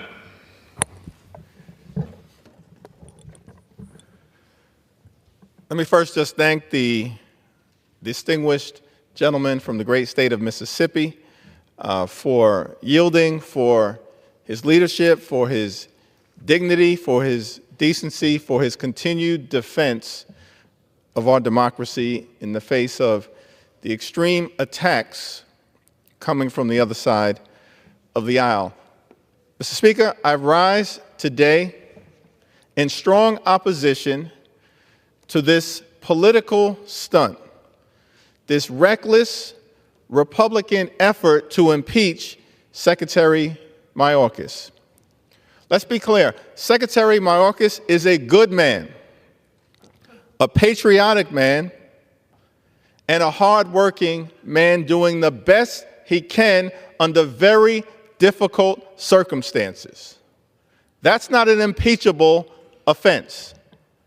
Extreme MAGA Republicans have produced no evidence that Secretary Mayorkas has engaged in a high crime or misdemeanor, no evidence that Secretary Mayorkas has engaged in an impeachable offense, and no evidence that Secretary Mayorkas has broken the law or violated the Constitution.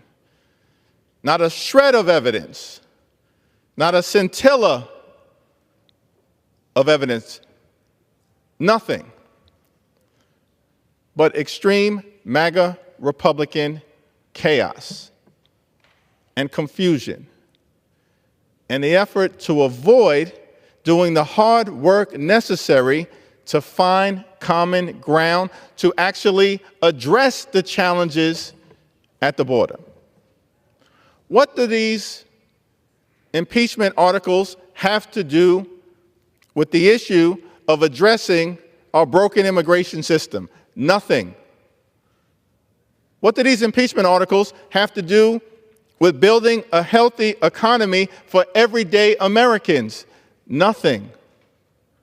What do these impeachment articles have to do with addressing the inflationary challenges and the affordability issues that the American people are experiencing day after day as we work to continue to emerge from a once-in-a-century pandemic that shut down the economy?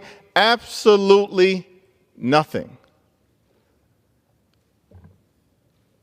Extreme MAGA Republicans have spent this entire Congress not advancing any ideas, acting on any agenda, deciding to work together with us to solve problems for the American people. And so you've brought articles of impeachment that are not anchored in reality. You've brought articles of impeachment for one simple reason: because you really want to impeach Joe Biden. That's what you were directed to do by the puppet master, the former president of the United States, Donald Trump. You really want to impeach Joe Biden, but you realize that that is politically unpopular. And so you've brilliantly come up with, in your minds, Plan B. Let's go after Secretary Mayorkas. No evidence that he's engaged in wrongdoing, committed a crime, or violated the Constitution, but let's go after Secretary Mayorkas. Maybe that will satisfy the quest for revenge of the puppet master. Because when the puppet master, Donald Trump, says jump, extreme MAGA Republicans respond, how high? We just got evidence of that over the last few weeks, because extreme MAGA Republicans have been lecturing America that we have to deal with the challenges at the border. We agree. A bipartisan process has been underway in the Senate for months to try to fix our broken immigration system. But as soon as Donald Trump says, no, we actually don't want to do anything about the challenges at the border, because politically that might not be good for us, you've walked away from working together in a common sense fashion to fix our broken immigration system. And so instead, what you have to offer the American people is this sham impeachment, this political stunt, this waste of time. But you will not fool the American people. you will actually be held accountable for your inaction and your affirmative leaning in to doing things that don't advance progress in any way, shape, or form for the American people. No reasonable American can conclude that you're making life better for them with this sham impeachment. But you will live with this like a scarlet letter. It may succeed, it may not. Secretary Mayorkas should wear this like a badge of honor because it's worthless. It means nothing. It's fake, it's fraudulent, and it's foolish. And I urge everybody to vote no so we can get back to doing the real business of the American people. I yield back. Gentleman yields back. Members are reminded to direct their comments to the chair. The gentleman from Mississippi reserves. Gentleman from Tennessee is recognized. Mr. Speaker, I yield 3 minutes to the gentlelady from North Carolina, Chairwoman Fox. The gentlelady is recognized for 3 minutes. I thank the gentleman from Tennessee for yielding and his great work on this impeachment resolution. Mr. Speaker, Secretary Mayorkas' political career is on the chopping block where it rightfully belongs. He has failed to apply the laws that would stop this invasion at the southern border. To those who claim that this impeachment is for purely political purposes, you're dead wrong. This is about upholding the rule of law that governs our republic, the same rule of law that Secretary Mayorkas has ignored and forsaken every day. Secretary Mayorkas has had innumerable opportunities to enforce the laws that are already on the books, but has chosen not to. He has earned his own impeachment. Let's be clear. Our entire constitutional system is predicated on the idea that Congress creates laws and the executive branch enforces those laws. Allowing this abuse of our constitutional system to go unchecked could spell the beginning of the end for our republic. I'm proud to serve as a co-sponsor of these impeachment articles. The rule of law must be restored at the border immediately. And with that, I yield back my time to the gentleman from Tennessee. Gentlelady yields back. Gentleman from Tennessee reserves. Gentleman from Mississippi is recognized. Mr. Speaker, Republicans use the language of invasion and great replacement theory. But look, invasion in the Constitution means invasion during an act of war by a foreign nation or insurrection from within. I direct my Republican colleagues to the Federalist Paper number 4 and 43 if they want to learn why the entry of migrants escaping crisis for a better life is not invasion. I now yield. I reserve. Gentleman reserves. The gentleman from Tennessee is recognized. Mr. Speaker, I'd like to yield 2 minutes to the gentleman from Texas, Chairman Arrington. Gentleman is recognized for 2 minutes. I thank our fearless leader and good gentleman from Tennessee, and just a comment about this not being an invasion. No honest or objective American from sea to shining sea could characterize what's happening at our southern border in any way other than an invasion. And it's destroying our country. And it's because of the willful neglect. It's because of the dereliction of duty. It's because of the faithlessness to this Constitution and its first job to provide a common defense. I want to thank Chairman Green for restoring the dignity and integrity of the impeachment process.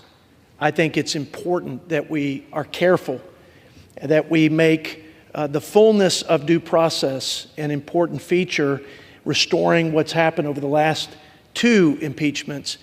This is a year-long process, and I appreciate your fidelity to the Constitution and the integrity of this institution. Look, bottom line, Mr. Speaker, I believe that the impeachment clause in the Constitution, according to our founders, was to give remedy for this very circumstance, to remove someone who had violated their public trust in a way that resulted in serious and systemic injury to society.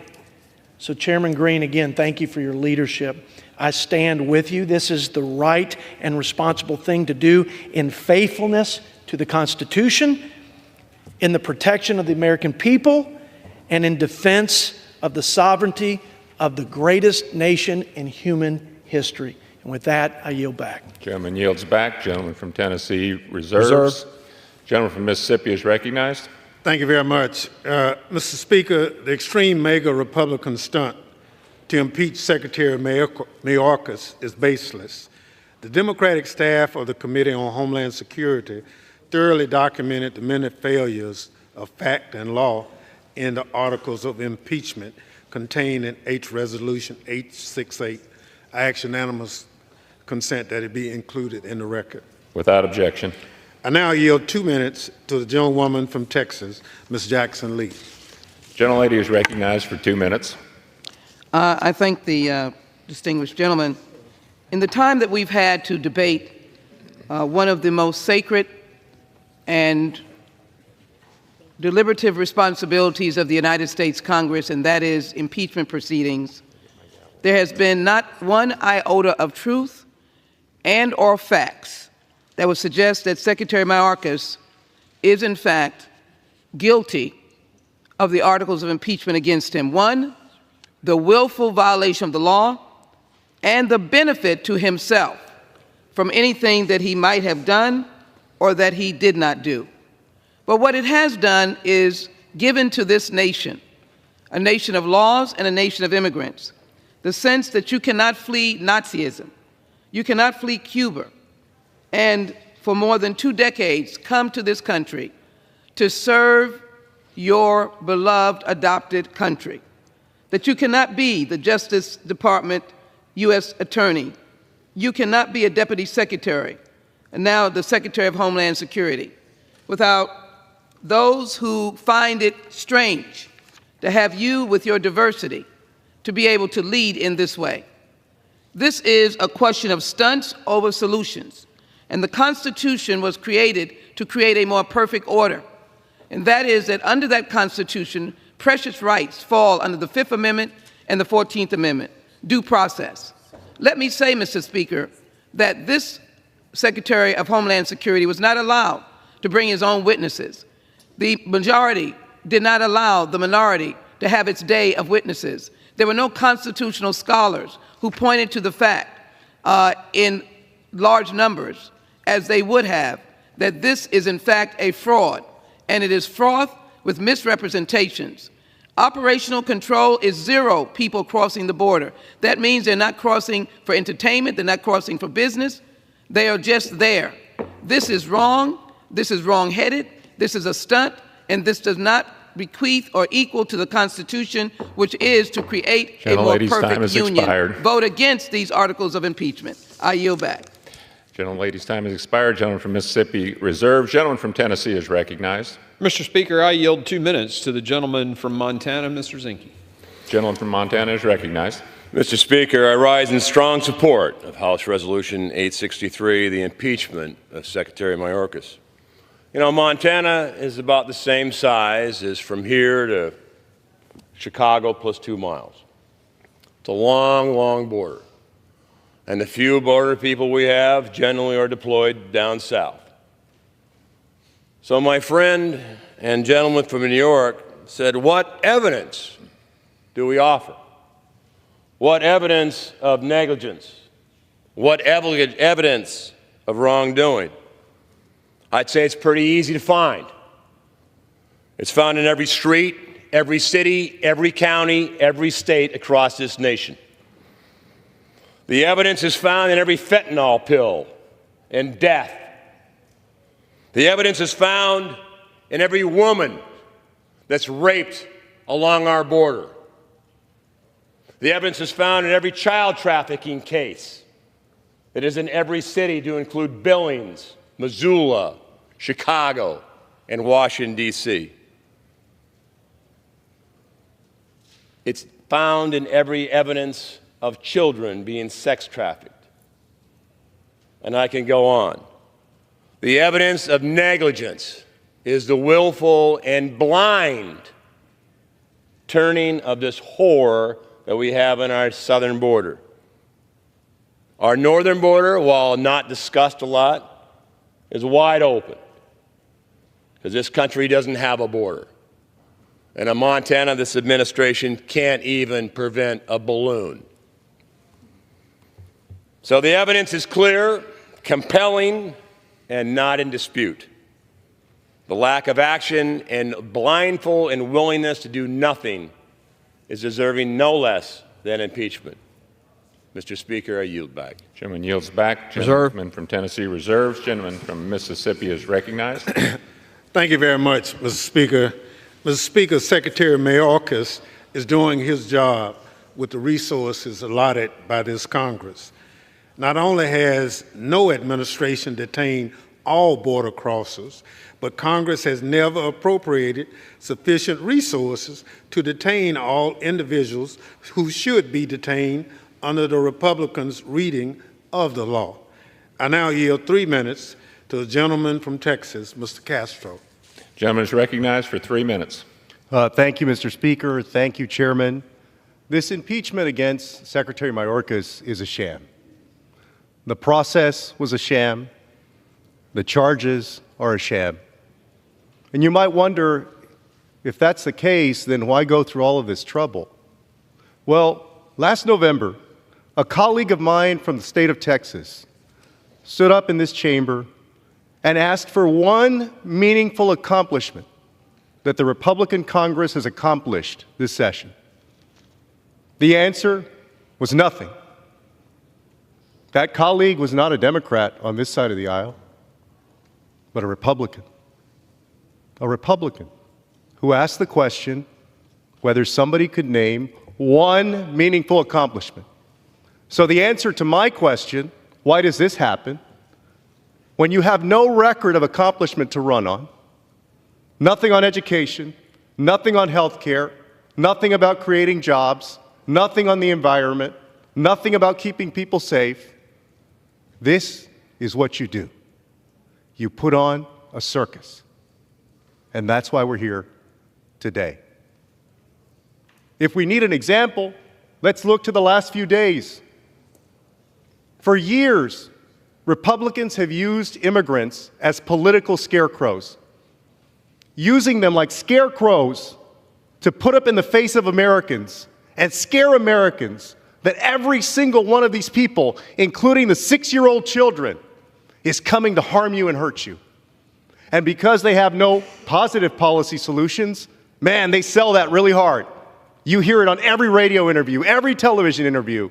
You hear it from the people in here. You hear it on television, on Fox News, every single place. They use these people to scare Americans. That's how they want to win. And that's why we're here. Because there's nothing else left.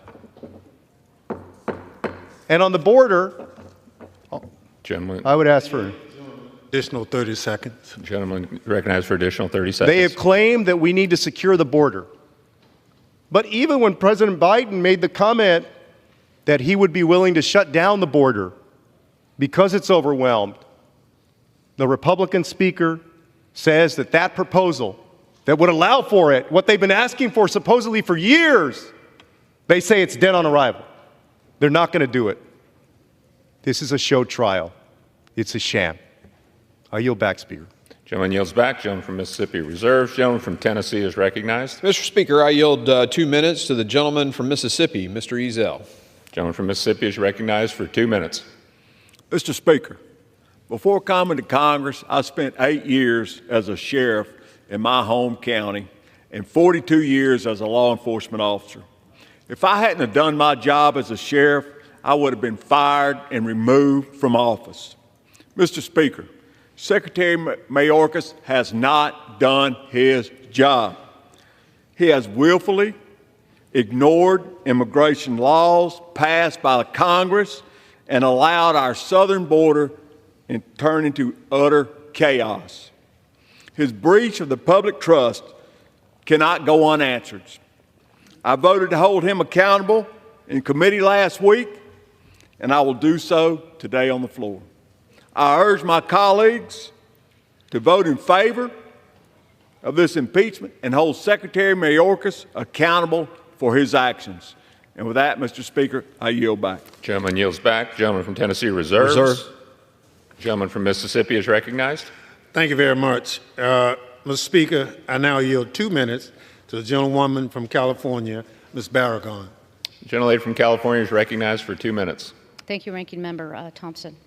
I rise to oppose this baseless, politically driven impeachment of Secretary Mayorkas by extreme MAGA Republicans.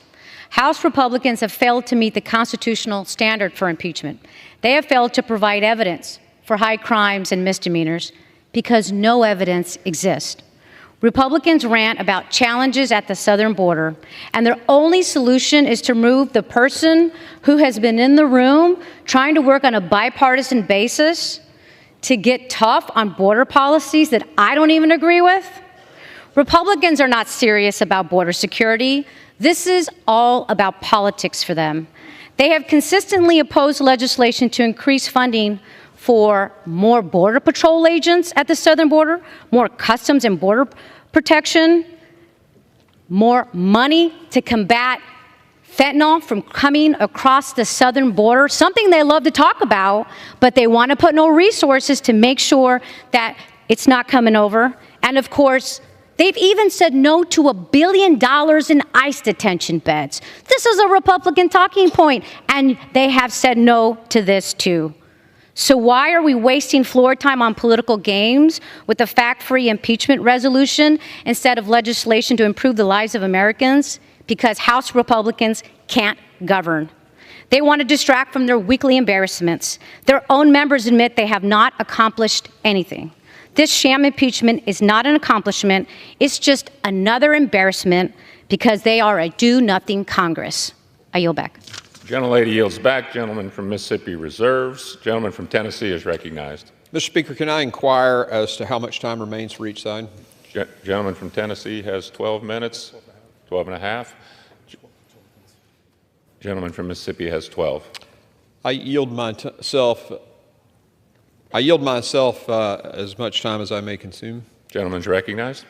I'd like to address some of the, at a minimum, misinformation that's been provided by my colleagues on the other side of the aisle. This notion that Republicans have somehow cut Border Patrol is absolutely false. In fact, it's been the administration that's brought decreasing budget requests, for example, for ICE detention beds every single year, and we've wound up giving them more than they've asked for. Our bill, H.R. 2, House Resolution 2, actually would provide 3,000 new Border Patrol agents, and the supplemental request by the president's like 1,400. I mean, you can't say we're resourcing less when we're actually providing numbers for more. I mean, that's just disinformation. It's false. This notion that seizures are up, I mean, if you pour more water through a small pipe, you're going to catch. I mean, there's more volume coming at the fence. They're going to seize more. I get that. But tell me why the price of fentanyl in Tennessee for a hit of it on the street went from $95 a hit when this president took office to $28 a hit. It's because the supply and demand of fentanyl. It's, supply and demand curve. And that's because it's pouring across our southern border. It's pouring across our southern border because the cartels are jamming folks through the crossing sites. The Border Patrol agents are having to move off the border to cover that, and we have a wide open southern border. We've shown this in our 5 phases investigation, videos of, camouflage wearing, carpet shoe wearing people with backpacks full of drugs coming through the remote parts of the country, or the border. It's to suggest that just because seizures are up, somebody's doing their job, that's meaningless. I want to make a point here because several people have said if we were concerned about border protection, we would bring up the Senate negotiated bill. Well, I thought they had to pass it over there before we could bring it up. I thought you had to actually pass. I haven't heard that the bill's even passed the Senate. So this accusation that we somehow aren't for Border Patrol because we haven't taken up this bill is false. because it hasn't even passed the Senate yet. I heard someone say Mr. Mayorkas has done his job. I mean, the last poll I saw was like 85% of Americans think the guy is failing. But yeah, keep singing that song. Rushed, we've been at this for almost a year. One gentleman said no court has actually ruled that Mr. Mayorkas is breaking the law. The Fifth Circuit Court absolutely ruled it. And then the gentleman who mentioned that actually said that the Supreme Court overturned that. No, they didn't. They decided they weren't going to decide. They said, we don't have standing here, or you don't have standing here. So the case wasn't technically even heard. They said, you don't have standing, have a nice day. To suggest that that was overturned, the Fifth Circuit Court's ruling on the lawlessness of this secretary is just wrong. It's wrong. I now yield 2 minutes to the gentleman from Mississippi, Mr. Guest. Gentleman is recognized for 2 minutes. Thank you, Mr. Speaker. Mr. Speaker, I want to push back.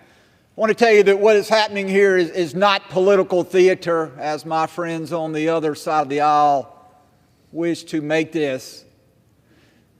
The Democrats have sought to blame Republicans, saying that our inaction has helped cause this border crisis. But I will tell you that nothing is further from the truth. Almost a year ago, this body passed H.R. 2, a border security bill. A border security bill that would fund a record number of Customs and Border Patrol agents. A bill which would give raises to those men and women who are there on the front lines trying to secure our border. A bill which would invest in technology to stop the flow of illegal drugs coming across our borders. A bill which would have restarted wall construction. That bill for almost a year has sat in the other chamber, has sat in the Senate, and Schumer has refused to bring that bill to the floor. This body also passed the Homeland Security Appropriations Bill, giving the Homeland Security Department more money than that department has ever received. We funded those additional agents. We funded those pay raises. We funded additional detention beds. And what has happened to that appropriations bill? It also sits in the Senate, waiting for the Senate to take action.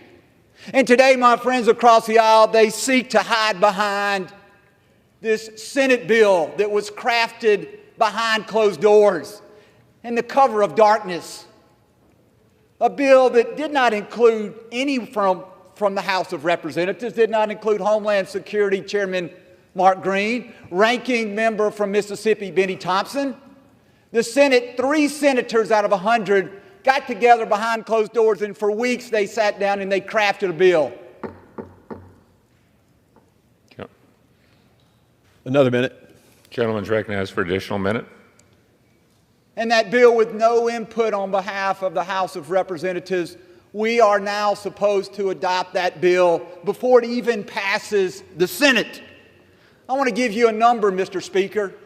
That number is 370,000. That is the number of immigrants who came into our country last month alone. That's not a year. That's not 6 months. That is a single month, $370,000. Yet our Homeland Security Secretary continues to maintain that the border is secure. And my friends across the aisle seek to blame Republicans for this crisis. I will tell you that their blame is misplaced. If they want to know the blame and they want to blame someone for what's happening on the southwest border, they need to look in the mirror. They need to look at what their secretary has done, and they need to look at what their president has done. They can no longer blame Republicans for their failures. And I will close with this, Mr. Speaker. If we are unable to hold Secretary Mayorkas accountable for his failures, for his failure to enforce the law, Gentleman's time has expired. we can hold no one accountable. Secretary Mayorkas must be impeached. Reserve. Gentleman from Tennessee reserves. Gentleman from Mississippi is recognized. Thank you very much, Mr. Speaker. Mr. Speaker, the administration is enforcing the law. ICE is currently detaining over 38,000 people. This is 4,000 more than Congress has provided funding for. If Republicans want DHS to detain more people, they should provide the funds the administration has asked for in the supplemental request. Under former President Trump, Republicans cheered the doubling of drug seizures. Now they view it as a problem. This is hypocrisy at its finest. Under Secretary Mayorkas' leadership, DHS has seized more fentanyl and arrested more criminals for fentanyl-related crimes in the last 2 years than in the previous 5 years. Mr. Speaker, this impeachment has been a pre-planned political stunt from the beginning.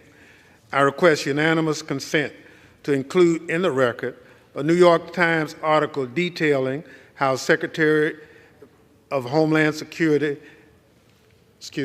I request unanimous consent to include in the record a New York Times article detailing how Homeland Security Committee Chairman Mark Green promised donors that the House would impeach Secretary Mayorkas prior to launching any type of inquiry. Get the popcorn, he said. Without objection. Gentleman from Mississippi reserves. Gentleman from Tennessee is recognized. Thank you, Mr. Speaker. I would yield to myself as much time as I'd consume. Gentleman's recognized. Mr. Speaker, I think that most of my colleagues here and a lot of people back home certainly know that I had the unbelievable privilege to interview Saddam Hussein on the night of his capture. And as I was sitting there talking to Saddam Hussein, I asked him why he invaded Kuwait, and he gave me all these justifications about who owned which oil field. And then he held up the palm of his hand, and he pointed to the palm of his hand, and he said, you know, all of human civilization comes from the Tigris and Euphrates River. Every person on the planet is an Iraqi, and I'm the president of Iraq. What Saddam was saying is he was the king of the world. The thought struck me, how does a person get there? Well, the old adage came to mind that, you know, absolute power corrupts absolutely. When you concentrate power into the hands of fewer and fewer people, you get tyranny every time. In this case, one man. Our founders were brilliant. They were following the philosophies of Montesquieu, and they decided that they would divide power out. They would separate 3 branches of government, and then with the 10th Amendment, they would separate power between the federal government and the states, the local governments. But they did develop 3 equal and separate branches of government, with the legislative branch writing the laws and the executive branch executing the laws. And interestingly enough, in the Iran-Contra hearing, the Democrats said in their report, you can't pick and choose which law you want to enforce. It's also fascinating that, you know, here we are. They say it's about policy. This is about a systemic, planned mechanism to undo the immigration laws passed before, just because the current secretary doesn't think that's what they ought to be. That secretary is supposed to execute those laws, but he's chosen not to. It says shall detain criminal felons, and he has directed his DHS employees not to do that. Violating the laws passed by this body, telling this separate but equal branch of government, I don't care what you say or have passed as law. I don't care that you represent the voice of the American people. I'm the guy who knows the best way to do it, and I'm going to do it my way. That is the road to tyranny. That is power in one man's hands. And that is not what our Constitution says it's supposed to be. And he took an oath to that Constitution, to defend that Constitution that says this branch writes, that branch executes. He has violated his oath of office. He has subverted the laws that this body has passed and thus basically said, I don't care about the Congress. That is unacceptable. And whether he were a Republican or a Democrat, standing that way, I would be here today doing everything I could to remove him from office. Because when I was 17, I took an oath to that Constitution for the first time. And I served for 24 years willing to take a bullet for that Constitution and the people of this country. And I will not stand idly by while he throws it in the garbage. I reserve. Gentleman from Tennessee reserves. Gentleman from Mississippi is recognized. Thank you very much. Mr. Speaker, even some House Republicans have acknowledged that there's no constitutional basis for impeachment.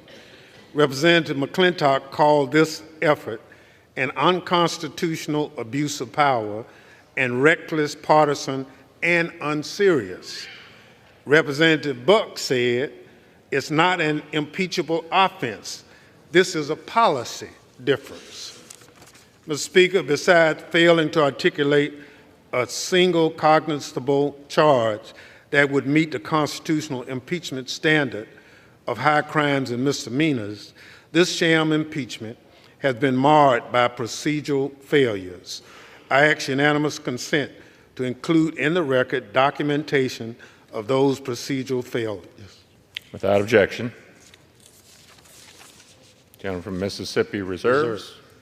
Gentleman from Tennessee is recognized. Mr. Speaker, I have no more speakers and am prepared to close after the gentleman from Mississippi closes.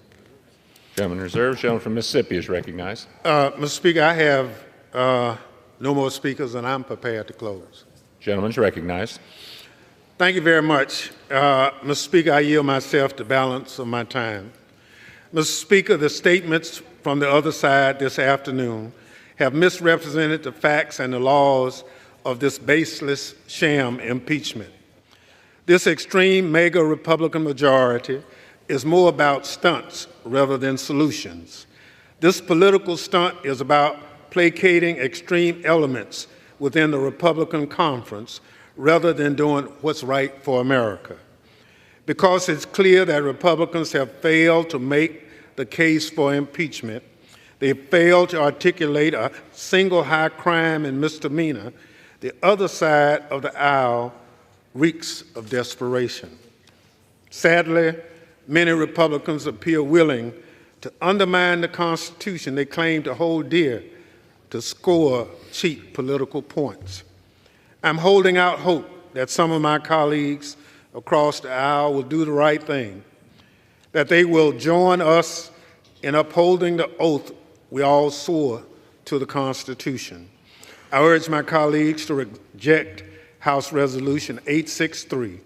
Vote no on this sham impeachment. And with that, Mr. Speaker, I yield back. Gentleman yields back. Gentleman from Tennessee is recognized. Mr. Speaker, I yield the balance of my time to myself.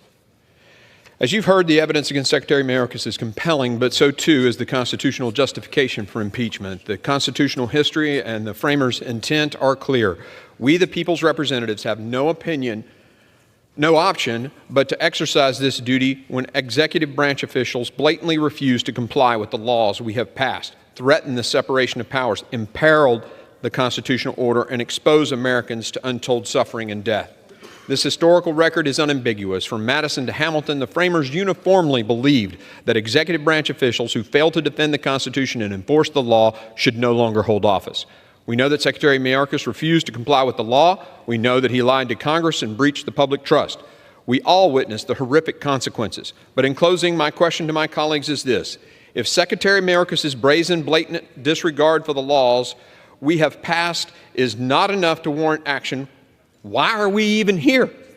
What is the point of passing laws if we allow the executive branch to violate those laws with impunity? Do we care so little for our constitutional role and responsibilities that we would allow an official of either party to openly defy laws passed by this House, the people's House? I truly hope not. That would be a dangerous precedent and a serious abdication of our duty. Willfully violating the law to open America's borders to millions of unvetted migrants and breaching the public trust are grave offenses against our country, our Constitution, and our constituents. It is therefore incumbent upon us on this solemn day to fulfill our oaths to the Constitution and exercise the power to impeach. I urge my colleagues to join me. I yield back the balance of my time. Gentleman from Tennessee yields back. All time for debate has expired. Pursuant to House Resolution 996, the previous question is ordered on the resolution as amended. Pursuant to Clause 1C of Rule 19, further consideration of House Resolution 863 is postponed.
Pursuant to Clause 8 of Rule 20, the Chair will postpone further proceedings today on the motions to suspend the rules on which a recorded vote or the yeas and nays are ordered, or votes objected to under Clause 6 of Rule 20. The House will resume proceedings on postponed questions at a later time. For what purpose does the gentleman from California seek recognition? Mr. Speaker, I move that the House suspend the rules and pass H.R. 7217. The clerk will report the title of the bill. H.R. 7217, a bill making emergency supplemental appropriations to respond to the attacks in Israel for the fiscal year ending September 30th, 2024, and for other purposes. Pursuant to the rule, the gentleman from California, Mr. Calvert, and the gentlewoman from Connecticut, Mrs. DeLauro, will each control 20 minutes. The chair recognizes the gentleman from California. Mr. Speaker, I ask unanimous consent that all members have 5 legislative days to revise and extend their remarks and include extraneous material on the measure under consideration. Without objection. Mr. Speaker, I rise today to offer House Resolution 7217, the Israel Supplemental Appropriations Act of 2024. This bill provides $17.6 billion in emergency supplemental appropriations, which provide needed military assistance to America's great ally, Israel, and support U.S. military forces operating in the region. On October 7, 2023, Hamas carried out a brutal, unprovoked terrorist attack on the people of Israel. The horrific acts committed on this day resulted in 1,200 deaths, thousands injured, and 240 hostages. 136 remain in captivity, and over 30 are believed to be dead. The Israeli people are still reeling from the horrors of October 7th, but have bravely pushed their sorrow aside to root out and fight Hamas and ensure that the people are never threatened again. Last November, the House passed a $14.3 billion supplemental to shore up our ally. The bill included $5.2 billion in missile defense systems such as Iron Dome, David Sling, and Iron Beam, $4.4 billion to backfill U.S. stocks, $1 billion for U.S. munition production such as 155 rounds and small diameter bombs, $3.5 billion for foreign military financing of U.S. systems and munitions, and $200 million for the protection of U.S. personnel and emergency evacuations of American citizens in the region as a result of this conflict. These requirements remain unchanged and are aligned with the Biden administration's supplemental request and are included again in the bill we are considering today. Unfortunately, the situation in the Middle East has continued to deteriorate since November. The Houthis have launched dozens of missile, drone, and boat attacks on military and civil ships in the Red Sea. On January 28th, 3 U.S. soldiers were killed and 40 injured by a drone attack. 3 U.S. soldiers were killed and 40 injured in a drone attack at a military base in Jordan, caused by an Iranian-backed militia. Just this morning, the Houthis fired missiles at 2 civilian ships in Yemen, 1 British, 1 American. We're putting our military in an untenable situation, and attacks continue to escalate. Now we must shore up our ally Israel and provide our military with the resources they need to protect our troops in the region. The new funding in this bill addresses that changing reality by providing $3.3 billion for U.S. military operations in the region funded through December 24. This includes $1 billion for low-cost defensive capability to thwart future attacks on U.S. forces in the region. In many instances, we have been intercepting low-cost Iranian-backed drones with multi-million-dollar munitions. This funding will protect our forces and put us on the right side of the cost curve. This funding bill resupplies Israel's defensive capability, restores American defense industry to replenish our stocks, funds necessary operations for our forces in the region, and sends a strong signal that the United States will not back down. I'm grateful for the support of Chairwoman Granger, Chairman Diaz-Balart, Republican leadership, and dozens of members who have co-sponsored the bill. I'm also grateful for the support expressed by many of my friends across the aisle. We have an opportunity today to come together and send a strong message: the United States stands with Israel. I want to address the position of the Democratic leadership, including President Biden's veto threat. Assertion that this bill plays politics are patently false. Last November, Democrats said they wanted a clean bill. That's exactly what this is. This bill simply provides necessary resources to our closest ally in the region and our own military. I introduced this bill because it's the right thing to do. The only people making it political are those who oppose it. Tomorrow is the 4-month anniversary of the horrific October 7th terrorist attack, an act of war. Israel knows that we stand with them, and today we can send a clear message that we support the efforts to eradicate Hamas and the only way to truly bring peace to the region. Likewise, our American military men and women should know their government stands fully behind them and will respond to these numerous attacks. Terrorists and those supporting them should have no question of American resolve.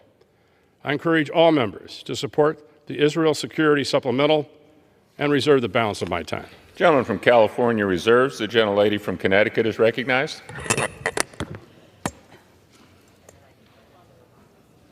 Mr. Speaker, I'm sorry.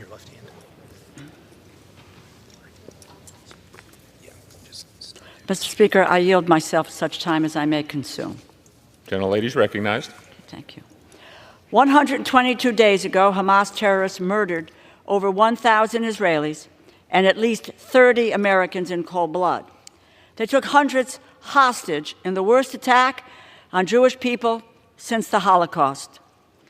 President Biden's supplemental funding request for Israel, Ukraine, the Indo-Pacific, and for our border has gone all but completely unanswered by this historic do-nothing majority.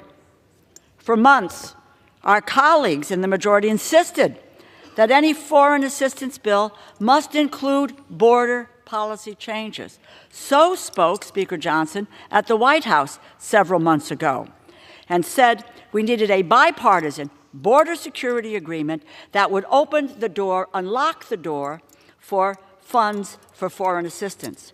Yet, Republicans have rejected a bipartisan bill that would accomplish exactly what they have asked for. While declaring that bill dead on arrival in the House, the majority has opted to consider a bill that we know the president will veto. This is a political stunt that makes it less likely that Israel gets its funds while endangering U.S. national security. This accomplishes nothing and delays aid getting out to our allies and providing humanitarian relief. Our allies cannot wait. Our border communities cannot wait. Our cities cannot wait.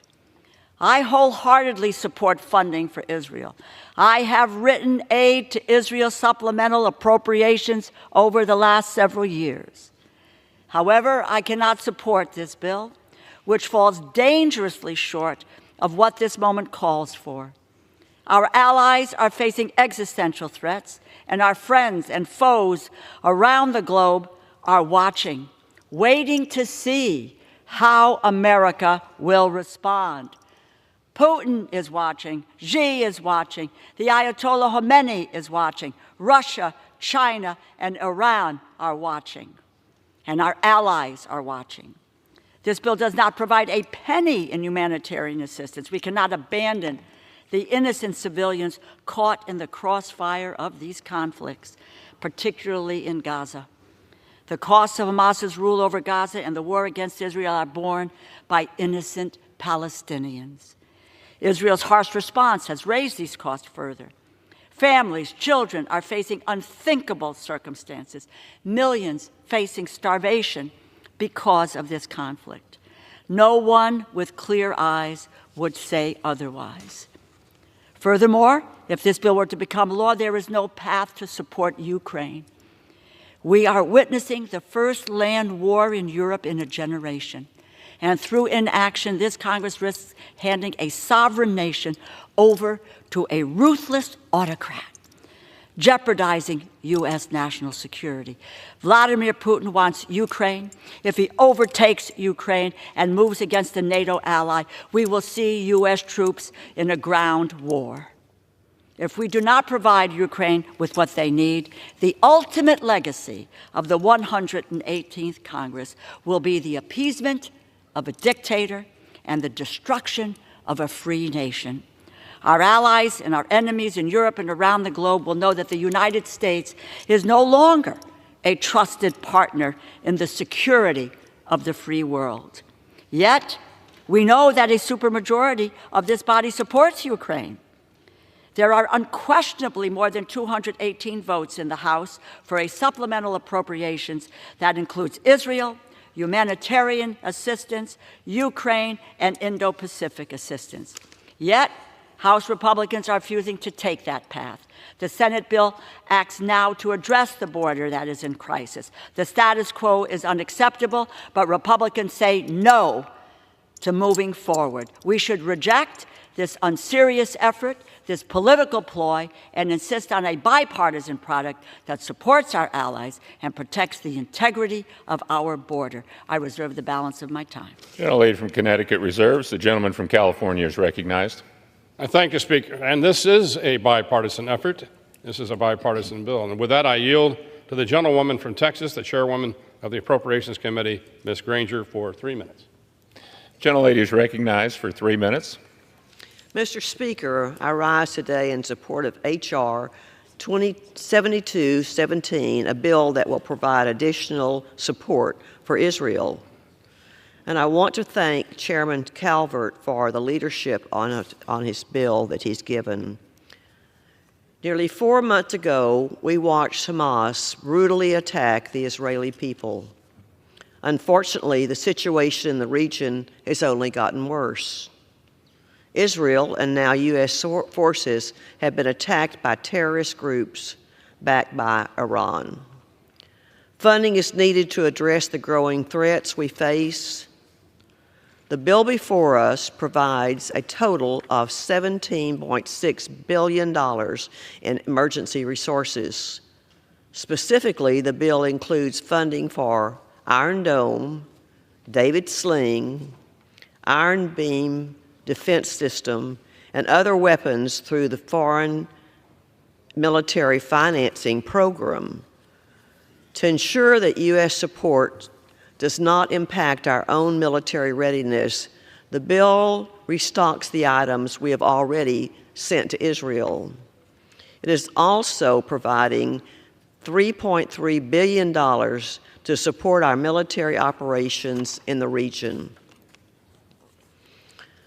Now, more than ever, we must stand firm with Israel.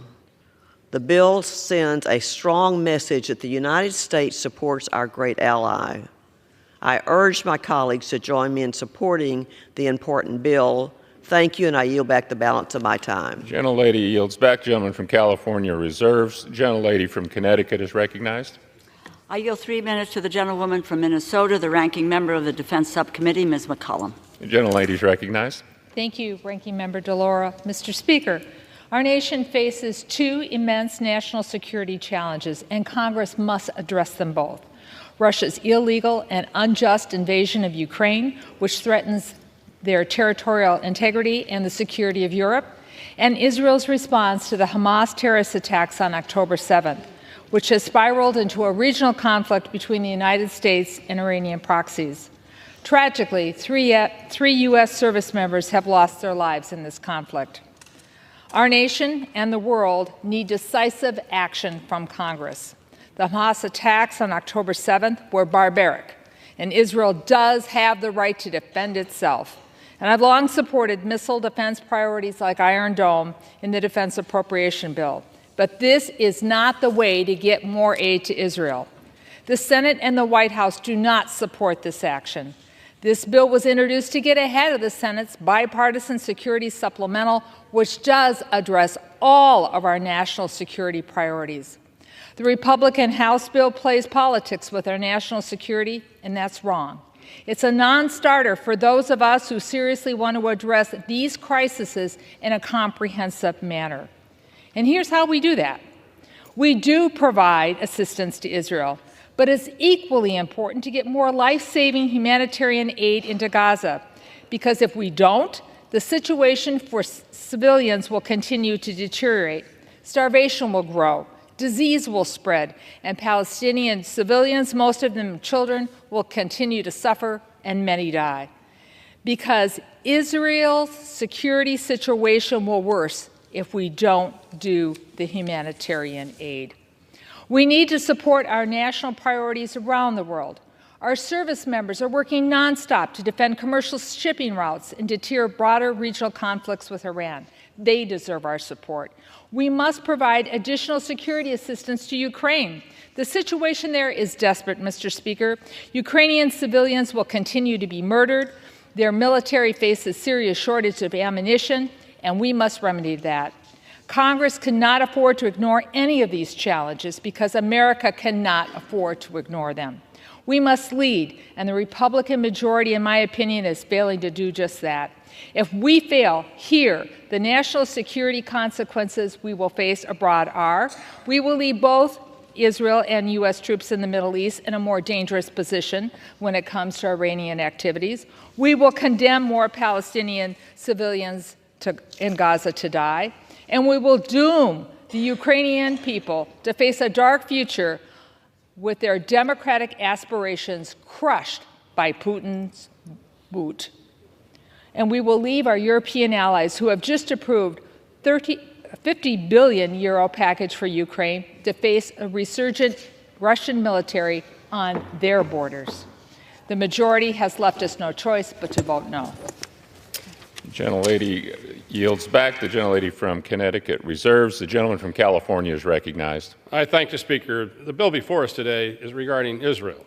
We have time to debate Ukraine at a later date, but today this is regarding aid to Israel, which we need to do immediately. With that, I yield to the gentleman from Arkansas, a member of the Defense Appropriations Committee and chairman of the Financial Services Committee, Mr. Womack. 2 minutes. For how long? The gentleman is recognized for 2 minutes.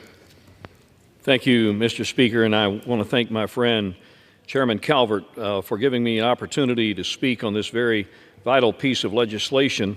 It is our solemn duty, Mr. Speaker, our solemn duty to protect our allies and defeat our common enemies. I think we have agreement on both sides of the aisle that we need to do that. October 7th, 2023, Hamas launched a brutal attack on our friends in Israel, and we've all seen the carnage and the assessment of damage and the terrific loss of life in Israel. This unwarranted and unprovoked attack was a cruel display of the worst of humanity. We should all agree to that. Israel is a stabilizing force in the Middle East. It has to be supported at all costs. From my time as a commander of forces in the Sinai Peninsula, where I had a close working relationship with the IDF, to my time as a member of Congress in this important subcommittee, I've always been a strong supporter of Israel and will continue to advocate on its behalf. This $17.6 billion appropriated will save Israeli lives. It'll work to defeat Hamas terrorists. The funding will replenish and procure advanced weapon systems, defense articles, and defense services, provide for the procurement of the Iron Dome, David Sling, and Iron Beam defense systems to combat short-range rockets and support U.S. military operations in Israel. In short, Mr. Speaker, we need to pass this bill. And so I encourage all of my colleagues to take a serious look at it. Pass the bill. Let's get it to the Senate, get it to the White House.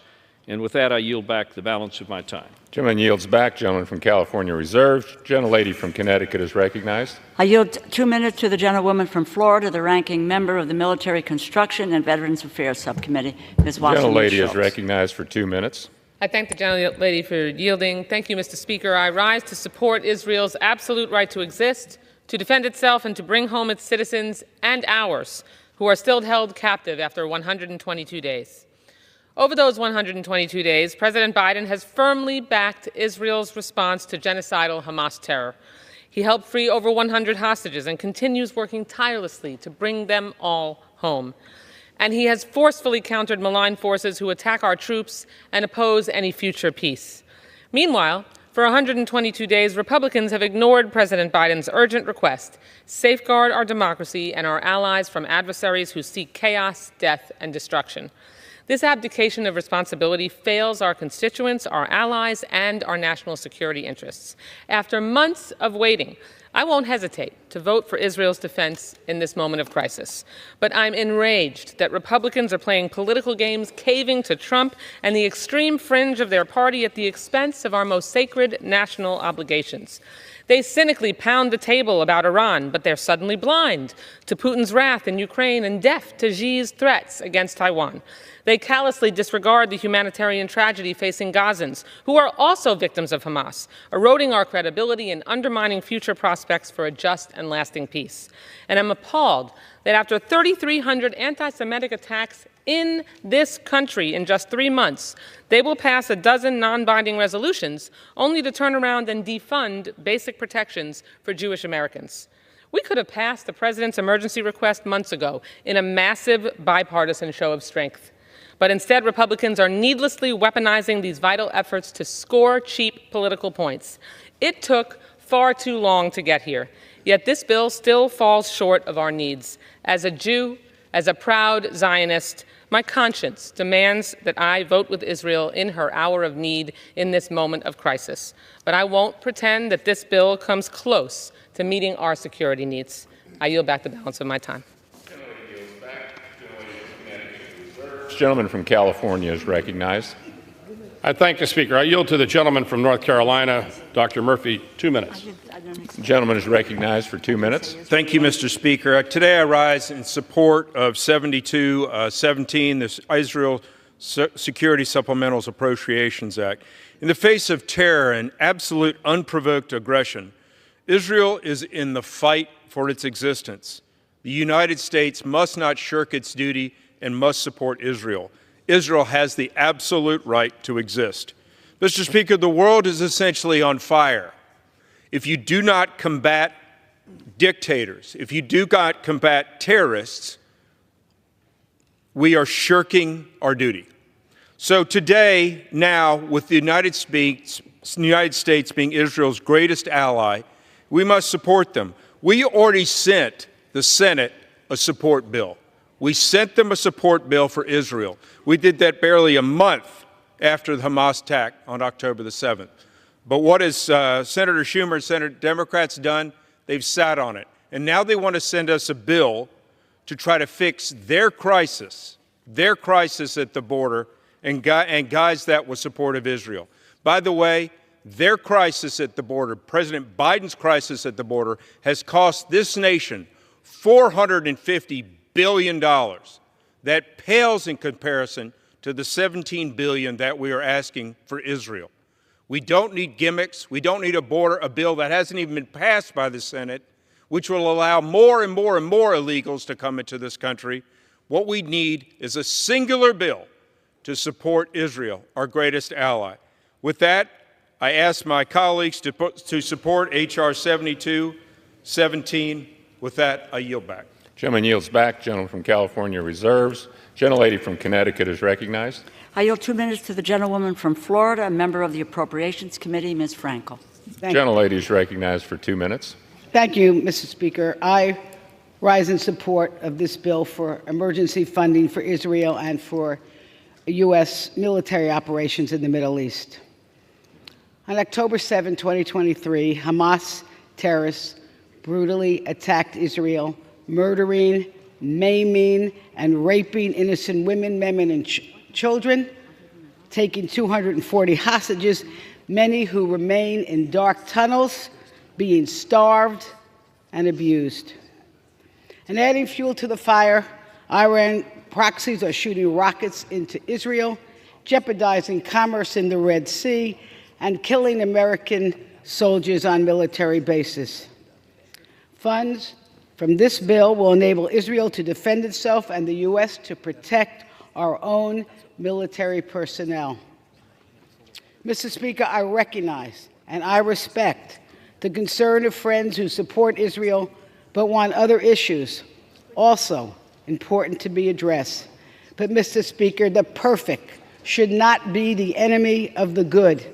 And let me be clear, my vote will be for what is in this proposed bill and not a rebuke of what is left out.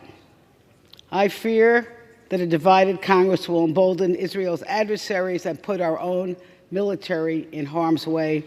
Israel's security is our security. I stand with Israel, I stand with humanity, and I urge my colleagues to join me in supporting this bill. And I yield back. Gentlelady yields back. Gentlelady from Connecticut reserves. Gentleman from California is recognized. I yield to the gentleman from New York, Mr. Lawler, 3 minutes. Gentleman is recognized for 3 minutes.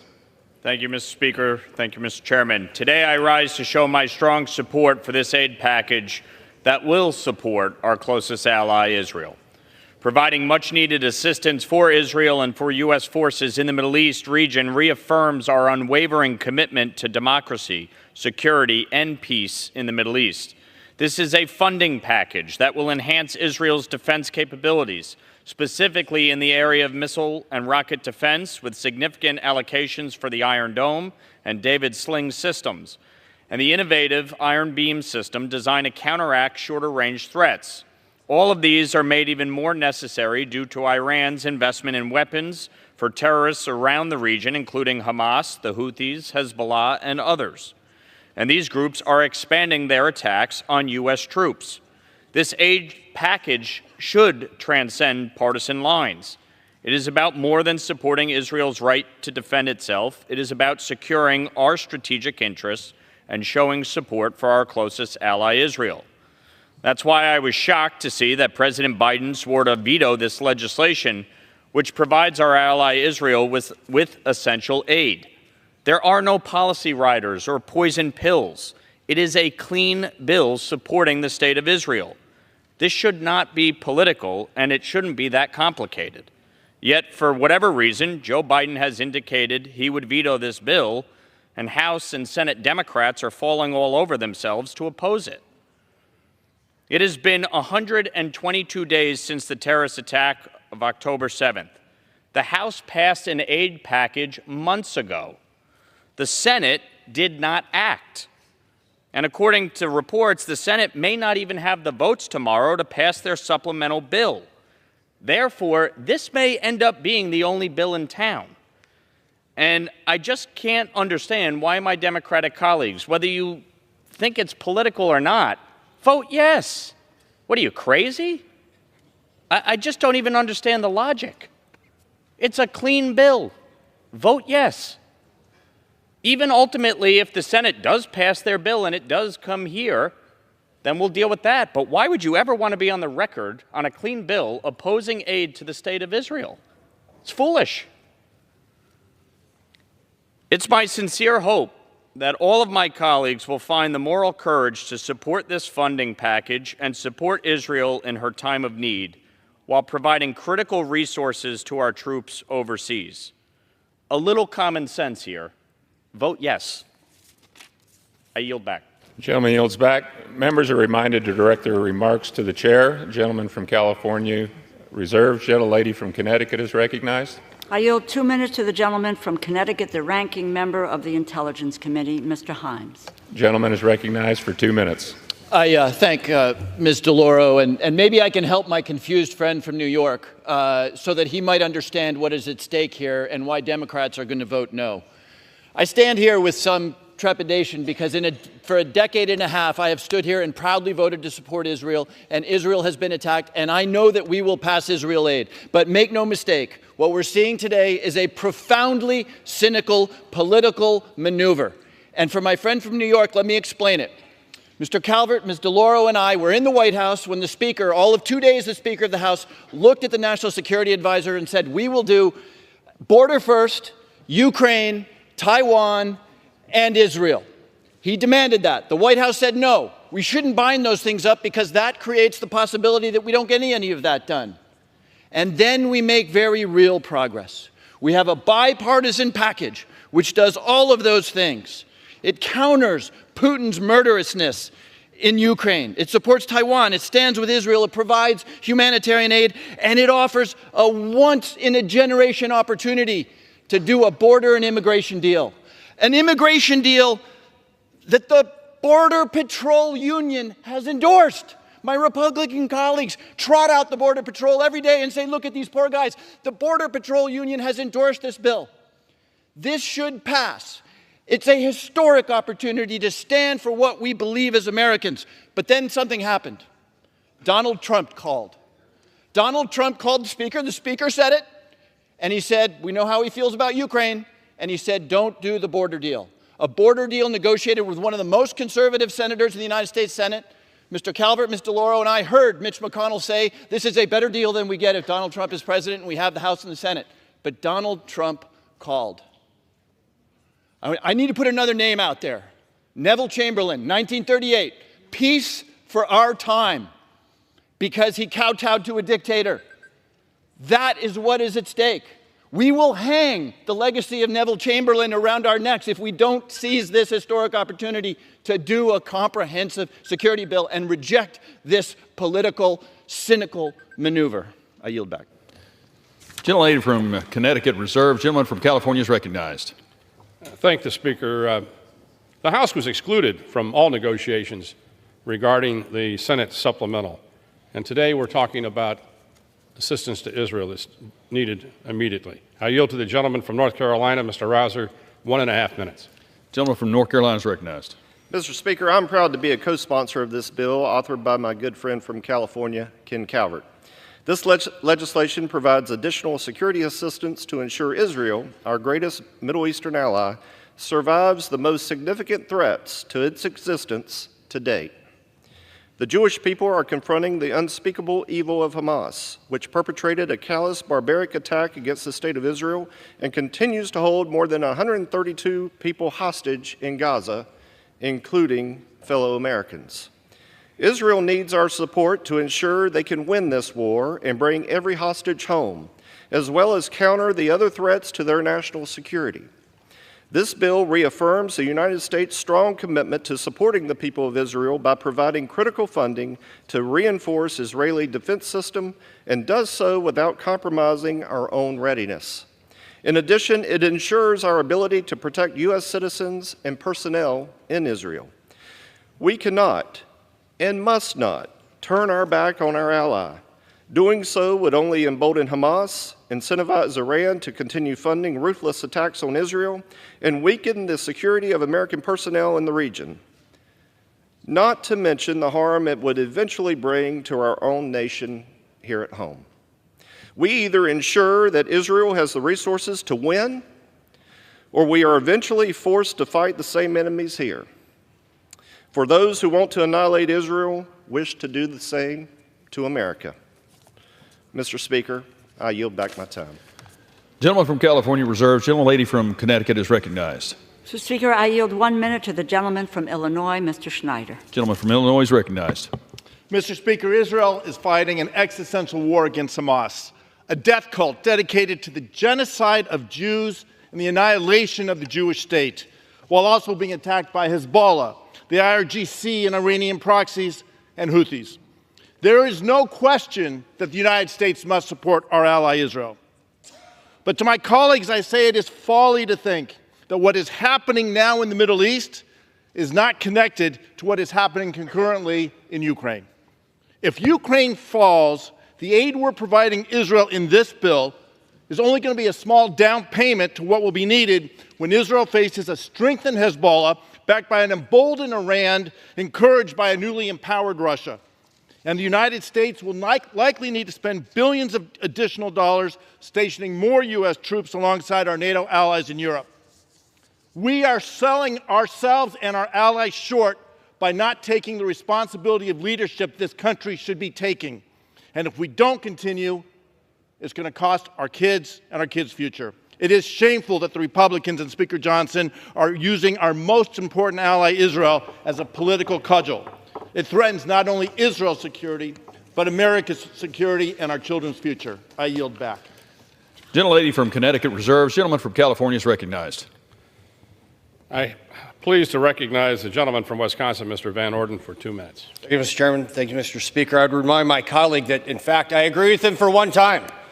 These events are connected, and the connection is the incredibly strategic amount of strategic weakness the Biden administration has shown. That's why Putin invaded Ukraine, and that's why Hamas has gone crazy in Israel. Immediately following the attacks of October 7th, I went to Israel and I witnessed what Hamas did to the Jewish people. And as a retired Navy SEAL combat medic, it put me on my heels. And I will remind my colleagues on the other side of the aisle that there was a ceasefire on October 6th, that there was a de facto two-state solution on October 6th, and that was broken by Hamas. And unlike the vast majority of my colleagues on the other side of the aisle, I spent my entire adult life either training for, training others for, or at war myself. So there is a difference between the conflict in Ukraine and what's taking place in Israel right now. Vladimir Putin is a war criminal, and he is after territorial gains. Hamas is a group of savages that are after the utter destruction of the Jews as a people. They want to eradicate them. And there are members of the other party who have been censured, member of the other party that's been censured on this floor for grossly anti-Semitic remarks, and that's what's taking place. Do not be fooled by this political rhetoric. I stand with the Jewish people now. I will stand with them from the beginning to the end, so the river to the sea never takes place. And with that, Mr. Speaker, I yield back my time. Gentleman from California reserves. Gentlelady from Connecticut is recognized. Mr. Speaker, I yield 1 minute to the gentleman from California, Mr. Khanna. Gentleman is recognized. Thank you, Mr. Speaker. I will vote no today on the $17 billion aid package, which provides a blank check to Netanyahu, Ben-Gvir, and the extreme right-wing government in Israel. How dare Ben-Gvir, Israel's national security minister, have the gall to criticize America while calling for the mass expulsion of Palestinians? I will vote no because this bill includes zero humanitarian aid while children are dying and 400,000 Gazans face famine. I will vote no because this bill undermines human rights and international law, ignoring the recent ICJ decision calling on Israel to do more to protect Palestinian civilians. I will vote no because it is painfully obvious to the entire world that what is needed today is a permanent ceasefire and a release of all hostages. There come moments in a nation's history when our actions reveal our values. This is such a moment. We must stand for stopping the bombing, for ending this brutal war, and for justice in the Middle East, with a Palestinian state with equal rights living side by side with Israel. Gentlelady from Connecticut reserves. Gentleman from California is recognized. Mr. Speaker, I reserve the balance of my time. Gentleman reserves.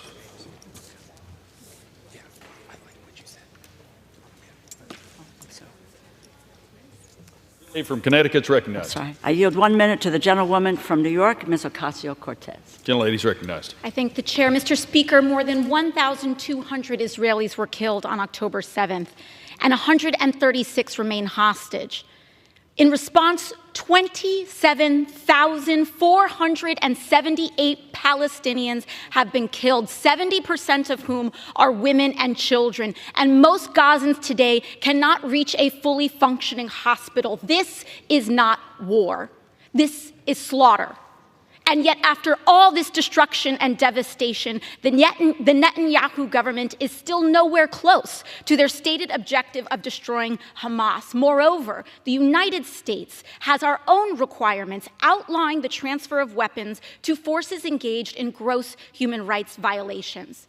We have a responsibility to honor those laws, to facilitate a bilateral ceasefire, to move to end this campaign of mass casualty and loss of life that risks bringing the entire region closer to a wider, deadlier conflict.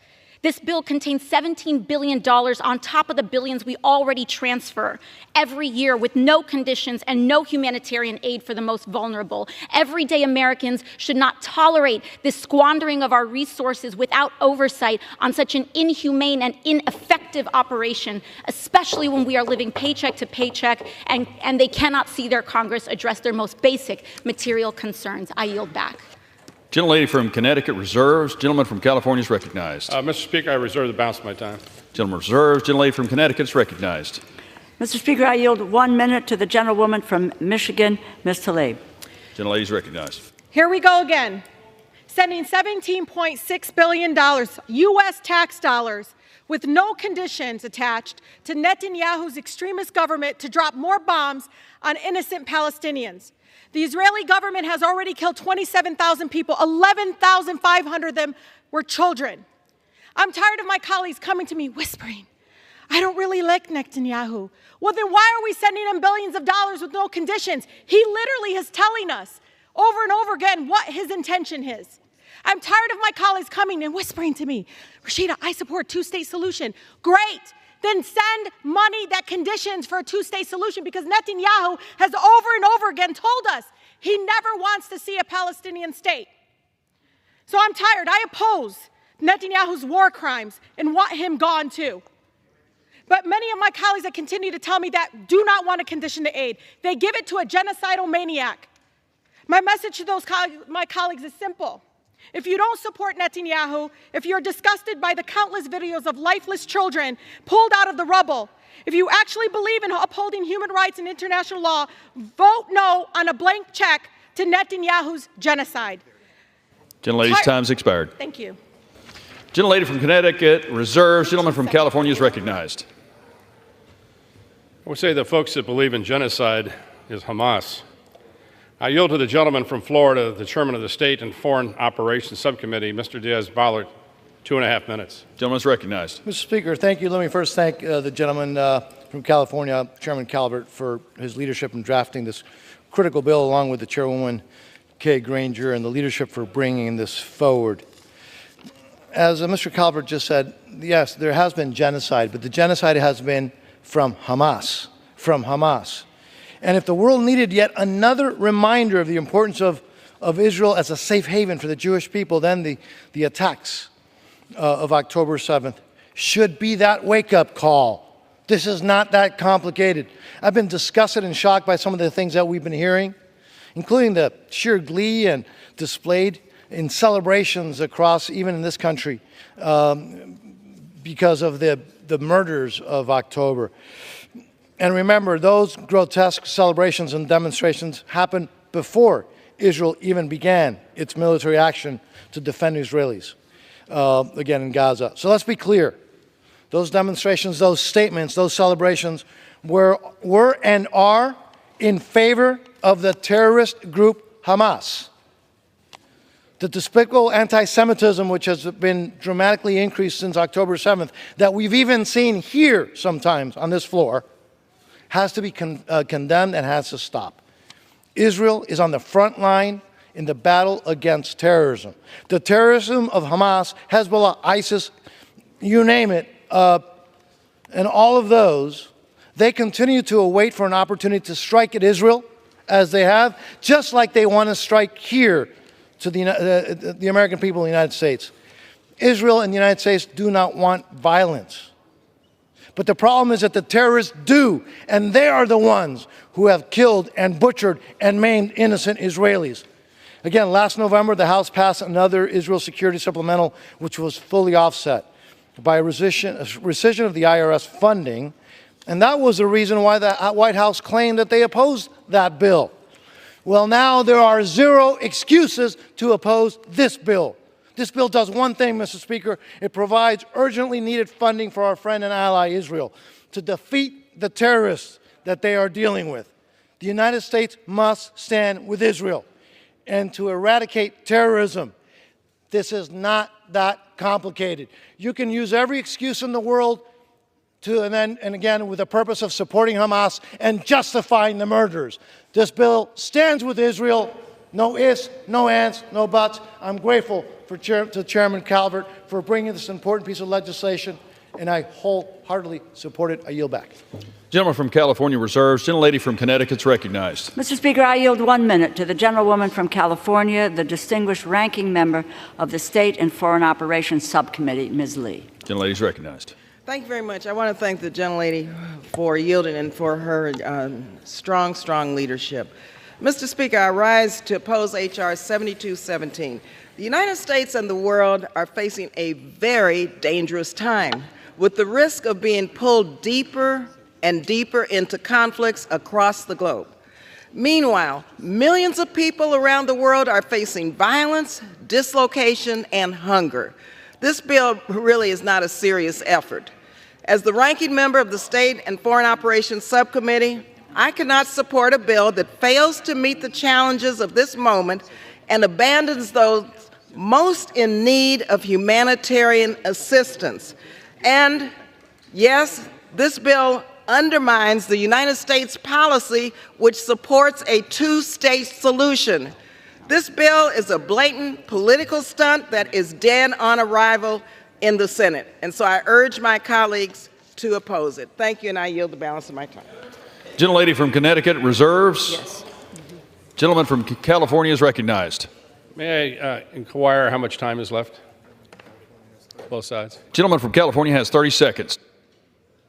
Gentlelady from Connecticut has 2 minutes. Mr. Speaker, who has the right to close? Reserve the right to close. Gentlelady from Connecticut. Yes, reserve. I'm prepared to close. Gentleman from California reserves. Gentlelady from Connecticut is recognized. A short while ago, my colleague from Arkansas said it is our solemn duty to protect our allies. Indeed, it is our solemn duty to protect our allies. Our allies in this case are Israel, yes, and we support Israel. Our ally is Ukraine, and we need to continue to support Ukraine. Our ally is Taiwan, and we need to support Taiwan.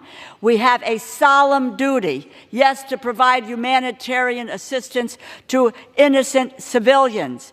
We have a solemn duty to protect our border. These are not the issues that are part of this bill. This bill does not meet those solemn obligations. My Republican colleagues do not want to help Ukraine or the Indo-Pacific and Taiwan. They do not want to address border security. They talked about border security as being the key to opening up the door to foreign assistance. They said it in the White House. The Speaker did that and now has walked away from it. It is really a political sham. They do not want to promote humanitarian assistance and leave millions of innocent civilians without food, shelter, clothing.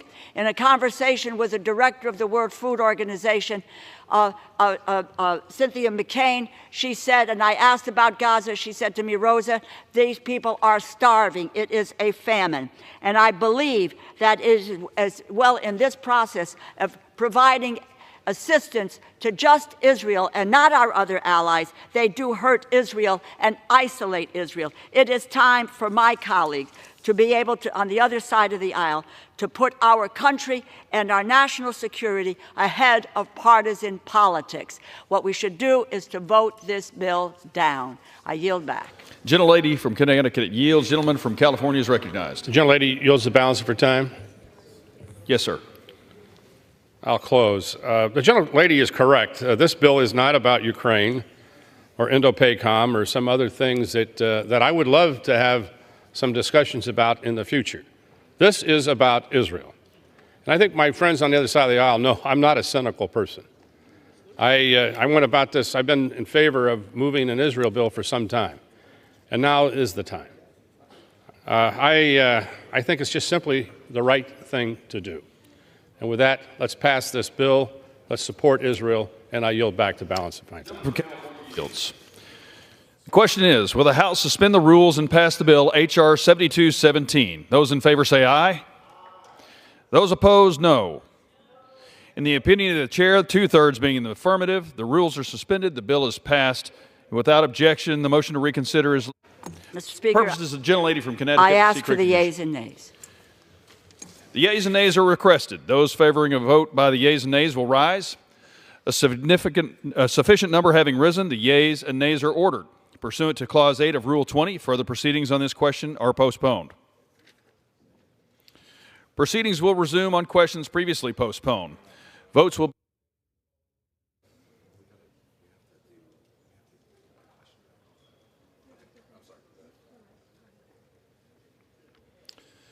be taken in the following order. The motion to suspend the rules and pass H.R. 1727 if ordered. Adoption of House Resolution 863 if ordered. And the motion to suspend the rules and pass H.R. 7217. The first electronic vote will be conducted as a 15-minute vote.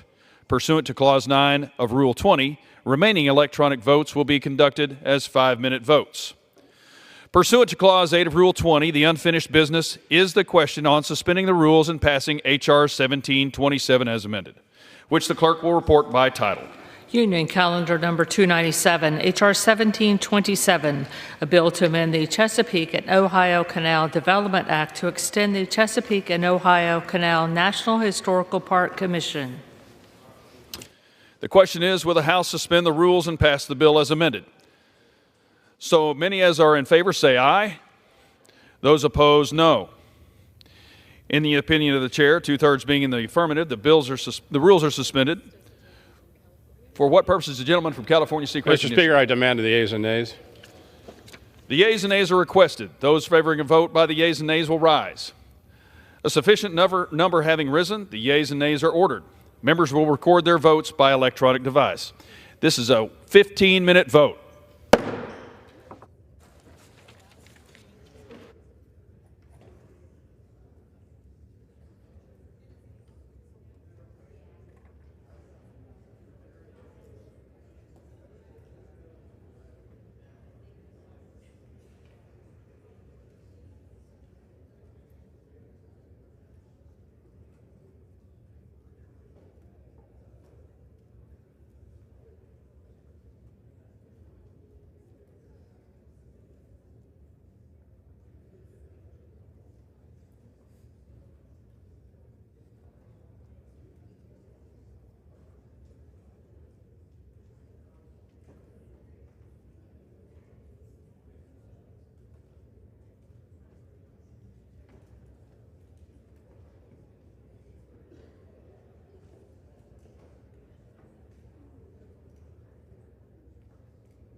On this vote, the yeas are 427, the nays are 2, 2/3 being in the affirmative. The rules are suspended, the bill is passed, and without objection, the motion to reconsider is laid on the table. Pursuant to Clause 1C of Rule 19, further consideration of House Resolution 863 will now resume. The clerk will report the title. House Calendar Number 60, House Resolution 863, Resolution impeaching Alejandro Nicholas Mayorkas, Secretary of Homeland Security, for high crimes and misdemeanors. The question is on the adoption of the resolution. Those in favor say aye. Those opposed, no. The ayes have it. The resolution is agreed to. Mr. Speaker, on what purposes, the gentleman from Mississippi seek recognition. Mr. Speaker, I request the yeas and nays. The yeas and nays are requested. Those favoring a vote by the yeas and nays will rise. A sufficient number having risen, the yeas and nays are ordered. Members will record their votes by electronic device. This will be a 5-minute vote.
On this vote, the yeas are 214 and the nays are 216. The resolution is not adopted.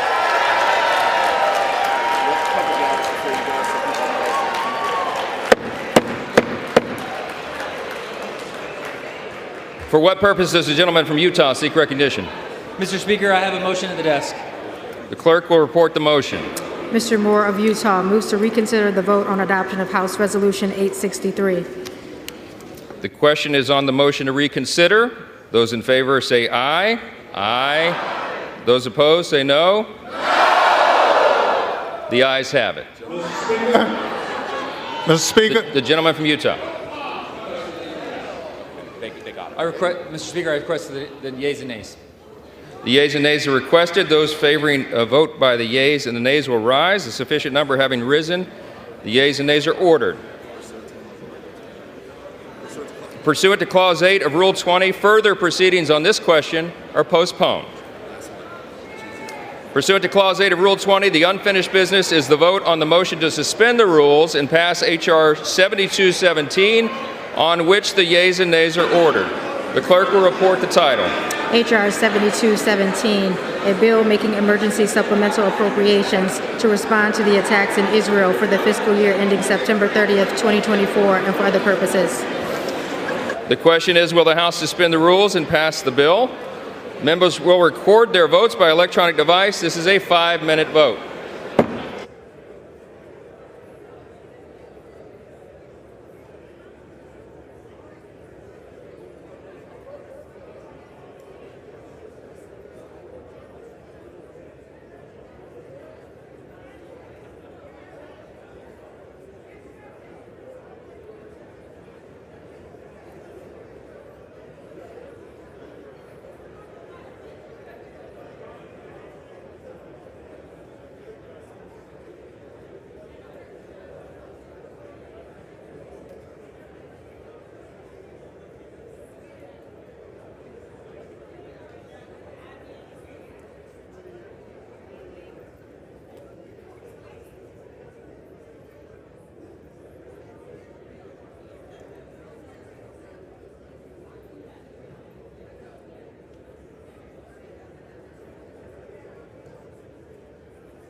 1 minute.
voted?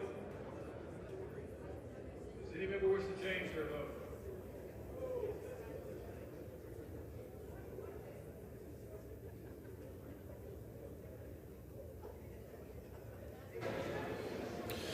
On this vote, the yeas are 250, the nays are 180.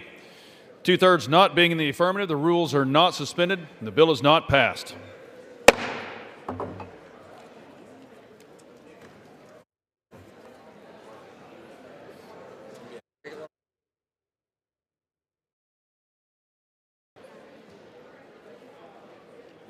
For what purposes, gentlemen from California seek recognition?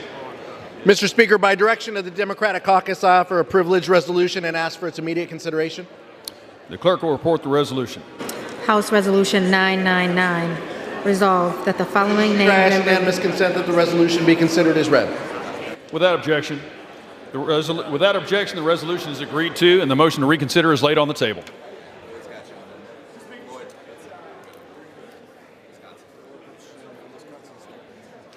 For what purposes, the gentleman from Wisconsin seek recognition? Mr. Speaker, I ask unanimous consent that the Committee on House Administration be discharged from further consideration of H-Con Res 84 and ask for its immediate consideration in the House. Clerk will report the title of the resolution. House Concurrent Resolution 84.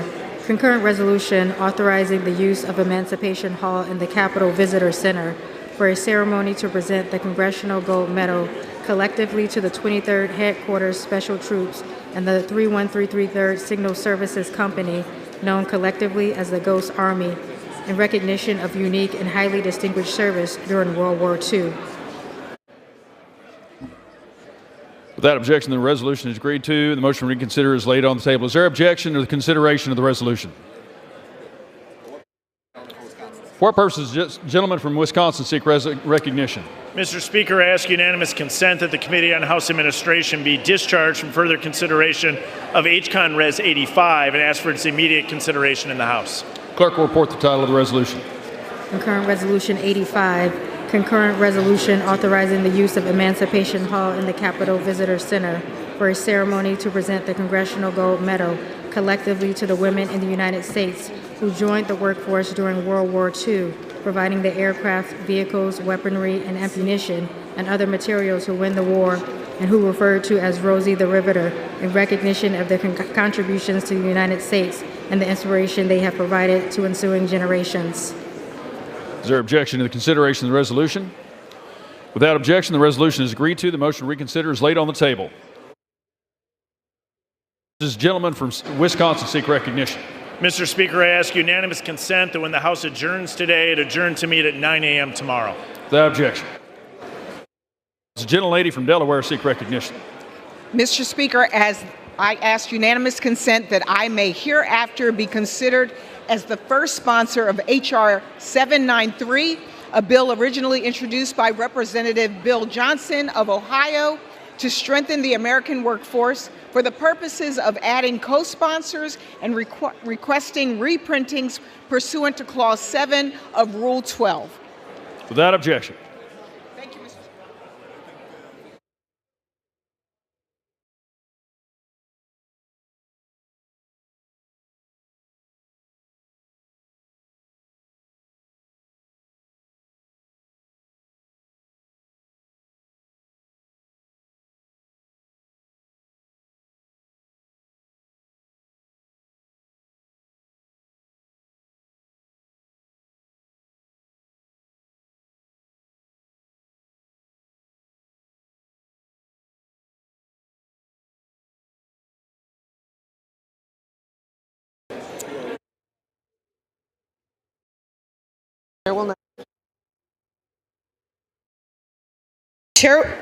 The chair will now entertain requests for 1-minute speeches.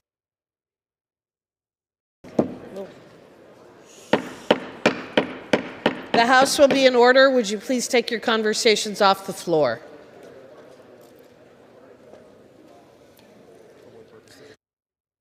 Purpose does the gentleman from Pennsylvania seek recognition? Madam Speaker, request unanimous consent to address the House for 1 minute and to revise and extend my remarks, and the chamber is still not in order. The chamber is still not in order. The House will be in order. The House will be in order. The House will be in order. Without objection, the gentleman is recognized for 1 minute. Thank you, Madam Speaker. Madam Speaker, I rise today to recognize Danny. Okay. The House is not in order.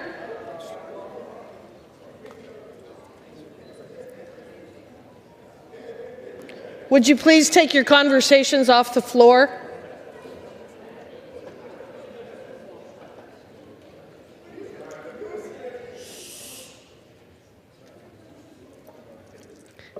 Thank you. Please proceed. Madam Speaker, I rise today to recognize Danny Kugler of Kersey, Pennsylvania, in Elk County. Danny currently serves as the City of St. Mary's Parks and Recreation Director and was recently recognized by Parks and Recreation magazine with the National Recreation and Parks Association 30 Under 30 award, young professionals leading the way in 2024. This award is given to young professionals who raise the bar for parks and recreation profession. Danny was selected from a pool of over 100 applicants and scored on the impact of the agency's community and service population, contributions to the professional development of the field of parks and recreation, and for innovative ideas, programs, or research in the field of parks and recreation. Danny was hired as the first year-round and full-time director in June of 2029. In her 5 years serving the St. Mary's area, she's established a strong social media presence and increased membership and program participation by 40%. She's also successfully increased the city's 15 summer-only program events to 45 year-round programs and events. This is the first time in St. Mary's history that its Parks Director has been recognized for this award. Congratulations, Danny, on this much-deserved recognition, and I look forward to seeing continued growth and development of St. Mary's Parks and Recreation Department. Thank you, Madam Speaker, and I yield back the balance of my time. Thank you.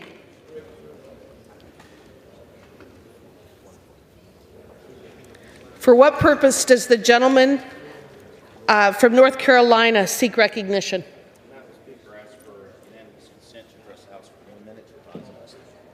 Without objection, the gentleman is recognized for 1 minute.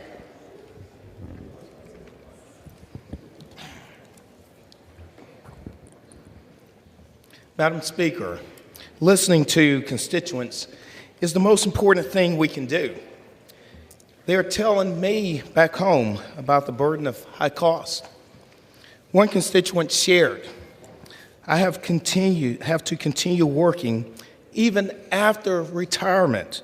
My husband cannot afford to retire due to rising costs. I also have to assist my mom with her bills, which puts further strain on our finances. Too many find it challenging to make ends meet while caring for an elderly parent. Another constituent shared, my income doesn't cover common life. I can't afford decent housing, meats at the grocery store, or basic life necessities. It's harder now. Madam Speaker, Congress must take every possible measure to ensure that residents of Eastern North Carolina, rural America, and those across America do not feel the financial strain in their pocketbooks and wallets. Thank you so much, and I yield back. For what purpose does the gentleman from Georgia seek recognition? Ask unanimous consent to address the House for 1 minute to revise and extend my remarks. Without objection, the gentleman is recognized for 1 minute.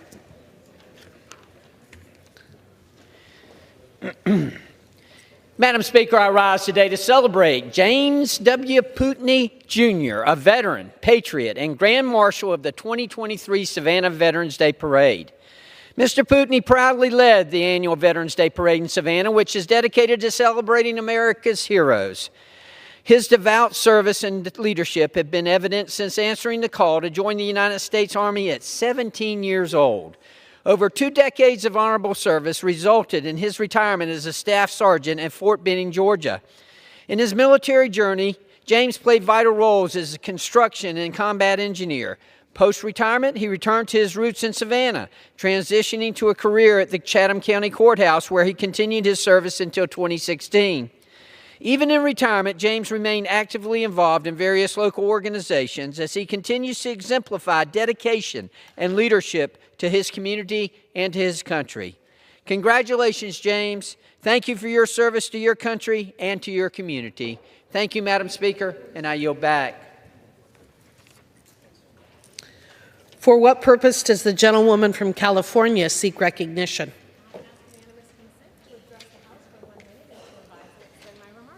Without objection, the gentlewoman is recognized for 1 minute.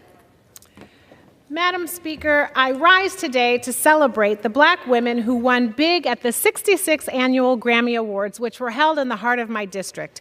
Best Album nominee SZA came away with awards for Best Progressive R&B Album, Best R&B Song, and Best Pop Duo Group Performance. Victoria Monet became the third woman in 4 years to take home the Grammy for Best New Artist, following Samara Joy, who won Best Jazz Performance this year, and Megan Thee Stallion. At the age of 22, Tyla became the youngest South African artist in history to win Best African Music Performance Award for her mega hit Water, and Coco Jones came away with Best R&B Performance. Still, the biggest awards, Best Album, Record of the Year, and Song of the Year, are seldom won by Black women. As Jay-Z alluded to, a Black woman has not won the top prize, Best Album, in 25 years. I mean, how much lemonade do we have to make? And with that, I yield back. For what purpose does the gentleman from California seek recognition? Madam Speaker, I seek unanimous consent to address the House for 1 minute. Without objection, the gentleman is recognized for 1 minute. Thank you, Madam Speaker. I rise before the House tonight in support of the Israel Security Supplemental Appropriations Act. Israel has been our longtime ally, and they need us more than ever at this point. With the unwarranted, unprovoked attacks that happened on October 7 to many, many innocent people by the terrorist group Hamas and the others that they're surrounded by in their country. Israel's been under attack since the first moment of its existence in the 40s, but even going back millennia. Israel's a fantastic partner on developing new technologies, improved medical technologies, improved medicines, improved drip irrigation, and improved missile defense systems. They're a great partner with us, and indeed a shining beacon in the Middle East as a representative republic unlike any other there. Even Arab Israelis would rather live in Israel than in some of those other places because they know it's good there, they know it's right, they know it's just. It's our obligation. Indeed, it's our privilege to stand with Israel as an ally in their time of great need. So we need to get over ourselves a little bit around here and step forward and get this work done. I yield back. For what purpose does the gentleman from Ohio seek recognition? To address the House for 1 minute and advise to extend my remarks. Without objection, the gentleman is recognized for 1 minute. Thank you, Madam Speaker. I rise today in absolute disbelief and genuine disgust with what the Speaker did tonight. He knowingly allowed a bill to fail that would have provided critical support for our troops fighting terrorism in Iraq and Syria and critical support for Israel. He did it because he wanted to embarrass Democrats. He also intentionally left out much-needed humanitarian aid for Palestinians in Gaza, essential support for Ukraine, and essential support for Taiwan. He chose this horrific, dangerous new brand of partisan politics over our troops, our allies, and millions in need. The fact that Palestinians need humanitarian aid, Ukrainians need to defend itself against Putin, and Taiwan needs support against China is absolutely of no interest to the Speaker. Representative Goldman and I attempted to amend this bill to include aid for all three, but we were denied.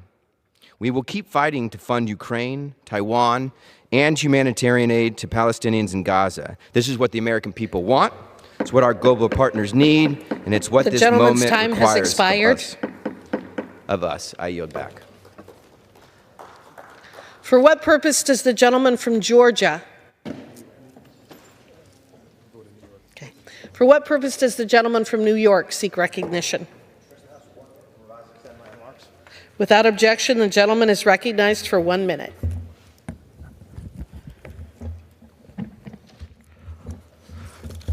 Madam Speaker, I rise this evening to salute the long-storied career of Chief Bobby Hughes of the East Meadow Fire Department, who has been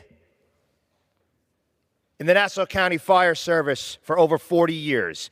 He rose through the ranks, becoming Chief of Department from 1997 to 1998, instrumental in forming the East Meadow Fire Department Chiefs Association.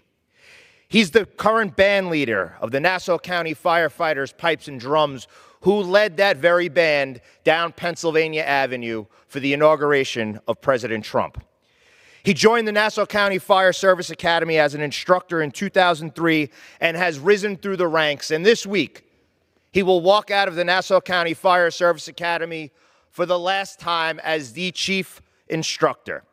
He has made it a beacon of education and training, not just in Nassau County, but across the country.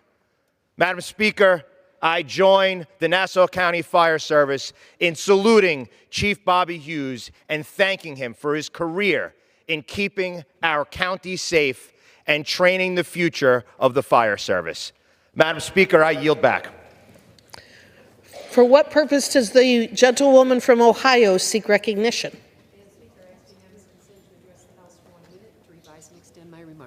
Without objection, the gentlewoman is recognized for 1 minute.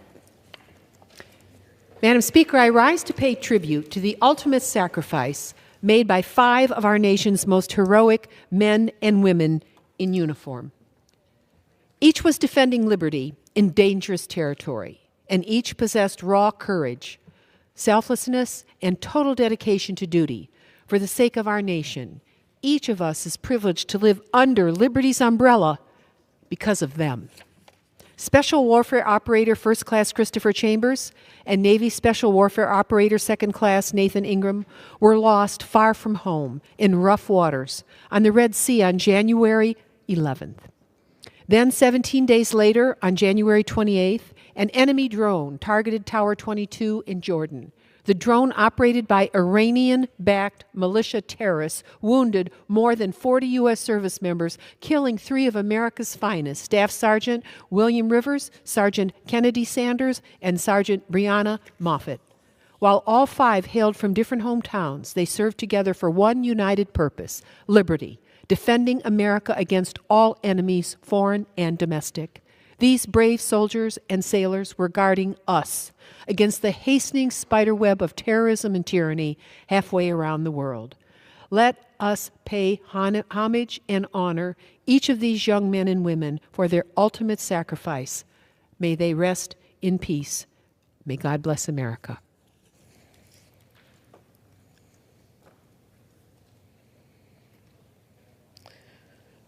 For what purpose does the gentleman from Tennessee seek recognition? For 1 minute. Without objection, the gentleman is recognized for 1 minute. Thank you, Madam Speaker. The skullduggery of the Speaker of the House was on display today. He has no real interest in helping Israel.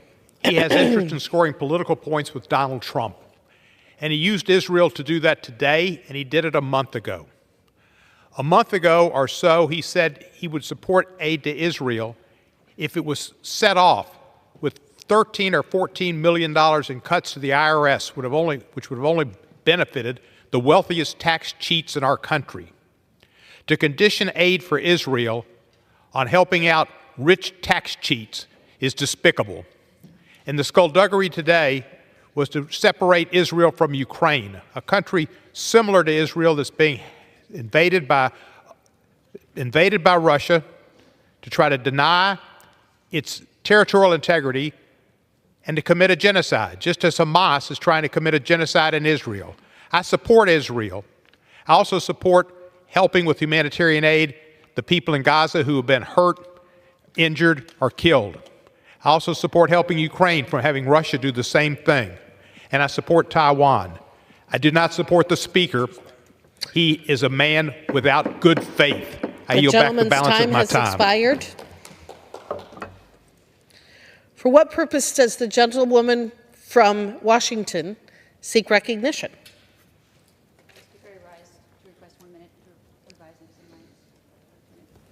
Without objection, the gentlewoman is recognized for 1 minute. Madam Speaker, I rise today in praise of the resilience of my community in Southwest Washington. Last month, a fire broke out at one of 2 seafood processing facilities near the Port of Ilwaco in my district. In the aftermath of the catastrophic fire, the unity and support demonstrated by the Ilwaco community has been remarkable. Whereas lesser men would have seen an opportunity for competitive advantage, these folks chose to stand together and see each other as neighbors, lending out crab pots to each other that they didn't have to do. I am incredibly grateful to come from a community that supports each other in the wake of a tragedy. Their community spirit is a competitive advantage that money cannot buy and in natural disasters cannot shake. I extend my thanks to the brave first responders who responded to the fire. Several of them were treated for heat exhaustion, to their tireless effort in combating the blaze for hours. And I want to recognize the folks in Owako who stepped up to help local crabbers, dropping off sandwiches, shipping up crab pots from as far south as California and Alaska. And rebuilding and recovery will take time. They will never get back those hours of sleep or the heartache or the monetary loss. But their moral fiber has been revealed in a way that is durable and will strengthen the community and is its own reward. I stand with you in your fights, and I am so grateful for your leadership. I yield back. For what purpose does the gentlewoman from Texas seek recognition? Without objection, the gentlewoman is recognized for 1 minute. The American people might wonder just what happened here today. Well, first of all, the southern border deal never got anywhere. And all of the logistics and all of the cloak and dagger and what was going to be in it failed to even get the attention of the Speaker of this House or any of the Republican members. And yet, all of a sudden, an unfounded legislative initiative that was allegedly to advocate for the needs of the people in the Mideast wound up on the floor of the House. You wonder what we did today. It wound up on the floor of the House with no conscience, no thought, no commitment. And that is why I was not able to vote for it. I was willing to join an amended initiative to ensure that all of the people that are in need in the Mideast would be taken care of, that we would have the funding for Israel, but we would have the funding for the Palestinians and the aid that is needed in Gaza and the ability to deal with the crisis of death that they have been facing, that we would have the money for Taiwan, and yes, that we would have the money for Ukraine. I've been to the border of Ukraine. I've seen the violence against our children. I've seen Russia steal children. I've seen parents die in the streets. It is necessary that we do this right, and that is funding for all of those that are in need, and do it now. The gentlewoman's time has expired. In a professional way for the American people to know we care about the nation. The gentlewoman's time has expired. I yield back. Under the Speaker's announced policy of January 9th, 2023, the gentleman from California, Mr. Desaulniers, is recognized for 60 minutes as the designee of the Minority Leader.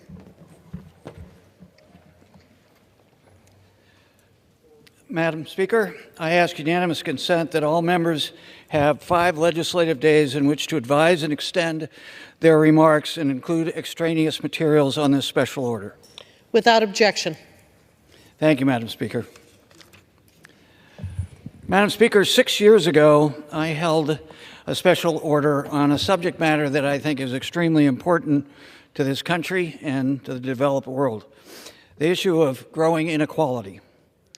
It's been 4 years since COVID-19 pandemic began, and it's more relevant now than ever because, unfortunately, it's gotten worse. The concentration of wealth in the United States of America is not fair, it's not American, and it is driving multiple social and behavioral health issues that more and more research points to and verifies. The pandemic has laid bare the deep disparities that exist in the United States and worsened the gap between the richest and poorest Americans.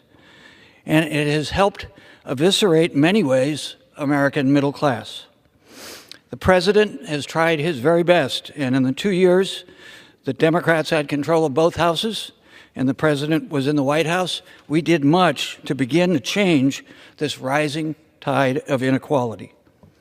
Rising inequality incurs costs that harm us all, but not just those at the bottom of the income distribution. It hurts America. Next to me is a statistical diagram of the Gini quotient that's accepted by economists around the world as the best statistical measurement for inequality. And you can see, just since 1993, it's steadily gone up with the pandemic at the end. I'm pleased to have a couple of my colleagues and friends to be here to speak on this, and I'd like to Now, welcome the gentleman from Tennessee to make a few comments. Thank you so much. I'm pleased to join you because this is such an important topic and a topic that I've talked about for a long time. The income inequality in our country has grown and grown and grown. And the tax cuts of Donald Trump, which I voted against, contributed to it greatly. Tax cuts that gave the wealthy much more money, corporations and individuals, and did not help the poor and didn't really help the middle class much. My district is in Memphis, Shelby County and Tipton County, just north of Memphis. Because of that, I'm no stranger to high levels of poverty and inequality. According to the 2023 Poverty Fact Sheet by the University of Memphis, 21.4% of Memphians live in poverty. The overall poverty rate for Black and Latino Memphians is almost double that of white and Caucasian residents, roughly 27% for Black and Latino residents compared to 10% of whites. The child poverty rate is 32.7, a number that has been declining in recent years due to the child tax credits, but still far too high, and we don't know how much the child tax credits will be available to people this coming year.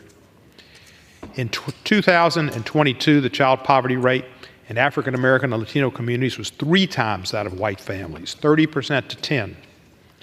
What hope does that give young African American and Latino children? The root causes of poverty often come down to access and opportunity. Childhood poverty is directly related to the financial status of the children's parents. Many young adults in Memphis have parents and grandparents who were prohibited from buying houses in certain areas, redlining, which is still a practice in Memphis and has been highlighted recently when one of the banks in Memphis was charged with such and pled guilty to such, I believe. And that has restricted access to home loans and mortgage protections as well. Because of redlining, many families did not have the opportunity to buy desirable houses. These policies were legal until 1968, so it's not ancient history. The impact of redlining continues as many families were unable to build generational wealth. Now poor families need access to services like citywide internet, subsidized child care, and supportive mortgage rates. And we've tried to do some of those things, but unfortunately it's not been a bipartisan effort. It's mostly been an effort by Democrats. Tennessee is nationally ranked as a low tax state, but that's not the case for the poorest families. The taxes are regressive. It's a sales tax dependent state, and that taxes the poor at the most regressive manner. The poorest 20% of Tennessee residents pay a significantly higher percentage of their income in state and local taxes than any other group in the state. Low-income families are paying high amounts of taxes while at the same time receiving lower levels of access to services and opportunities for economic mobility. Tennessee remains as one of the 10 remaining states that have not expanded Medicaid. That is truly sorrowful and immoral. If Tennessee were to expand as 40 other states in the District of Columbia have, lower-earning workers would have access to affordable health care, and their families would worry less about the impacts of seeking treatment for an illness. $1 billion+ a year have been turned down by our state legislature because they don't care about taking care of the poor. Matthew 25 talks about healing. I saw people that were naked and I clothed them. I saw people that were sick and I fed them, and I saw people who were sick and I healed them. Some people say they live by the Bible. If you want to know where my politics are, just look to the Bible. Well, some of those people that speak it the most don't know Matthew 25. Measures combating childhood poverty and closing the income-wealth gap among diverse groups are vital in my district and hope to make more progress on the issue. I'll continue advocating for the child's tax credit, which Ms. DeLauro has championed, encouraging Tennesseans to expand Medicaid, and seeking additional funds for education and job training, and supporting other policy to help those in need. I thank Mr. DeSaulnier for having the moral courage and the will to bring this special order to the people that are watching. It's an important issue, and it pains me to see our country becoming more and more divided. Thank you. Thank you, Mr. Cohen. I'd now like to recognize someone who spoke at my first effort at this, the very esteemed ranking member of the Appropriations Committee, Ms. DeLauro from Connecticut. Thank you. I thank the gentleman so very much, and I so appreciate what you are accomplishing here this evening, is to shine a light on the issue of poverty in this nation. And you know, we have searched and searched and searched over decades for what is the antidote to poverty, and particularly on child poverty. And I'm often reminded, this might sound like a little nerdy, but you know, the Nobel laureate in economics, Joseph Stiglitz, once, and it's just a paraphrase of what he said, is that inequality is not the result of globalization or modernization, but it is the result of policy choices. And you know, this body that we are blessed to be able to serve in deals with policy choices, which means that we can have a profound effect on poverty, child poverty, and reducing that in our nation. And I suppose I'll just reflect on, and I pick up a little from what Congressman Cohen said. You know, the House passed a tax bill last week that would continue to exacerbate child poverty in the United States. Public policy choices. So I want to say a thank you to Mr. DeSaulnier bringing us together tonight. And you know, as I said, and I so stated last week, in good conscience, I couldn't vote for a deal that was so lopsidedly benefiting big corporations, while failing to ensure a substantial tax cut to middle and working class families. It was deeply inequitable. We have seen the greatest rise in inequality, and we have seen corporations make super profits at the expense of the consumer. And so for me, it was a mockery of who representative government works for. Who are we here to support? The bill, it's massive tax cuts for big corporations, and it denies middle-class families economic security that they had. And we were successful with the American Rescue Plan. We were successful in having a child tax credit. And to be truthful, I started out wanting to make it permanent. I was told that can't be, it was too expensive, that it should be for 5 years. They said, no, it can't be for 5 years. Well, what about 3 years? No, it can't be 3 years. And they said 1 year. And I was asked, will you take 1 year? Of course, with the expanded child tax credit. $3,000 for kids, you know, 6 to 17, $3,600 for 6 years and under, monthly benefits for a family. And so I said yes. And then I was also told at that time, Rosa, once it is out there, it's not going to go away. It went away. It expired. And we had a chance last week to redress that balance and bring it back. And in my view, that was a missed opportunity. And once again, it is there, taken away, pulling the rug out from under working families, middle-class families, vulnerable families, and driving them into poverty once again because we reduced the poverty rate. That's what the bill did. And now it's gone from 5.2% to 12.4%.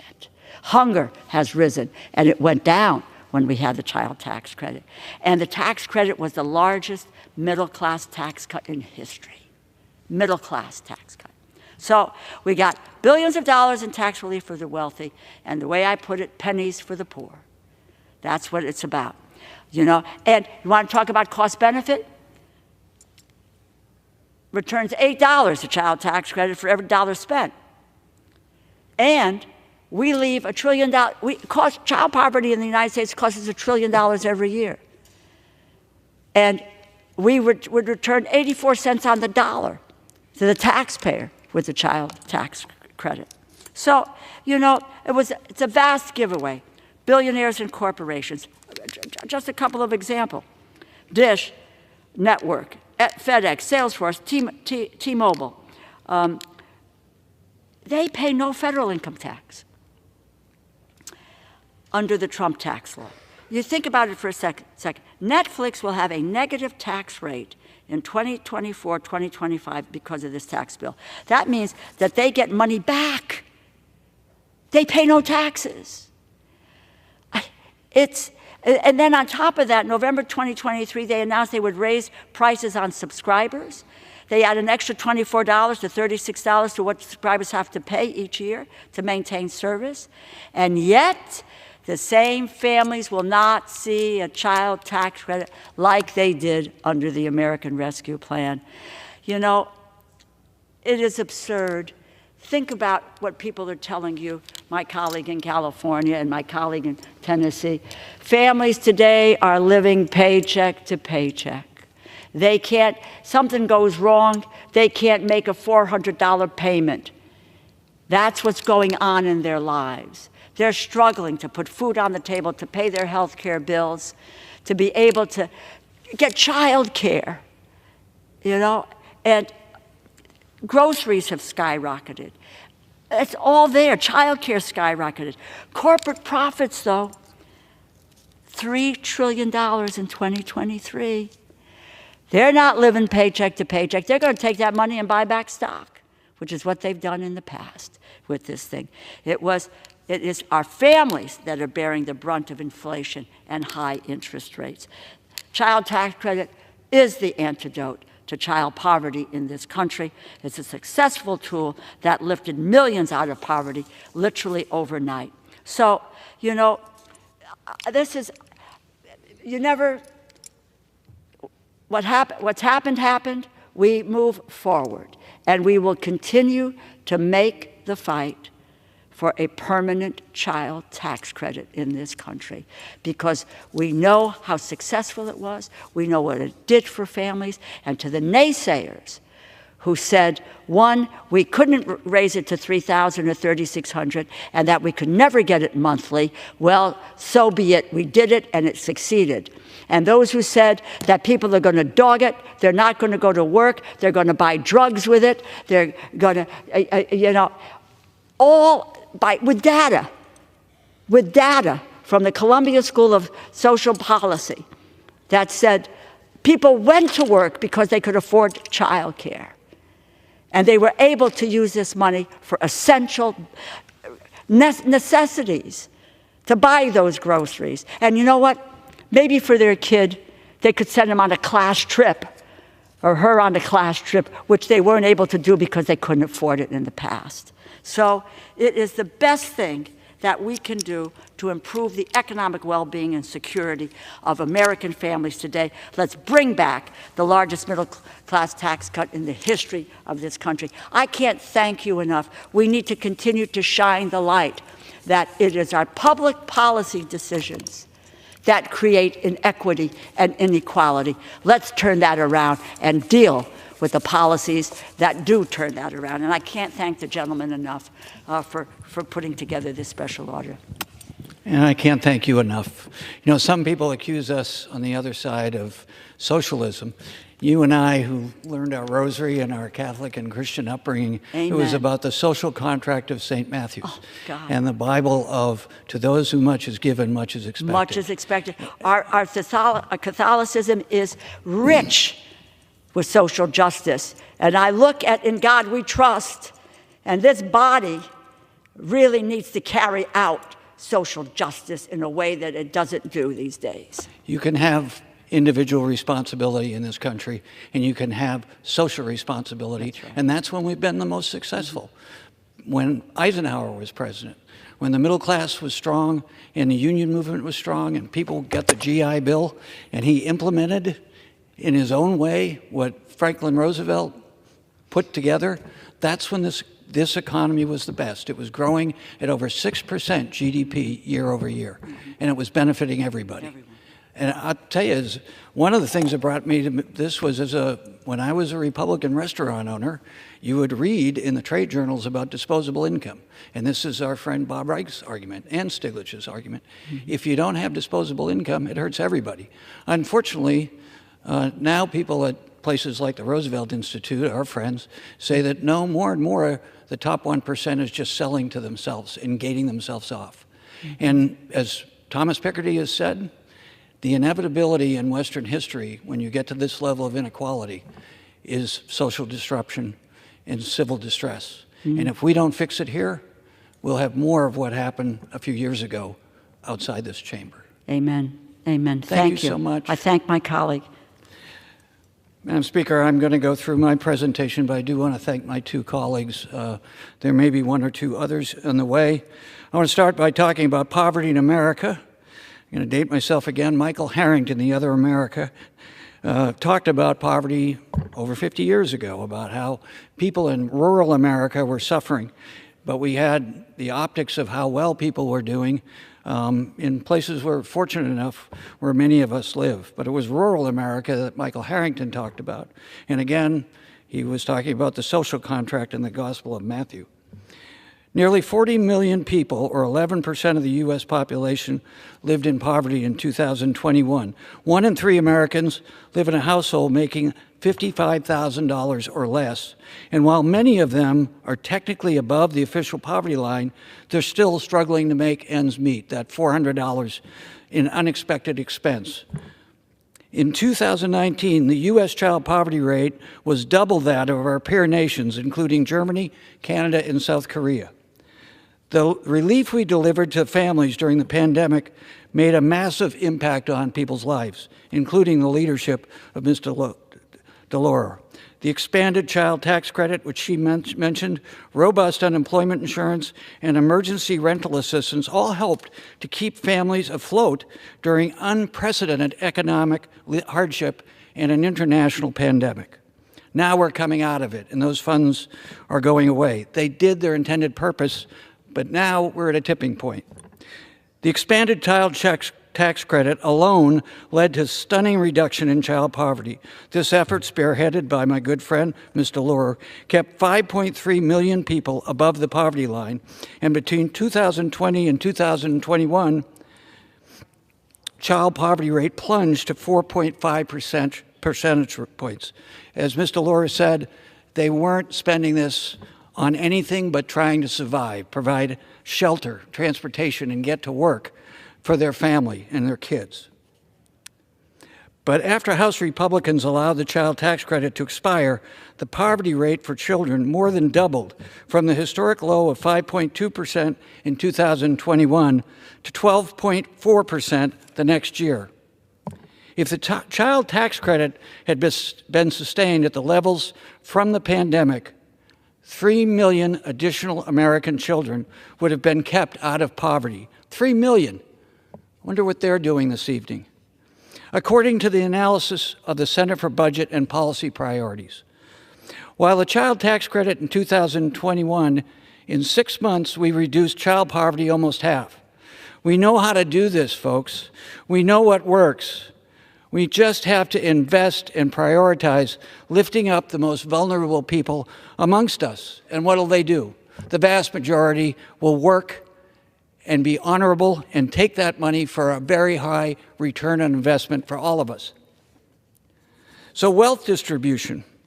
As you can see in this chart, data from the Congressional Budget Office shows that from 1989 to 2019, the total wealth held by families in the top 10% increased by 240%, from about $24 trillion to $82 trillion. $24 trillion to $82 trillion for the top 10%. While the wealth held by families in other percentiles increased far more slowly or even remained flat, wealth is skewed to the top of the wealth distribution in the United States of America. Families in the top 10% of distribution have held more than 2/3 of all wealth, and families in the bottom half of the distribution held only 2% of total wealth. I, like most Americans, want people to be compensated for their creativity, for their innovation, their hard work. But this confrontation, this distribution punishes 90% of the American public, and even higher when you get deeper into the numbers. The total wealth held by American families tripled from 1989 to 2019, but the growth was far from uniform for everyone. Over those 3 decades, 30 years, 3 decades, families in the top 10% saw their share of wealth increase by around 30%. For families in the bottom half of the wealth distribution, their share declined from 4% to just 2%.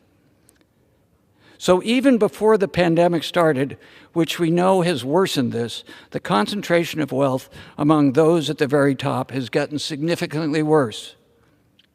This is not about class warfare. This is about fighting for all of us. This has been true in our history. When we went through the Gilded Age, similar thing happened. We got depression and 2 world wars. Who fought those wars? Who fought to try to get back so that they take care of their families? Not the wealthiest, but most Americans who are going out and working hard to get a paycheck. And as Mr. Laura said, unfortunately, history is repeating ourselves. And my fear is coming out of the pandemic, even with our growth, even what the president's done with unemployment at historic lows and wages coming up, it's not enough. We have to change this, and it should be on a bipartisan, analytical basis in this House and in this Congress. What we've done has had real impacts on those who are left out. It's not just that those at the top are better off than everyone else. As the richest among us are able to concentrate their wealth, they lock away their money in investments that research shows never get spent in the economy. Middle-income people spend their money. They consume. They go to restaurants. That's better for everybody. Wealthier people, research by Stiglitz and others shown, is generally retained in that group of people, and it's even more so. It's becoming more concentrated as they spend money amongst themselves and leave everyone else out. As inequality increases, it becomes more difficult for those not born into privilege to climb the ladder and build a better life, further enriching and growing inequality. This country is supposed to be merit and hard work and equality of opportunity. We're doing the opposite right now in this country, and it's because of policies here. Let's talk about worker compensation. This is not worker compensation as when you get injured, although that should be better. This is wages versus capital. Lincoln once famously said, when he his first address to Congress before the Civil War, when he was trying to hold the country together, he said, wages, labor in his word, and capital must always be equal and balanced in the United States. For if capital ever becomes dominant, we've lost democracy. Despite working harder, despite being more educated, despite being more productive, most American workers, their wages have grown exceptionally slowly compared to the growth in productivity compared to this CEO compensation. For the last 40 years, the gap between productivity and worker compensation wages has increased significantly. Americans are working in a more productive fashion. They're working more productively versus their international competitors, but they're not seeing their wages go up, and their disposable income sacrifices even more. A typical worker's wage growth has lagged far behind gains in productivity over that time. So it's the idea that if you worked harder and you were more productive, individual merit and responsibility is not borne out in the research and the numbers. If we look at this graph, we can see productivity has grown by nearly 62% over the last 40 years. But the average hourly pay of the typical worker grew by only 17%.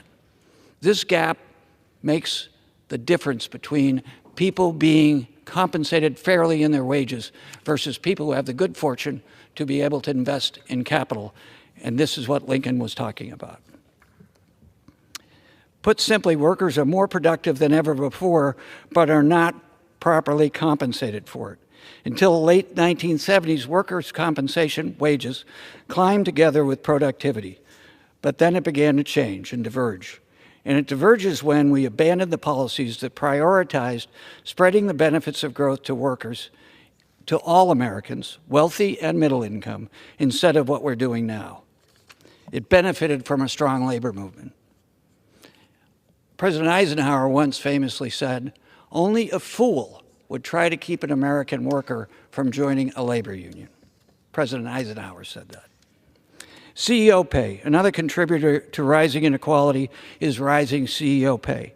This is an ongoing issue, but it's something we've really seen balloon over the last 3 years. While so many hardworking Americans have struggled to make ends meet during the pandemic, some CEOs are making more money than ever. The average top CEO compensation in 2022 was $25.2 million, and it continues to increase even as low-income Americans and middle-income Americans are forced to make do with wages that year after year affords them less in terms of purchasing power. In 2022, CEOs were paid 344 times as much as a typical worker. The ratio of CEO to typical worker compensation was 344 to 1. In 1989, that ratio was 59 to 1. In the 50s and 60s, it was even lower. In 1965, it was 21 to 1. I've introduced the CEO Accountability and Responsibility Act, which would increase corporate taxes on companies with extreme disparities between their CEO and their workers' pay. We need bold proposals like this one to help put an end to runaway corporate greed and restore the balance of power back to workers. A balance, as Lincoln said. Stock buybacks. Over the last 40 years, tax laws, regulatory change, court decisions, and new corporate behaviors have led to shareholder-first corporations. That's the corporate veil they hide behind, where CEOs and managers focus on share price and investors, directing corporate funds to shareholder payouts. Corporate profits, or even corporate debt, may have once funded innovating new projects in research and development, and new hires and worker wages, or like the Germans do, reinvested in continuous training, back into community colleges and apprenticeship programs, for a lifetime of learning for workers, craftsmen.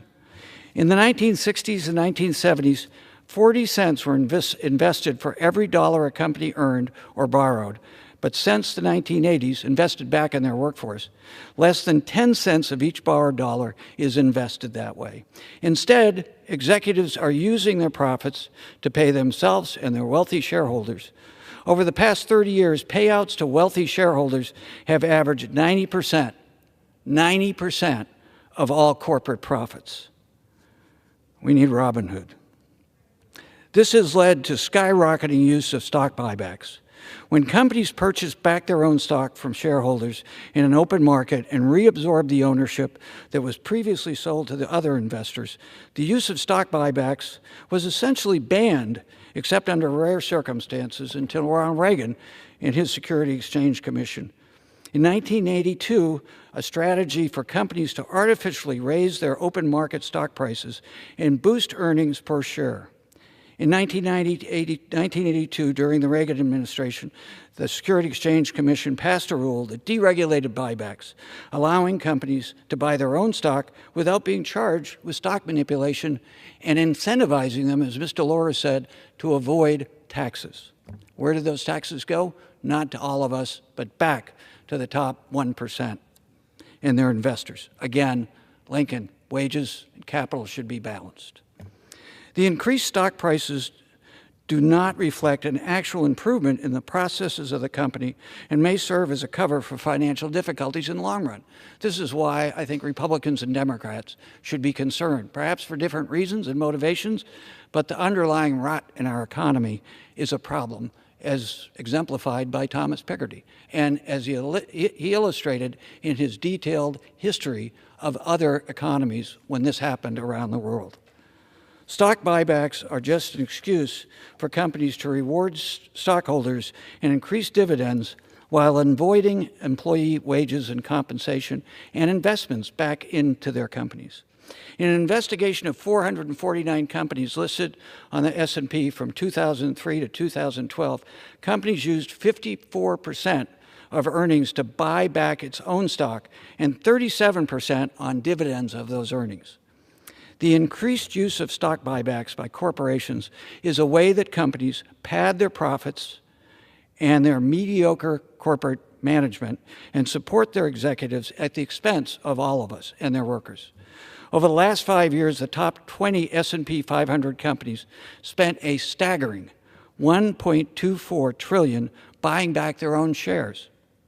Last year, Chevron, which is headquartered in my district, said it would triple its budget for stock buybacks from $75 billion, and Meta, the parent of Facebook, which is near my district in the Bay Area, unveiled a $40 billion payback.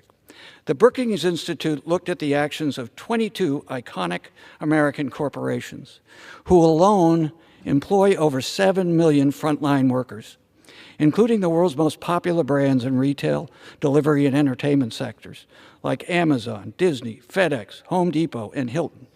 In the first 2 years of the pandemic, they earned even more. In that time period, company shareholders at these companies grew $1.5 trillion richer, while workers got less than 2% of the benefit.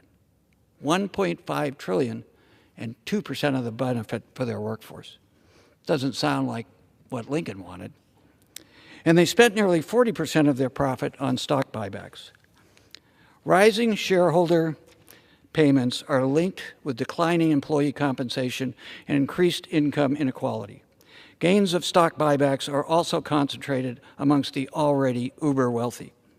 Around 58% of American households own stock. That's good. But about 93% of household stock market wealth is held by the top 10%. While our investment in good, strong pension retirement, and I'm proud to be the ranking member on the Health, Employment, Labor, and Pension Subcommittee of the Education and Labor Committee, those investments in everybody's pensions are good and benefit everybody. The problem is most of those investments are going to the wealthiest amongst us. And it creates the risk for all of us when this stops and it's not handled appropriately for everyone's benefit. An analysis by the Institute of Policy Studies showed that the richest 10% of U.S. households own roughly $42.7 trillion in stock market wealth, and the richest 1% own $25 trillion. The bottom half of households own less than $500 billion. Top 1% owns $25 trillion in the stock market. The bottom half holds less than $500 billion. Just 1% of stock market wealth. Sad. Corporations are spending more and more of their net incomes on buybacks rather than innovation and capital improvements and compensating their workers well for more productivity and ultimately more innovation and more disposable income for people like myself when I was in the restaurant business to go out and support those other jobs. Corporations are spending more and more of their net incomes or buybacks in recent years to enrich their executives and their shareholders, and it comes at real cost for their employees who have decidedly not seen the same kind of increases in their take-home pay or their disposable income or their ability to go out and consume and take care of their kids. Labor unions and strikes. Workers across industry are fed up with lagging wages and the benefits that are disproportionately given to the top 1%. This year, more workers are recognizing their collective bargaining power and are walking off the job or threatening to do so to fight for their rights. In Hollywood, in auto factories, and food service across the country, workers are fighting for fair compensation, safe workplaces, and job security. Public approval for labor unions in this country has skyrocketed to over 60%. Americans are waking up to these disparities and the unfairness and the lack of us supporting the American dream for everybody and rewarding hard work and responsibility. And then there's the outside influence of the uber wealthy in elections right here in this House. It's been a big issue in the United States and has drastically expanded since the 5-4 Supreme Court decision on Citizens United, allowing for independent expenditures. The Citizens United decision enabled corporations and other outside groups to spend unlimited amounts of money on elections. It opened the door to unlimited donations to super PACs, which function as a surrogate to campaigns despite being banned from coordinating directly with them. these numbers have skyrocketed. The impacts have been far-reaching and continue to get worse every election cycle. Billionaires alone provided 15% of all federal midterm election financing in 2022, according to the Brennan Center analysis. Just 21 of the biggest donor families, 21 families, each spent at least $15 million in one election cycle, or a total of $783 million in that cycle. $783 million. Do you see the connection between our policy and how people get here and stay here? The effective deregulation of campaign money and the expansion of dark money groups who don't have to disclose their donors are destructive to democracy. Clearly, Citizens United has helped reinforce the view that our government primarily serves the interests of the rich, all of our government, all three branches, all too often, and that there's no need for most citizens to participate in democracy. All right, those are the economic, social concerns that I have and what we're under. Doesn't sound good. Now there's more and more research in the connection to you as individuals in this country, to the people who despair, the so-called diseases and deaths of despair that are all too frequently in rural areas in the Midwest and the South regionally. But they're all across the country, including in the Bay Area where I represent. Behavioral health, substance abuse, opioid addictions have been well recorded by research and writing. This, to me, is where the tragedy of tragedies is far beyond policy. It's the reality of how Americans have to live, that $400 and the despair, the anxiety, and the distrust in this institution that is better than this, as my friend and colleague Elijah Cummings used to say all the time. We're better than this, Republicans and Democrats. So let's talk about health consequences of inequality. It's important to look at the effect it has on health physically and mentally and on the fabric of our society. Economic inequality is a cause for poor health. As one researcher said, English researcher said 20 years ago, inequality in a society are in lockstep with individual suffering. As the gap between the richest and the poorest Americans gets larger, the health discrepancies between these groups increase as well, and they're getting exponentially worse. As health declines, it has the adverse effects on quality of life, on our economy, on our workforce productivity, and our health care costs. Life expectancy in the United States has been declining for decades, and a lot of this is directly attributable to these diseases of despair. It has only worsened since the beginning of the pandemic. I thought we would come together, but instead it's gotten worse. There are stark differences in the average life expectancies of the Americans at the bottom of the income distribution and those at the top. While the health of the wealthiest Americans have remained relatively stagnant, while that of the poorest Americans has fallen significantly. Where in spite of the ACA, we're still spending the most as a percentage of GDP on quality health care. Unfortunately, if you're wealthy, even with the ACA, you're going to get better health care and a caste system of health care, which will cause your own life expectancy to go down. And this is a regional problem, and there's differences in a regional problem as exemplified by an extensive study by the Kaiser Foundation. There is a strong relationship with the level of income inequality and the percentage of population that suffers from mental health. So it's physical health, but mental health. The prevalence of anxiety disorders, impulse control disorders, and even severe mental health illnesses are correlated to inequality. Chronic stress or lack of social support increases the risk of ill health, both physical and mental. The CDC has recently highlighted the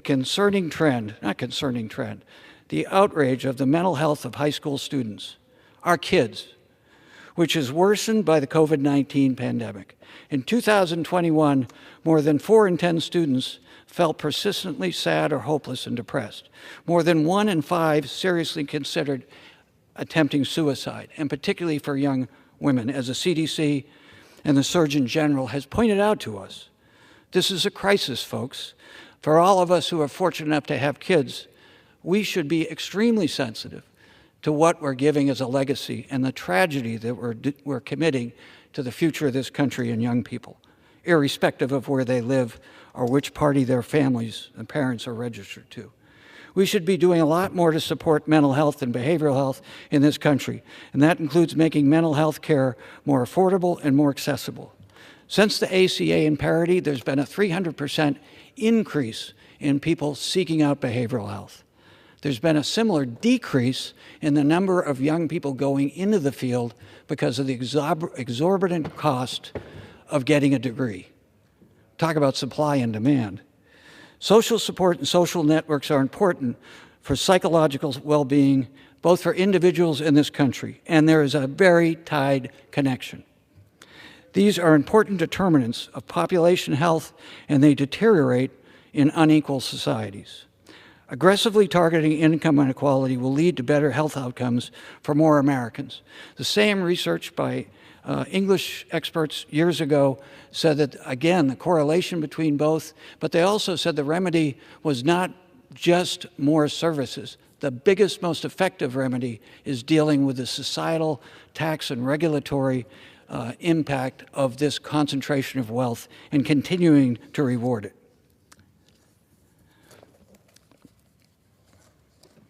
Excuse me just a second, Madam Speaker. So let's talk about global income inequality, because America, as bad as we are, and we've led on this unfortunately, it's an economic toll across the country in the developed world. The developed world, the rest of the developed world, as you've heard me say, creates more safety net, but it's still a problem in a global economy. The economic toll of the pandemic has been highly unequal. A report from March 2020 to the end of 2020, global billionaire wealth, global, not the U.S., my previous numbers were the U.S., has increased by almost $4 trillion. By contrast, global workers' combined earnings fell by $3.7 trillion. Individuals owning more than $100,000 in assets make up 13% of the global population, but they own 85.2% of the global wealth. Globalism did not raise all boats, as we were promised. A rising tide, as Jack Kennedy said many years ago, turns out in this economy, globally and in the United States, has only raised those of the very biggest yachts. But having said all that, wealth concentration in the U.S. is worse. Statistics show that the top 1% of the United States holds 40% of national wealth, a far greater share than in other developed countries. In other industrialized nations, the richest 1% own 27%. Pretty bad, but not as bad as 40%. U.S. median wealth is lower than in many other countries. The United States has more wealth than any other nation, the wealthiest country in the history of the world. But the top-heavy distribution of wealth leaves typical American adults with far less wealth than their counterparts in other individual countries. Changes to tax policy that benefits the rich and large corporations are a key driver, as Ms. Delora said, in rising inequality. Our actions here, particularly under the last administration, not only increased the deficit dramatically, but they increased the lopsidedness of fairness in the American economy and politics. According to the Institute of Policy Studies analysis, by data collected by known wonderful economists, Annual Sayers, who's a neighbor, teaches at the University of California and at Stanford, the share of U.S. taxes paid to the top 0.1%, was just slightly higher in 2018 than in 1962, despite the more than tripling of their share of the nation's wealth. By contrast, the bottom 50% saw their share of U.S. wealth drop by more than half during this period. The top marginal rate in 1962 was 91%, compared to 37% in 2018. Our policies have made things worse. I always believe that expression in the Bible, to those who are given much, much is expected, that used to be what the greatest generation and their CEOs believed. Great companies like Motorola, General Motors, and Ford. In those days, as Ford said when he founded the Model T, he wanted his workers to be able to afford his car. That was the magic of an America that was a free market, mixed market economy that benefited everybody. And the wealthy lived appropriately very well, but not with the obscene concentrations of wealth. I often think, you know, you can't take it with you. What are you going to take with you? Hopefully a guilty conscience that you realize that when this country needed you, what did you do? You just kept making more and more for yourself, but not realizing how important it was to the rest of the country and what's happening to future generations. Madam Speaker, I'll close with a quote by Louis Brandeis. And Lincoln spoke in 1841, at the beginning of what would become the Civil War. Brandeis, a brilliant jurist, said, and similarly, when we were struggling with disparities of wealth and making sure every American felt that they were part of this, they were part of something, even if it was a simple thing, a Frank Capra simple thing, that you were part of something bigger than yourself, that you were Harry Bailey being responsible for the homeowners who came in and borrowed money from your savings and loan. Louis Brandeis said, "We can have democracy in this country, or we can have great wealth concentrated in the hands of the very fewest amongst us. But we can't have both." It's our decision, members of Congress, if at this moment, Republicans and Democrats, we could start looking at this and realizing, as I did when I was a small restaurant owner in the Bay Area, successful, but I looked every day at those journals for point-of-sale retailers, and I realized that the working people who came into my restaurant couldn't go out to eat. It's one of the first things people stop when they can't afford, when they have to worry about paying their mortgage or paying their car or getting their kids to childcare if they can afford that. Those are the moments that we are confronting. Jack Kennedy once said at his first inaugural speech out here on the East Steps, in his Ask Not speech, he said, one of my favorite quotes, he said, "Few generations get to defend freedom at its ultimate moment of threat." And he said, "I don't despair of this. I don't shrink from this. I embrace it." And he said that the fight we put to this, I'm paraphrasing, will bring light to the world. That's the challenge we have. Whether you're a conservative Republican who believes in the Chicago school, which I believe caused all these problems, trickle down doesn't work. It works sometimes, but doesn't work. We have a problem with the American economy. It's affecting our physical health, our life expectancy, and our mental health. As Brandeis said, we can have a democracy, and to paraphrase Brandeis, or we can have opportunity that's rich for everybody. Thank you, Madam Speaker, and I yield back. Oh, one last thing, sorry. If you could indulge me, my staff is reminding me I have something I want to submit for the record from my good friend and neighbor, Barbara Lee, who started the Income Inequality Caucus of the House of Representatives. If I could submit this for the record. Thank you. The gentleman's request would be covered by general leave. Thank you. Under the Speaker's announced policy of January 9th, 2023, the gentleman from Texas, Mr. Roy, is recognized for 60 minutes as the designee of the Majority Leader. I thank the Speaker. Appreciate the remarks of the gentleman talking about the state of affairs. We disagree on a number of the policies, but might actually share some sentiment. I, too, believe that we have significant issues we need to deal with right now with respect to the economy, the state of affairs for American families, hardworking Americans who are getting left behind, Americans who are not of the belief that they can actually achieve the American dream, that we're raising a generation or now two who do not believe they can be able to live in America stronger than the one they've inherited from their parents. That is true. I think the question here is, what's actually the culprit? I think it's worthy debate to have debate about tax policy and the implications of taxes on corporations and families, Where do you spread the burden? But my Democratic colleagues are too often mesmerized by this attack on trickle down and, corporate tax rates, and somehow that's blowing a hole into the revenue of the United States government. But it's just simply not true. In 2022, the United States government brought in about 19.6% of GDP in terms of revenue to the Treasury. That represented the third highest mark in American history, or among the three highest marks, at a level seen only right after World War II and at the end of the dot-com boom in the end of the 90s. Now, why do I bring that up? Because my Democratic colleagues refuse to acknowledge that we are, in fact, bringing in massive amounts of revenue.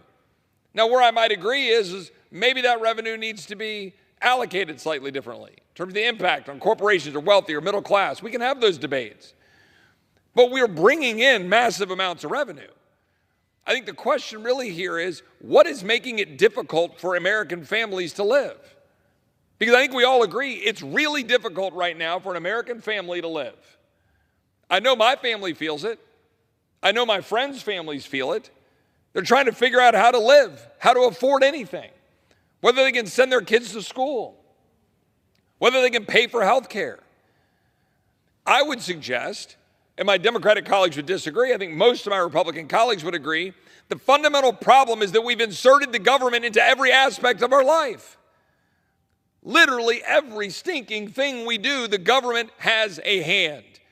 It is regulating us to death, choking out every bit of entrepreneurial spirit, every bit of the ability to get through the day without having to figure out what regulation or what law or what rule you've got to go abide by. I can't even get in my car and figure out how to turn something on without figuring out some safety device. I can't fix the windshield without having to fix some regulatory thing that's allegedly there to make me safer that makes the car twice as expensive. We are making ourselves absolutely incapable of achieving the American dream. We're doing it to ourselves. That's what is happening. And yet we just keep doing it over and over and over again.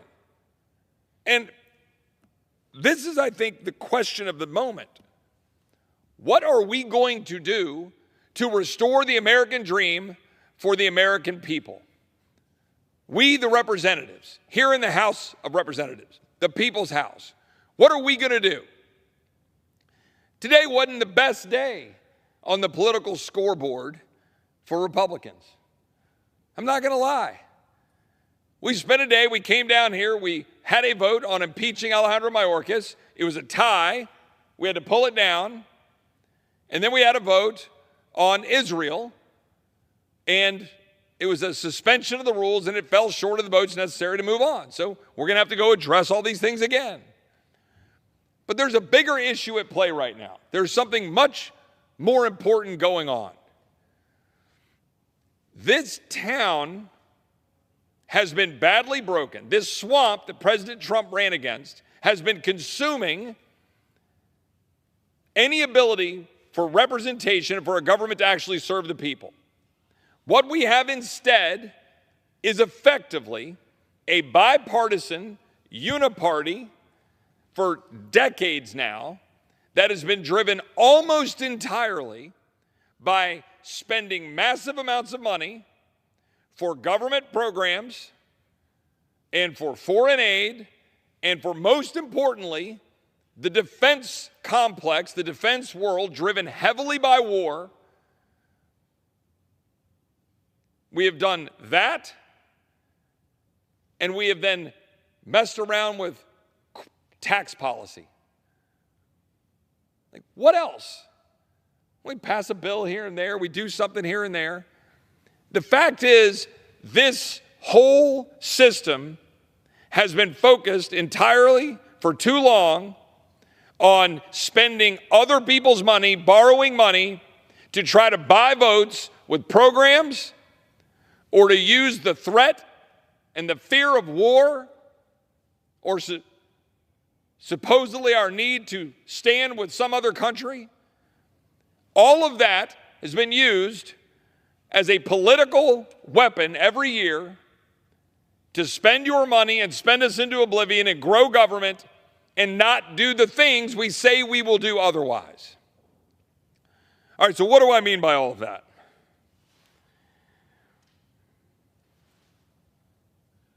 For the bulk of this entire century, we have been at war in some form or fashion.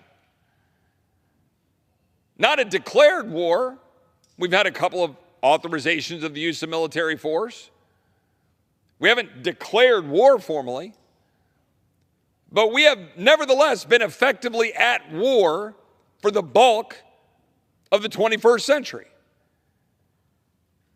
We spent $7-8 trillion. We lost almost 10,000 Americans.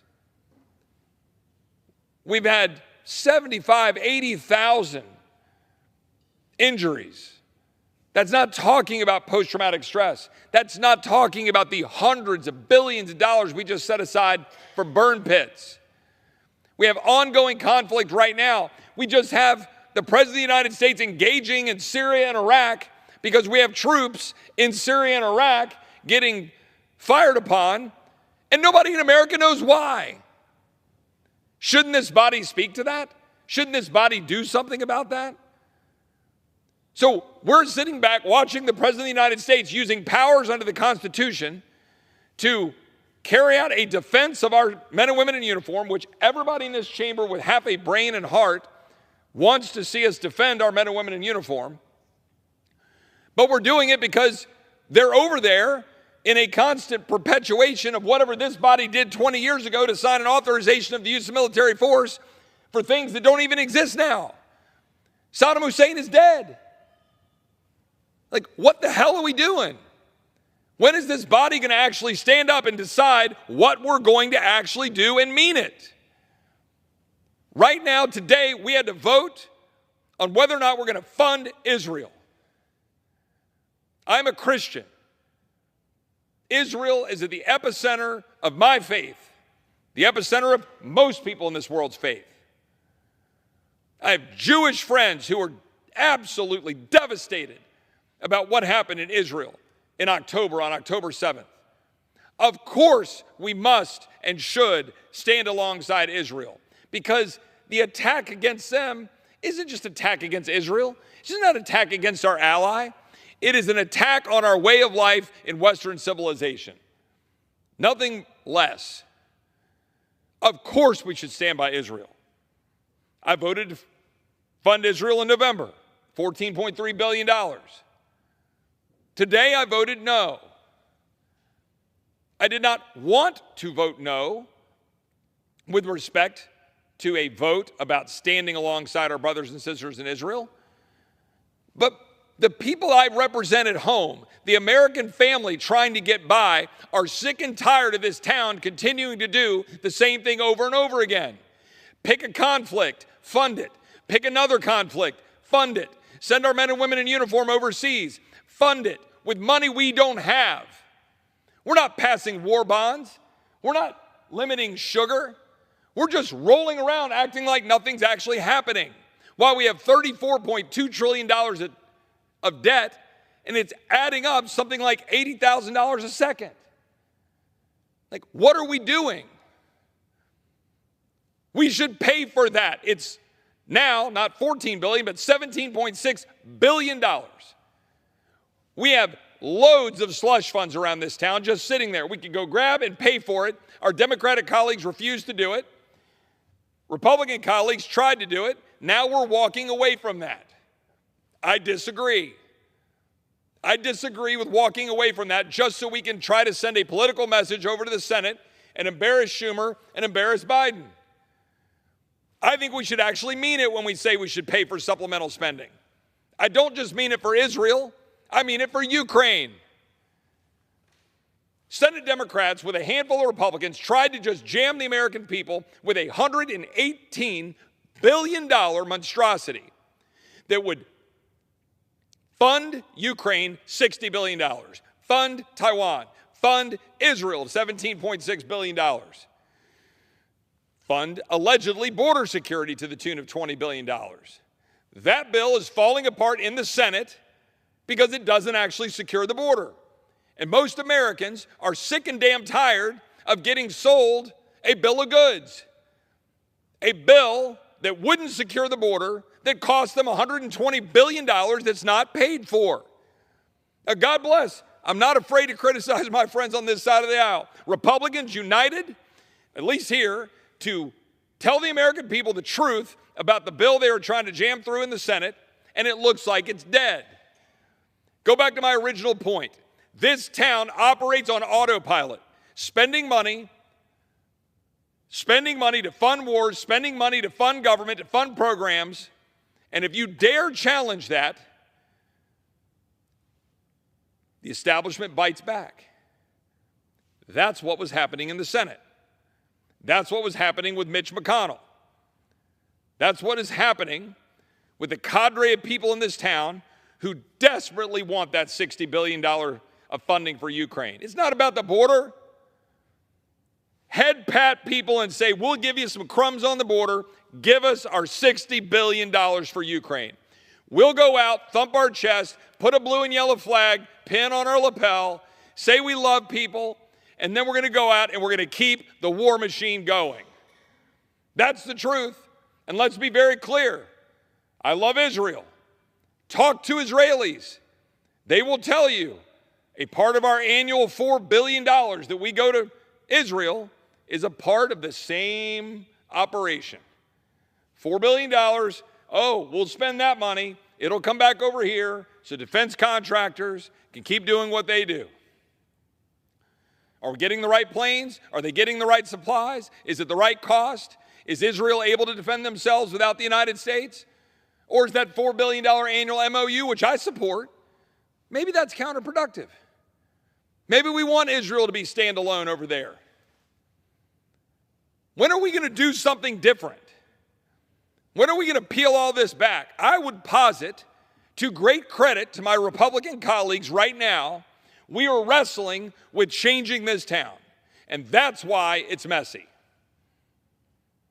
I am not afraid to criticize colleagues on both sides of the aisle, including my Republican colleagues, like I said. But right now, I'm actually proud of a Republican conference that is struggling to try to find a way to stop an out-of-control executive branch led by President Biden and my Democratic colleagues, trying to save this country, trying to step up and protect American families, trying to secure the border of the United States, trying to find a way to limit spending, trying to find a way to stand with Israel, but to do it responsibly. And at every damn turn, my Democratic colleagues are trying to thwart us because they're more interested in political posturing than figuring out how to stand up for the hardworking men and women of this country. They're more interested in advancing a radical leftist agenda that is advancing their crazy climate agenda, advancing wide open borders, advancing open streets where criminals are running lawless, judges in place that won't prosecute criminals, cops that are getting persecuted, walking away from Israel, undermining Israel's sovereignty. That's the face of the Democratic Party. Open borders, dangerous streets, undermining the American family, forced transgender surgeries, girls in boy bathrooms, boys swimming against girls in swim meets, a radical leftist Democratic Party trying to destroy the America we know, Western civilization, our way of life on a daily basis. Republicans are trying to stand athwart that with a bare minimum majority. And it's messy. That part's okay. But the question here is, what will we do now as Republicans? We cannot lose sight of the unity we have as Republicans that there is a way to secure the border. We know what it is. We're going to stand up for it, and we're going to fight for it. We're going to keep fighting for it now, fight for it in this Congress. We're going to fight for it through the elections. We're going to fight for it next year when, Lord willing, there's a Republican president. And no, we're not going to just pass the buck and say that, oh, any president can walk in and secure the border. I saw former President Trump make that allegation earlier today on one of his social media posts. All the president has to do is declare the border is closed and it's closed. Well, with all due respect, that didn't happen in 2017, 18, 19, and 20. There were millions of people who came into the United States during those 4 years. But what did happen was that administration, led by the president, led by people who believe in America, led by strong leaders at DHS, they worked to secure the border. They worked to get those numbers down. They worked to force Mexico to hold people in place with the migrant protection protocols. But now we've got a job here as Republicans. Are we going to stand up and pass legislation to force this administration to do its job and to set the stage for a future administration to do its job? There are loopholes in the law. I have many Republican colleagues who will go out and just say, oh, it's fine, we just let the president do it. No. We have many things we need to fix in the law. Asylum reform, parole reform, catch and release. Our job is to stand up and fight and not walk away from what we've accomplished. This whole debate has been on our side of the field, which is border security. We're not talking about amnesty. We're not talking about wild-eyed future flow and immigration. We're talking about border security. That's precisely where the American people want us to be. That is precisely where we ought to be. We just need to finish the job.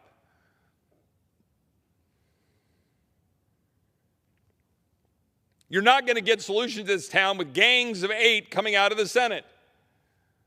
All of these backroom deals that get cooked up, dropped on a weekend, they always fail, every time. They come through the hard work of doing the process. Let's rewind the clock to last year for a second. People criticize the debate over the speaker.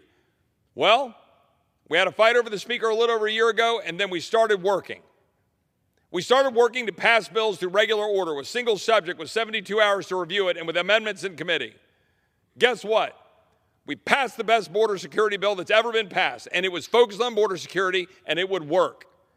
We passed the best National Defense Authorization Act, and it undid all of the woke nonsense that's destroying the military and refocused it on its mission. We passed caps to spending, not what I wanted, but through Limit, Save, Grow, we set the standard, and we ended up working out a deal that Democrats signed on to that put caps in place. We passed 7 appropriations bills off of this floor and sent it to the Senate. We passed 3 other appropriations bills out of committee and to the floor. We had 2 others ready to go. We moved the ball forward. We processed 1,100 amendments. We were doing what we should do, and it created unity. That is the process we must go back to. For the last 3 months, we've been passing legislation through suspension of the rules, jamming through big bills for political points. And that is when you fail. That is when things fall apart. Because the eyes of the world, the eyes of the American people are now on this place. There is no more hiding. There is no more cooking up backroom deals. The deals will be exposed. The truth will come out.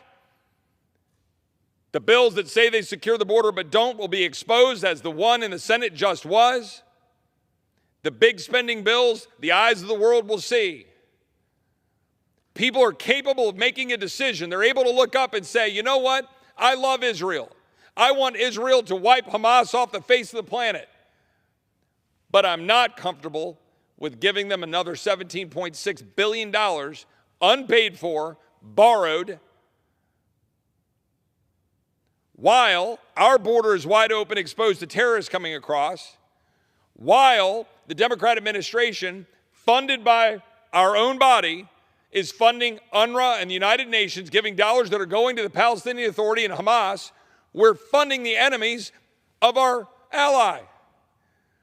While Secretary Blinken is going to Israel and going all around the world and undermining Netanyahu, undermining the domestic tranquility of Israel purposely. All of that is going on, and we're going around saying, oh, we must pass this check. We must give them money for munitions. Meanwhile, our own administration is slow-walking the munitions getting from America to Israel. The American people get the joke. They see what's happening. And that's what you're seeing unfold on the House floor. People don't know what to do. The normal machinery in this place was designed to move large bills driven heavily by lobbyists, driven mainly by defense spending and some negotiation of defense versus non-defense in order to get a massive bloated bill that would buy votes in November. That has been the MO of the United States House for as long as I can remember. And the gig is up. The American people are onto it. The American people are getting tired of being taken for a ride. They want us to actually do what we said we would do. They want us to actually secure the border. They want us to actually cut spending. Yes, they want us to stand with Israel, but they don't want us to write blank checks. This is not that hard.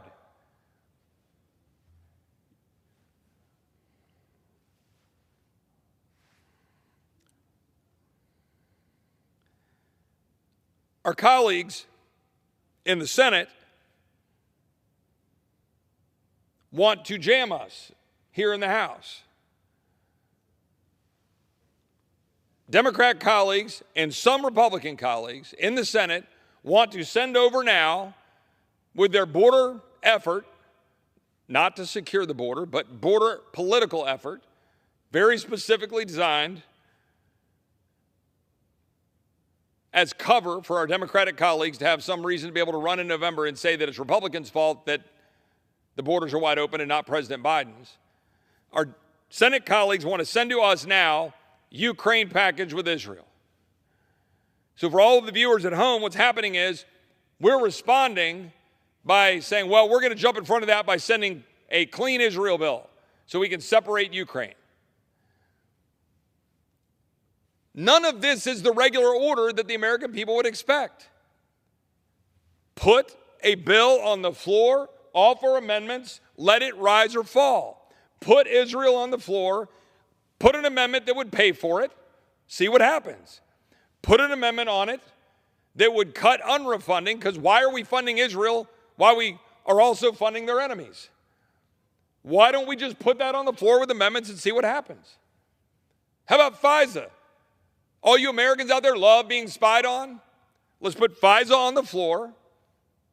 Let's put 4 or 5 amendments on it. See what happens. See if the American people want us to have warrants when people's information is being looked at. Put the bills on the floor. Ukraine, put the bill on the floor. Make a decision, yes or no. Up or down. Are we going to fund it? Where are you getting $60 billion? Are you just going to print it? You want to know why your inflation's up? Put it on the floor. Have a vote. $60 billion. What is the mission? What are we going to get out of it? What are the limits? Are the oligarchs getting it? Are we paying for pensions? Is it lethal aid? Are we expecting to get Crimea and Donbass back? Or are we expecting just to have a sovereign nation? Are the Russians to be pushed back out? Is that our call? Do American people want to spend their treasure? Seriously, this is the question, and yet today we did it with Israel. Why? Because we love Israel. Israel holds a special place in our heart. Our friends, our allies, but importantly, and we all get the truth, our faith. We don't want to see Israel attacked. Many of my colleagues have a biblical belief that they got to stand by Israel. I do too.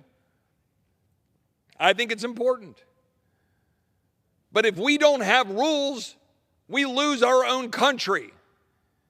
There will be no America to stand with Israel if we don't have sovereignty and we have open borders and terrorists coming in that are undermining our security. There will be no America to stand with Israel if we're bankrupt and $34 trillion in debt and that we're spending money we don't have, even if it's for Israel. There have to be some rules. There have to be. You go home and you campaign that you're going to cut spending, but you don't do it. We're going to vote in 3 weeks, allegedly, on omnibus or minibus spending bills. What that means is a big package of bills all brought over from the Senate with maybe some policy changes for the next 6 months, I doubt much, that spends $30 billion more than Nancy Pelosi's bloated spending levels that we all campaigned against. How is that changing Washington or cutting spending or draining the swamp or fiscal responsibility or balancing the budget? It is none of those things. None. Yet my colleagues will run on passing balanced budget amendments, which will not happen.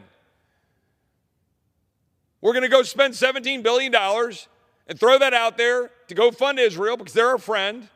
I agree. But we're going to do that unpaid for. So you just racked up another $17 billion. On top of the $13 billion we appropriated last November for hurricanes and emergency relief. And now they ask for $60 billion for Ukraine. Like, when is that madness going to stop? Meanwhile, my people in Texas are saying, when is the border going to get secure? They want to know when the fentanyl is going to stop pouring into their communities, when migrants are not going to be walking through the streets, grabbing people, grabbing young women, dragging them out of bathrooms, killing a young woman, an MS-13 gang member, and a mom is saying, where are you, America? Do not we have a duty to defend this country? But we're not going to do that. We're going to vote to fund the government in 3 weeks that leaves this country exposed to criminals, to terrorists, to cartels, to fentanyl. We're going to do it. You watch. Bipartisan, uniparty bill will get voted off of this floor that does not a damn thing to fundamentally alter what's happening at the border, while Texas takes it on the chin. Why should Texans pay their federal taxes? Why? Why should Texans give a rip about what we do in this body when it's all against them? It's all against us as Texans. For that matter, why should anybody pay taxes? The rule of law matters if you want people to follow it. If you're printing money, destroying the dollar and destroying the economy and bloating the government and hiring and funding bureaucrats to undermine your liberty, to pass regulations, to take away your happiness and undermine your ability to prosper, you're printing money and borrowing money to do that. What is the point of paying your taxes? It hurts to write that check. It hurts to lose that money to go to the federal government. But if the federal government is just going to spend money anyway, why do Americans believe that they have a duty to go pay the taxes? So we pay $2 trillion in taxes but borrow $2 trillion, or pay $4 trillion in taxes but borrow $4 trillion? That's crazy.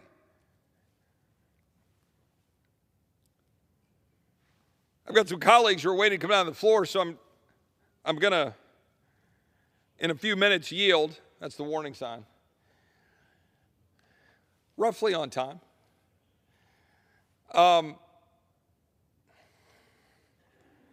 Look, here's the thing.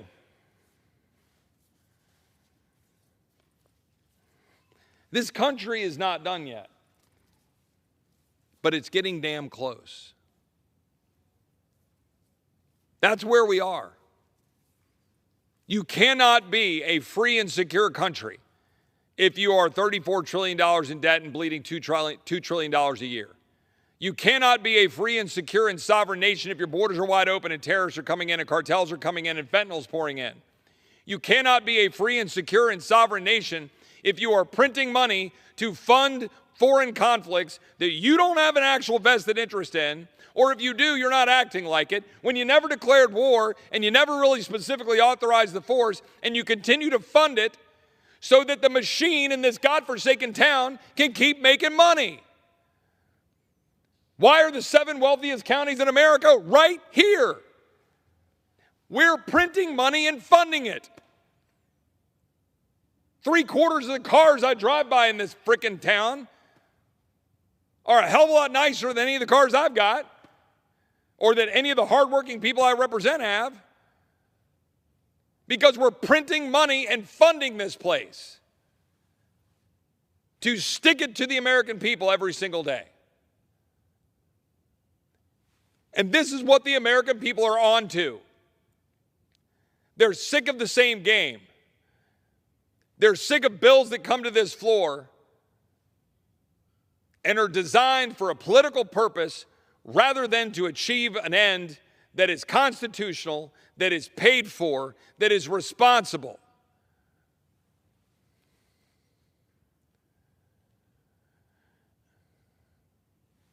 I was spending a lot of time in the last month out on the campaign trail, and my friend, the governor of Florida, Governor DeSantis, would talk about his time in service in the United States Navy, but more importantly, he would talk about when flying into Ronald Reagan National Airport, looking out of the left side of the plane and seeing the Washington Monument and the United States Capitol and the Lincoln Memorial and the Jefferson Memorial and the White House and all of these monuments to our ideals, who we are as a people, the inspiring white buildings. But then he would point out that if you look out the right side of the plane, when you're coming in that northern route down the Potomac, you see a whole bunch of other monuments, evenly distributed, small, all identical, of the 400,000 men and women that are buried there, having fought under that flag, the American flag, the 13 stripes, the 50 stars.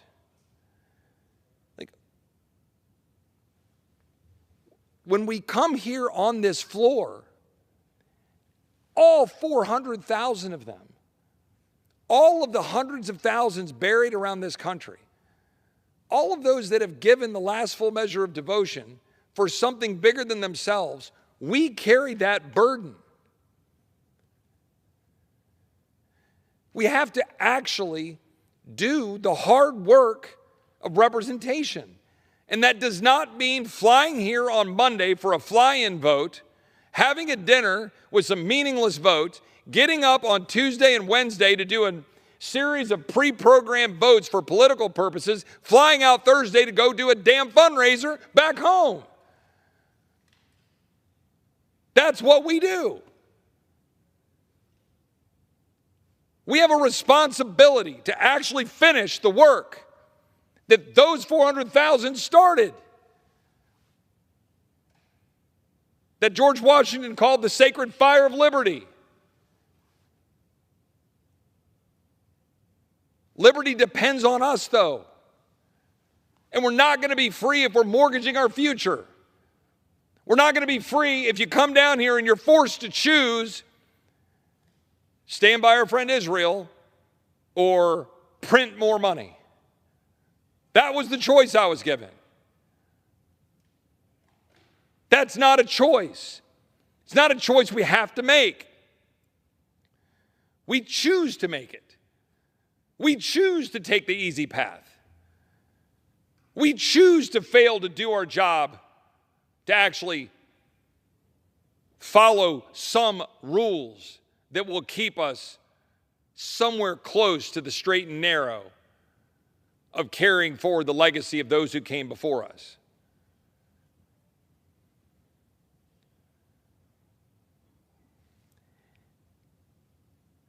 The hardworking American family out there today, right now, struggling to get by, is looking to us to fix it. It is not acceptable for a migrant to come into this country illegally, beat a cop in New York, get sent out on bail, no bail, flick off the American people. That will destroy our country more than anything else. That is not acceptable. It is not acceptable. And we have to end it, or we won't have a country left. We have to stop spending money we don't have. We have to. It's not hyperbole. You can't make a good decision here about balancing interests if you just write blank checks. You can't do it. One of my strong Jewish friends out in conservative radio was pointing out we're $34 trillion in debt. Hell, $300 trillion in debt if you look at the entire Fed's balance sheet and everything that we've got going on. What's 17 billion? That's exactly right, except I have to say it's exactly wrong, or we'll never change this place. I came here and I said I wouldn't vote for unpaid for supplemental spending. And even if my best friend is out there getting hurt, I've got to find a way to do it the right way, or we're going to lose this country. And as I said, there will be no America left to stand with Israel. There will be no America left for some people to go to, no America left for migrants to seek to come to live for a better life, because the rule of law will be gone. The fiscal health of our country will be gone. The American dream will be unattainable. I think we can choose a different path, and I think Republicans are actually in the process of choosing a different path right now by challenging the status quo of this town that our Democratic colleagues want to continue to exploit, to grow government and to regulate and to have open borders and to have our streets wide open, and Republicans are standing athwart that. And right now is the opportunity for Republicans to make good on what we've been saying for my entire life. And that is that the American dream depends on what we do here to ensure that federal government is not meddling in the lives of the American people, undermining their ability to prosper, undermining the American economy, making us less secure, empowering our enemies, emboldening those who want to do us harm, undermining Western civilization. We can stop that. We can, in fact, as William Buckley said, stand athwart history yelling, "Stop!" The progressive movement that is designed to undermine our very way of life needs to end right now. And it ends by Republicans standing up on the wall and saying no. That is our calling.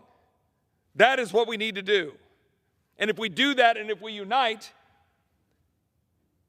then we will actually have the majority that we tend to try to buy with single votes on the House floor, when instead you earn them by doing what we're supposed to do under the Constitution.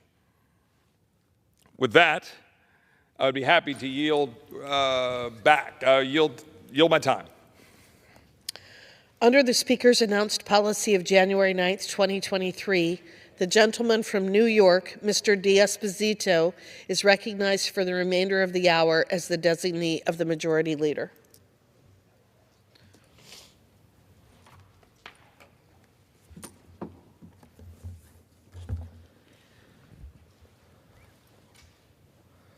Thank you, Speaker. I rise today to honor an incredible man and 4th District neighbor, Fred Zeilberger. Mr. Zeilberger is a Holocaust survivor, Korean War veteran, dedicated husband, proud father, and an American whose life is a testament to the power of perseverance.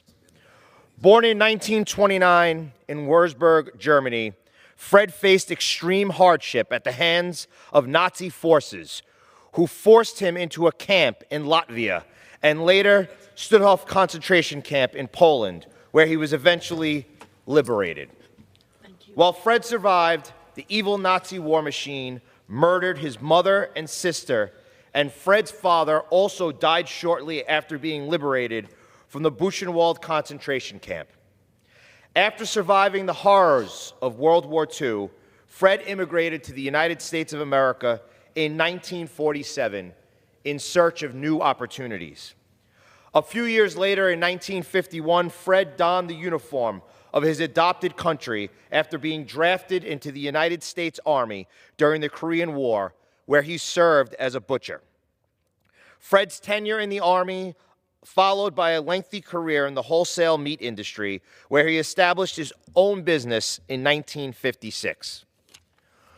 This proud business owner chose to make his home in Cedarhurst, alongside his wife Elaine and 3 children, Jenna, Rachel, and Zane.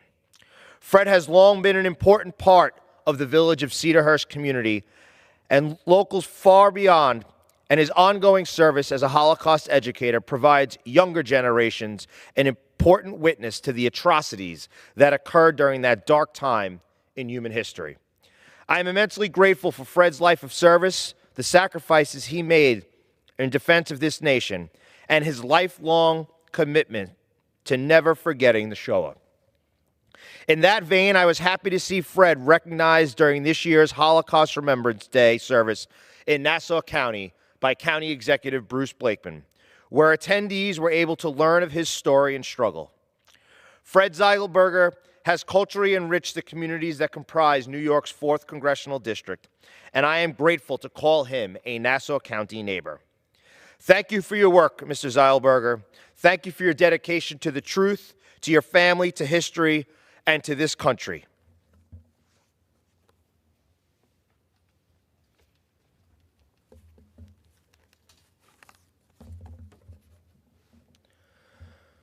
Speaker, I rise today in a sad occasion to honor the life of a dedicated family man, committed first responder, and proud American who passed away this past Sunday, Bob Beckwith of Baldwin, New York, a resident of the 4th Congressional District. Bob Beckwith had a storied career serving the people of New York City as an FDNY firefighter. Bob joined the FDNY in 1965 and was assigned to Ladder 117 in Astoria, Queens, before transferring to Ladder 164 in Douglaston, where he served until his retirement in 1994. During Bob's 29-year tenure in the FDNY, he faithfully protected the people of the city of New York. But in the aftermath of the September 11th attacks, Bob became more than just a hero for New York. He became a national symbol of American resilience. Even though Bob was retired, he made his way to Ground Zero after the attacks to help search for survivors, and while there, stood shoulder to shoulder with President George Bush when the president delivered his famous "I Can Hear You" speech that rallied a nation in mourning. You see, Bob handed over a megaphone so that the people at Ground Zero could hear the president. But little did he know that that megaphone would allow the people across the world to hear the president that day.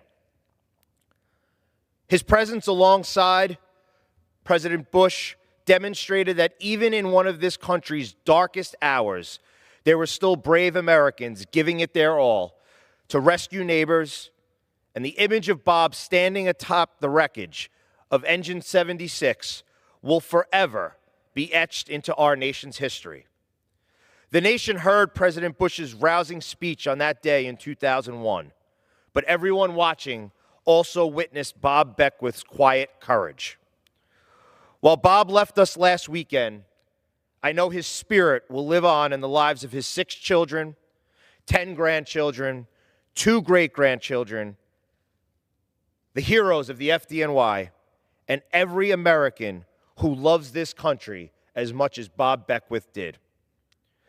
Rest in peace to a 4th Congressional District neighbor, a dear friend, an American hero, Bob Beckwith. My thoughts are with his widow, Barbara, and the entire Beckwith family during this difficult time. Mr. Beckwith, a final tip of the helmet to you. Madam Speaker, I yield back my time. The gentleman yields back. Under the Speaker's announced policy of January 9th, 2023, the Chair recognizes the gentleman from Arizona, Mr. Schweikert, for 30 minutes.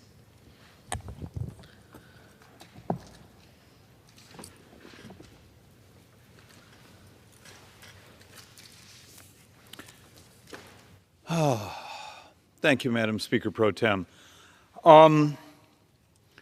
Last week, I promised we were getting close to actually finishing our math in regards to what was the true story of what was happening with Social Security. A couple of our PhD economists have spent months, and we put it together. But I first want to talk a little bit about the politics of telling the truth around this place. Then I want to talk about the reality of that the Democrats are brothers and sisters on the left, either willfully or through ignorance. Their solution just doesn't get you there. And the immorality. So let's first walk through something. How many of you have heard over and over and over and over from me behind this microphone that in 2033, 2034, 25% cut because the Social Security Trust Fund is emptied? And I had a debate the other day with a Democrat member here who's running for another office, and she's going, Social Security doesn't contribute at all to the debt and deficit. She's absolutely right. That's not what we're discussing. What we're discussing is 8 or 9 years, we're going to double senior poverty. The average couple in America in 2033, I'm going to use 2034 because at least that's more of a consensus number for the exhaustion of the trust fund. That average couple in America will take a $17,400 cut. Articles that we've been collecting of the number of baby boomers who are ending up homeless. They're ending up on the street.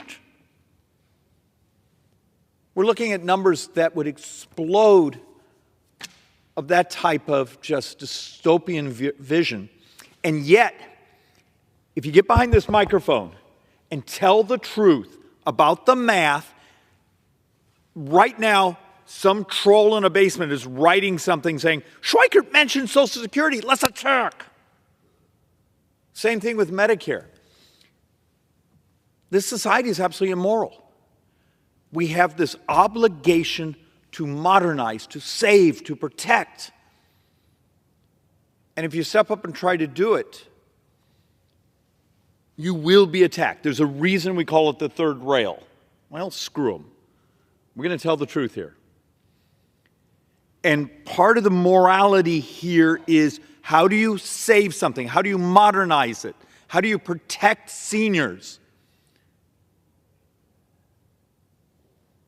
When everyone runs away from the discussion, runs away from the actuarial reports, because the moment you start to tell the truth, you're a target. Now, most of it's not true. I had someone in my office just a couple hours ago bring me something saying, look, there's this person's writing editorials in your district saying you voted against Social Security. And going, okay, let's see. I actually used to chair the subcommittee over Social Security, trying to work out the math and those things to save it. I don't remember ever having a vote in this place to change it. We looked it up. There hasn't been. But this is the way politics works anymore. Make crap up. And then you wonder why it's toxic. It is so much easier around here to pretend. Somehow pretend magic is going to fall out of the sky and everything's going to be fine.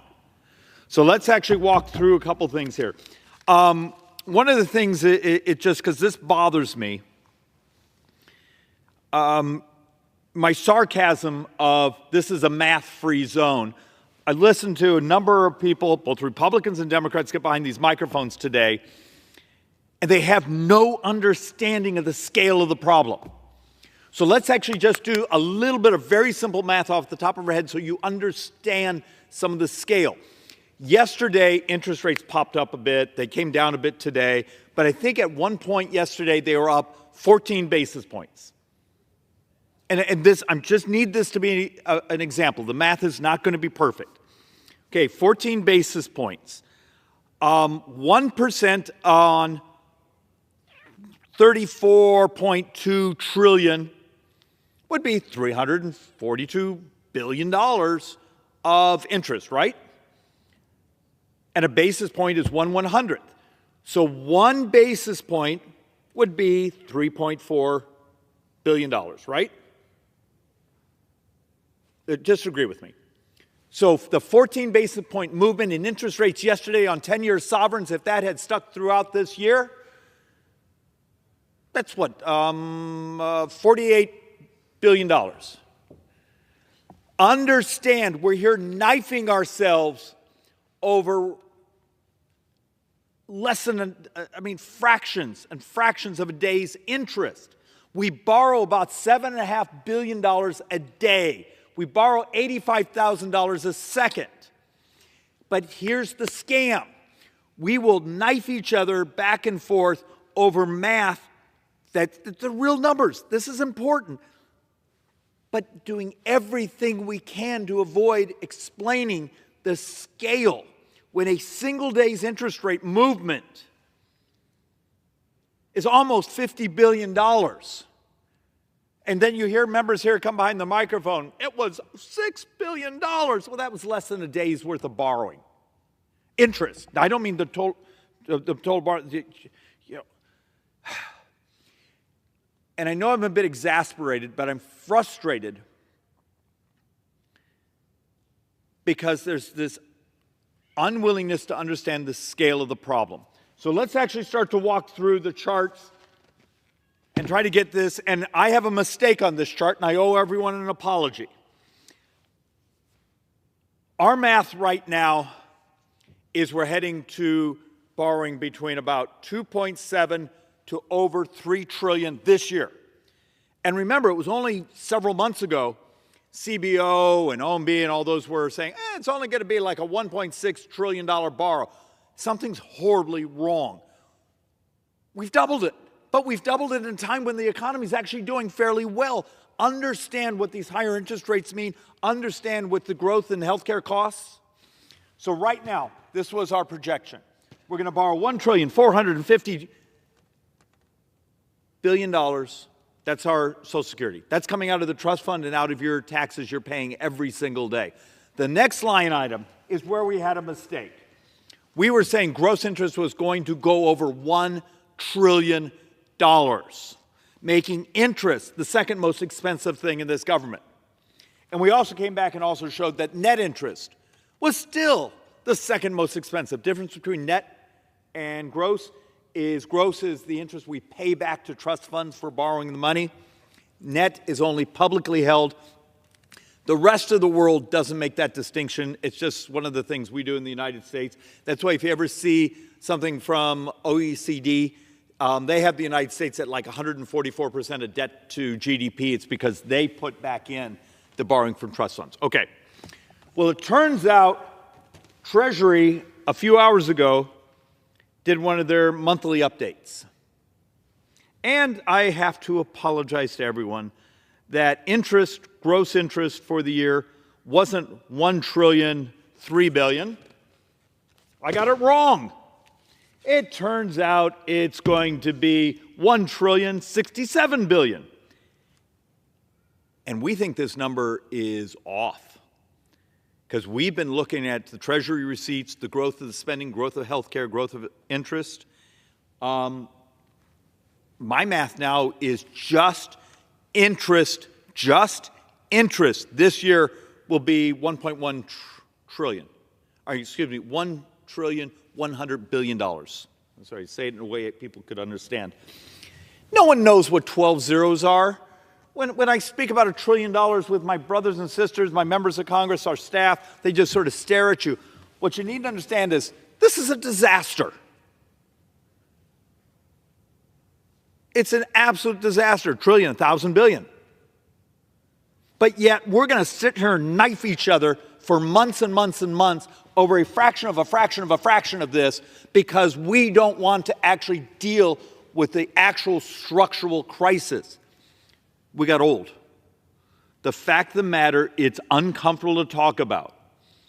But unless we do some things revolutionary on the cost of health care and dramatically change government, it doesn't work. basic math. Every dime of defense is now borrowed. Every dime of discretionary now is borrowed. And if you start to look at this math, it's about 1.4 trillion of Medicare, of the stuff we don't even get to vote on. Every dime a member of Congress votes on is now borrowed. We are clicking off another $1 trillion of borrowing every 140 days. And if you think you're going to fix that by a rounding error on this little piece of discretionary, this little piece here, the game of avoidance. I've had members here who will, when I start to talk about a deficit commission where we're going to have to do major redesign, oh, David, I can't vote for that. Oh, well, I have too many groups, but I will fight like hell to save a few $100 million here and there. That's real money. We're borrowing $85,000 a second. $7.4 billion a day. But it's great theater for our voters. Now, it's horrible math. Great theater. So understand, even the Treasury statement now confirms my math. We're borrowing over $1 trillion in interest. Just the interest borrow. And total borrowing looks like it may be coming in be closer to 2.7 to 3 trillion this year. So let's do a quick walkthrough before we get to the stuff where I soak myself in kerosene and light myself on fire. What happened between the 22 fiscal year and 23 fiscal year? Well, first off, if we actually take a look, Social Security spending, but it comes out of the trust fund, comes out of tax receipts, was up 11.1% in a single year. Between fiscal year 22 and 23, if you take a look, the spending on Medicare, just Medicare, not Medicaid, not Indian Health Services, not veterans, just Medicare. Spending was up 12.3. Interest, up 38.7%. Anyone see a trend here? And we're trying to track these same sort of numbers for this fiscal year. Maybe no one really cares. I know these numbers are really big. It's easier to scream and yell and worry about a shiny object or some latest conspiracy theory. You don't need a conspiracy theory. Just look at the math. So let's actually have an honest conversation of first how much trouble Social Security is and why it's absolutely moral that we keep our promises, that we actually tell the truth of here's how we're going to modernize it, here's how we're going to save it, here's what we have to do to fix it, and the reality, it has to be done with our Democrat colleagues. They got to stop using it as a tool to win elections. And what's fascinating in the polling, I think it's FreedomWorks did some polling recently saying if you're sort of under 45, under 50, you understand this math. If you're over, you don't, you're almost like pretending it doesn't exist. What happens to you? Think about yourselves. What happens to you if it's 8 years, 9 years from now, and you get a nice letter from Social Security saying we're cutting your check by 25%? I'm going to show a chart here, but remember my words. The average will be a $17,400 cut in 2033 or 2034, depending on if you use CBO's number or the Social Security actuaries. And look, one of our structural problems is 1960 we had 5.1 workers. In 2035, we were saying 2.3. We've been told this number's wrong, it's actually less. But we're trying to vet that number. But remember, Social Security was designed as a pay-as-you-go system. If you pay attention to some of these presentations, I've come here a dozen times and shown the average couple gets every dime back they put into Social Security plus about a $72,000 spiff. Okay. Horrible rate of return. But you do get your money back plus a little bit of a spiff. But it's a horrible rate of return. I want all of you to remember as we talk about this potential misery that 20 years ago when Republicans got up and said, if we could just take a little sliver and do some other things with it, when we got to the 2030s, we'd have a system that was actually more robust and people would have a much higher rate of return. Turns out they told the truth. When those activists told you, oh, they're trying to steal your money, this and that, try to remember this. They lied to you, and we now have 20 years of data to prove it. But the big lie around here continues because it's great politics. Scare the crap out of people and then make sure they don't actually read an actuary report because that might require math, and this is a math-free zone. So let's actually walk through this. We're going to use 2034 because that's the one date we absolutely can vet, even though CBO says 2033. They both agree on a 25.2% cut in benefits. So 2034, our best math is that very first year, single year number, $616 billion shortfall. That just means the trust fund is emptied, and without the trust fund to back up the payroll tax that's coming in, and then offset to the beneficiaries that there's more beneficiary checks, we got a $616 billion shortfall. That's where you get your 25% cut. And you start to understand, for lower income workers who are receiving Social Security as a couple, that's a $10,600 cut. For the average, it's that $17,400 I was talking about. For high income couples, it's over $23,000. Remember, there is actually a formula within Social Security for lower income workers with their 40 quarters get a little bit more than higher income workers. It's part of the formula. So here's the math. It is conservative math. We worked like hell on, well, the joint economic economists worked like hell on this. My job was just to torment them.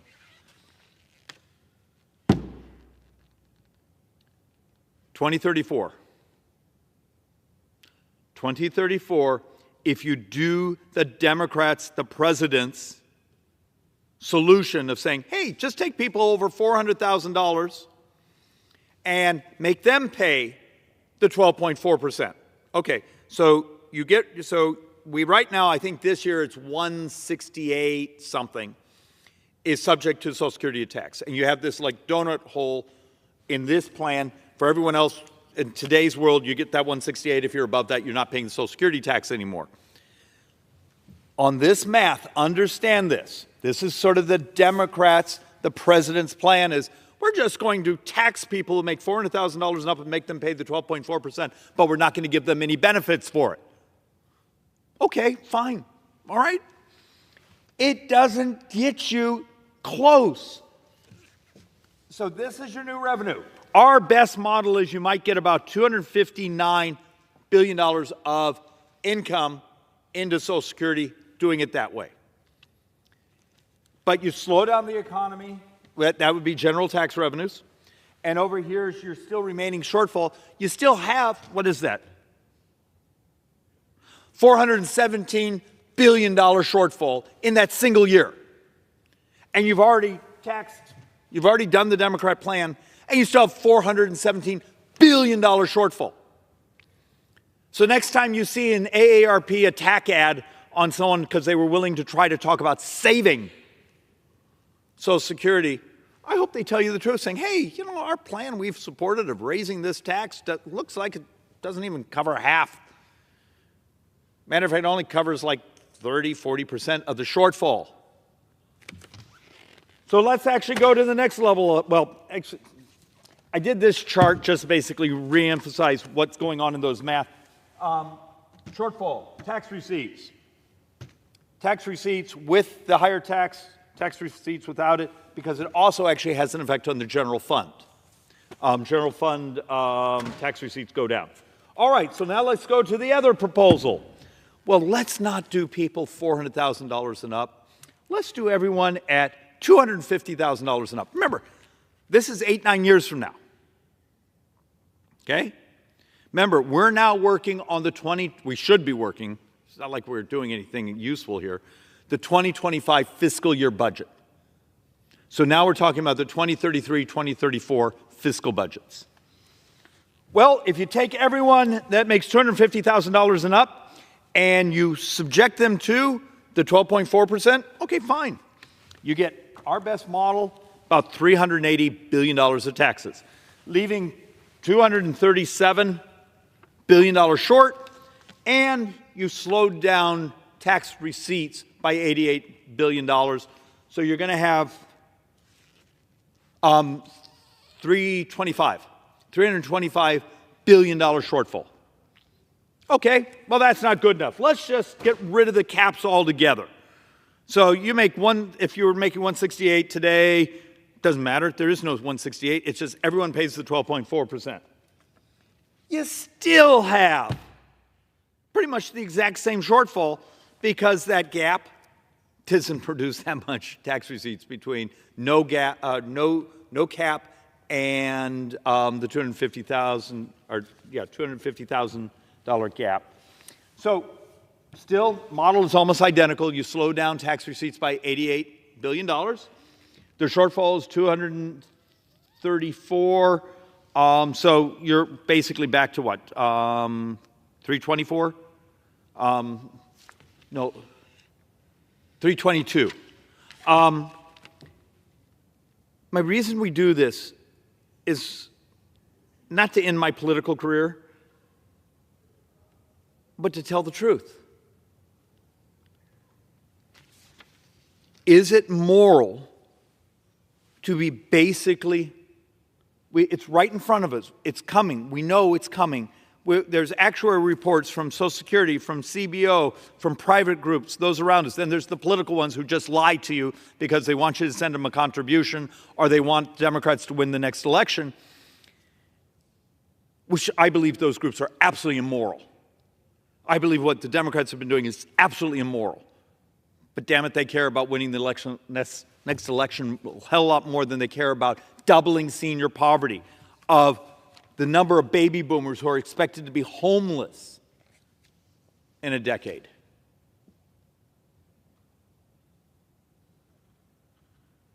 And somehow, when they say, oh, we'll just take care of the shortfall, we'll just get rid of the cap on rich people, it doesn't get you where you got to go. Is there any leadership around here other than, me as an idiot getting behind this microphone and telling people the truth?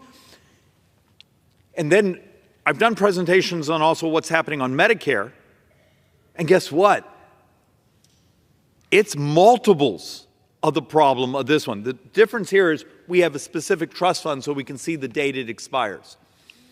I beg of you, if you're a voter out there, don't let some politician squirm out of, well, if we just tax rich people more, we'd have plenty of money. That's not true.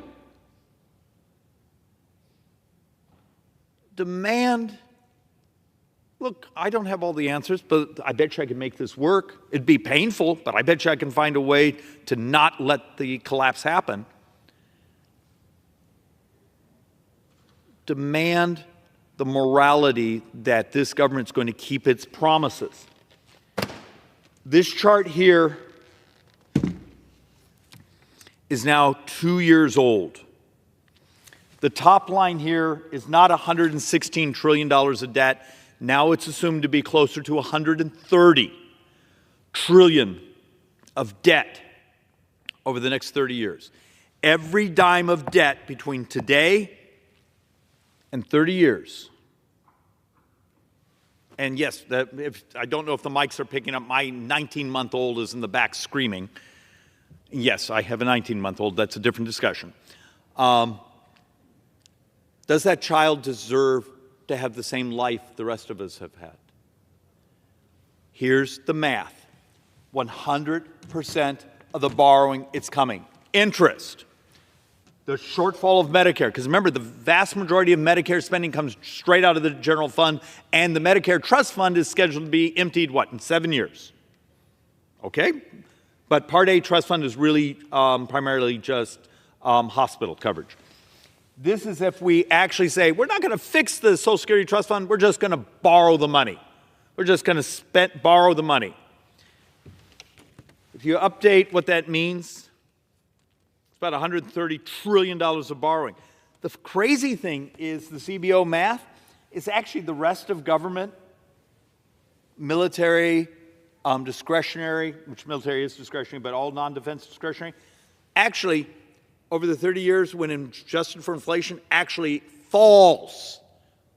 That little portion actually has like a $3 billion, actually $3 trillion positive. The rest of it's about 130 trillion negative. Who's going to tell you that? Come on, it's all over. I mean, you can go, if anyone actually reads the reports, it's there. So, but that's uncomfortable. We will spend maybe this next year doing really important stuff with failed legislation, failed votes, and every single day we're going to click off another $7.5 billion of borrowing. But we'll give some beautiful speeches of how we're fighting to save this little tiny bit of money, but we're not going to tell you it's little tiny. I've seen fights on the floor that in the time the fight on the floor took, the interest clock on U.S. borrowing used up more money than the debate was fighting to save.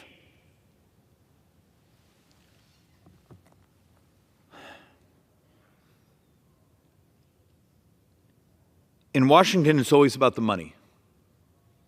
Group after group after group after group after group are wandering the hallways this time of year, all with wonderful things for us to spend more money on. Many of them are things you really like. And they get outraged at you when you start to pull out these charts and say, can we talk about what's going on? Once again, I'll do this as my closing. Every dime of defense is borrowed. Every dime of discretionary is borrowed, and now 1.4 trillion of mandatory, things we don't even get to vote on, is now borrowed. And we're going to give these beautiful speeches of, I'm trying to save $16 billion, which is a lot of money, except it's like 2.25 days of borrowing. And we fought over that sort of amount for 7 months. And in that time, we clicked off well over another $1 trillion of borrowing because we fight over the shiny little objects instead of the willingness to actually have an honest conversation about the structural crisis, because this is politically easy. You get a nice little spot on Twitter or Facebook or on social media, maybe even a hit on cable television, but it's a lie.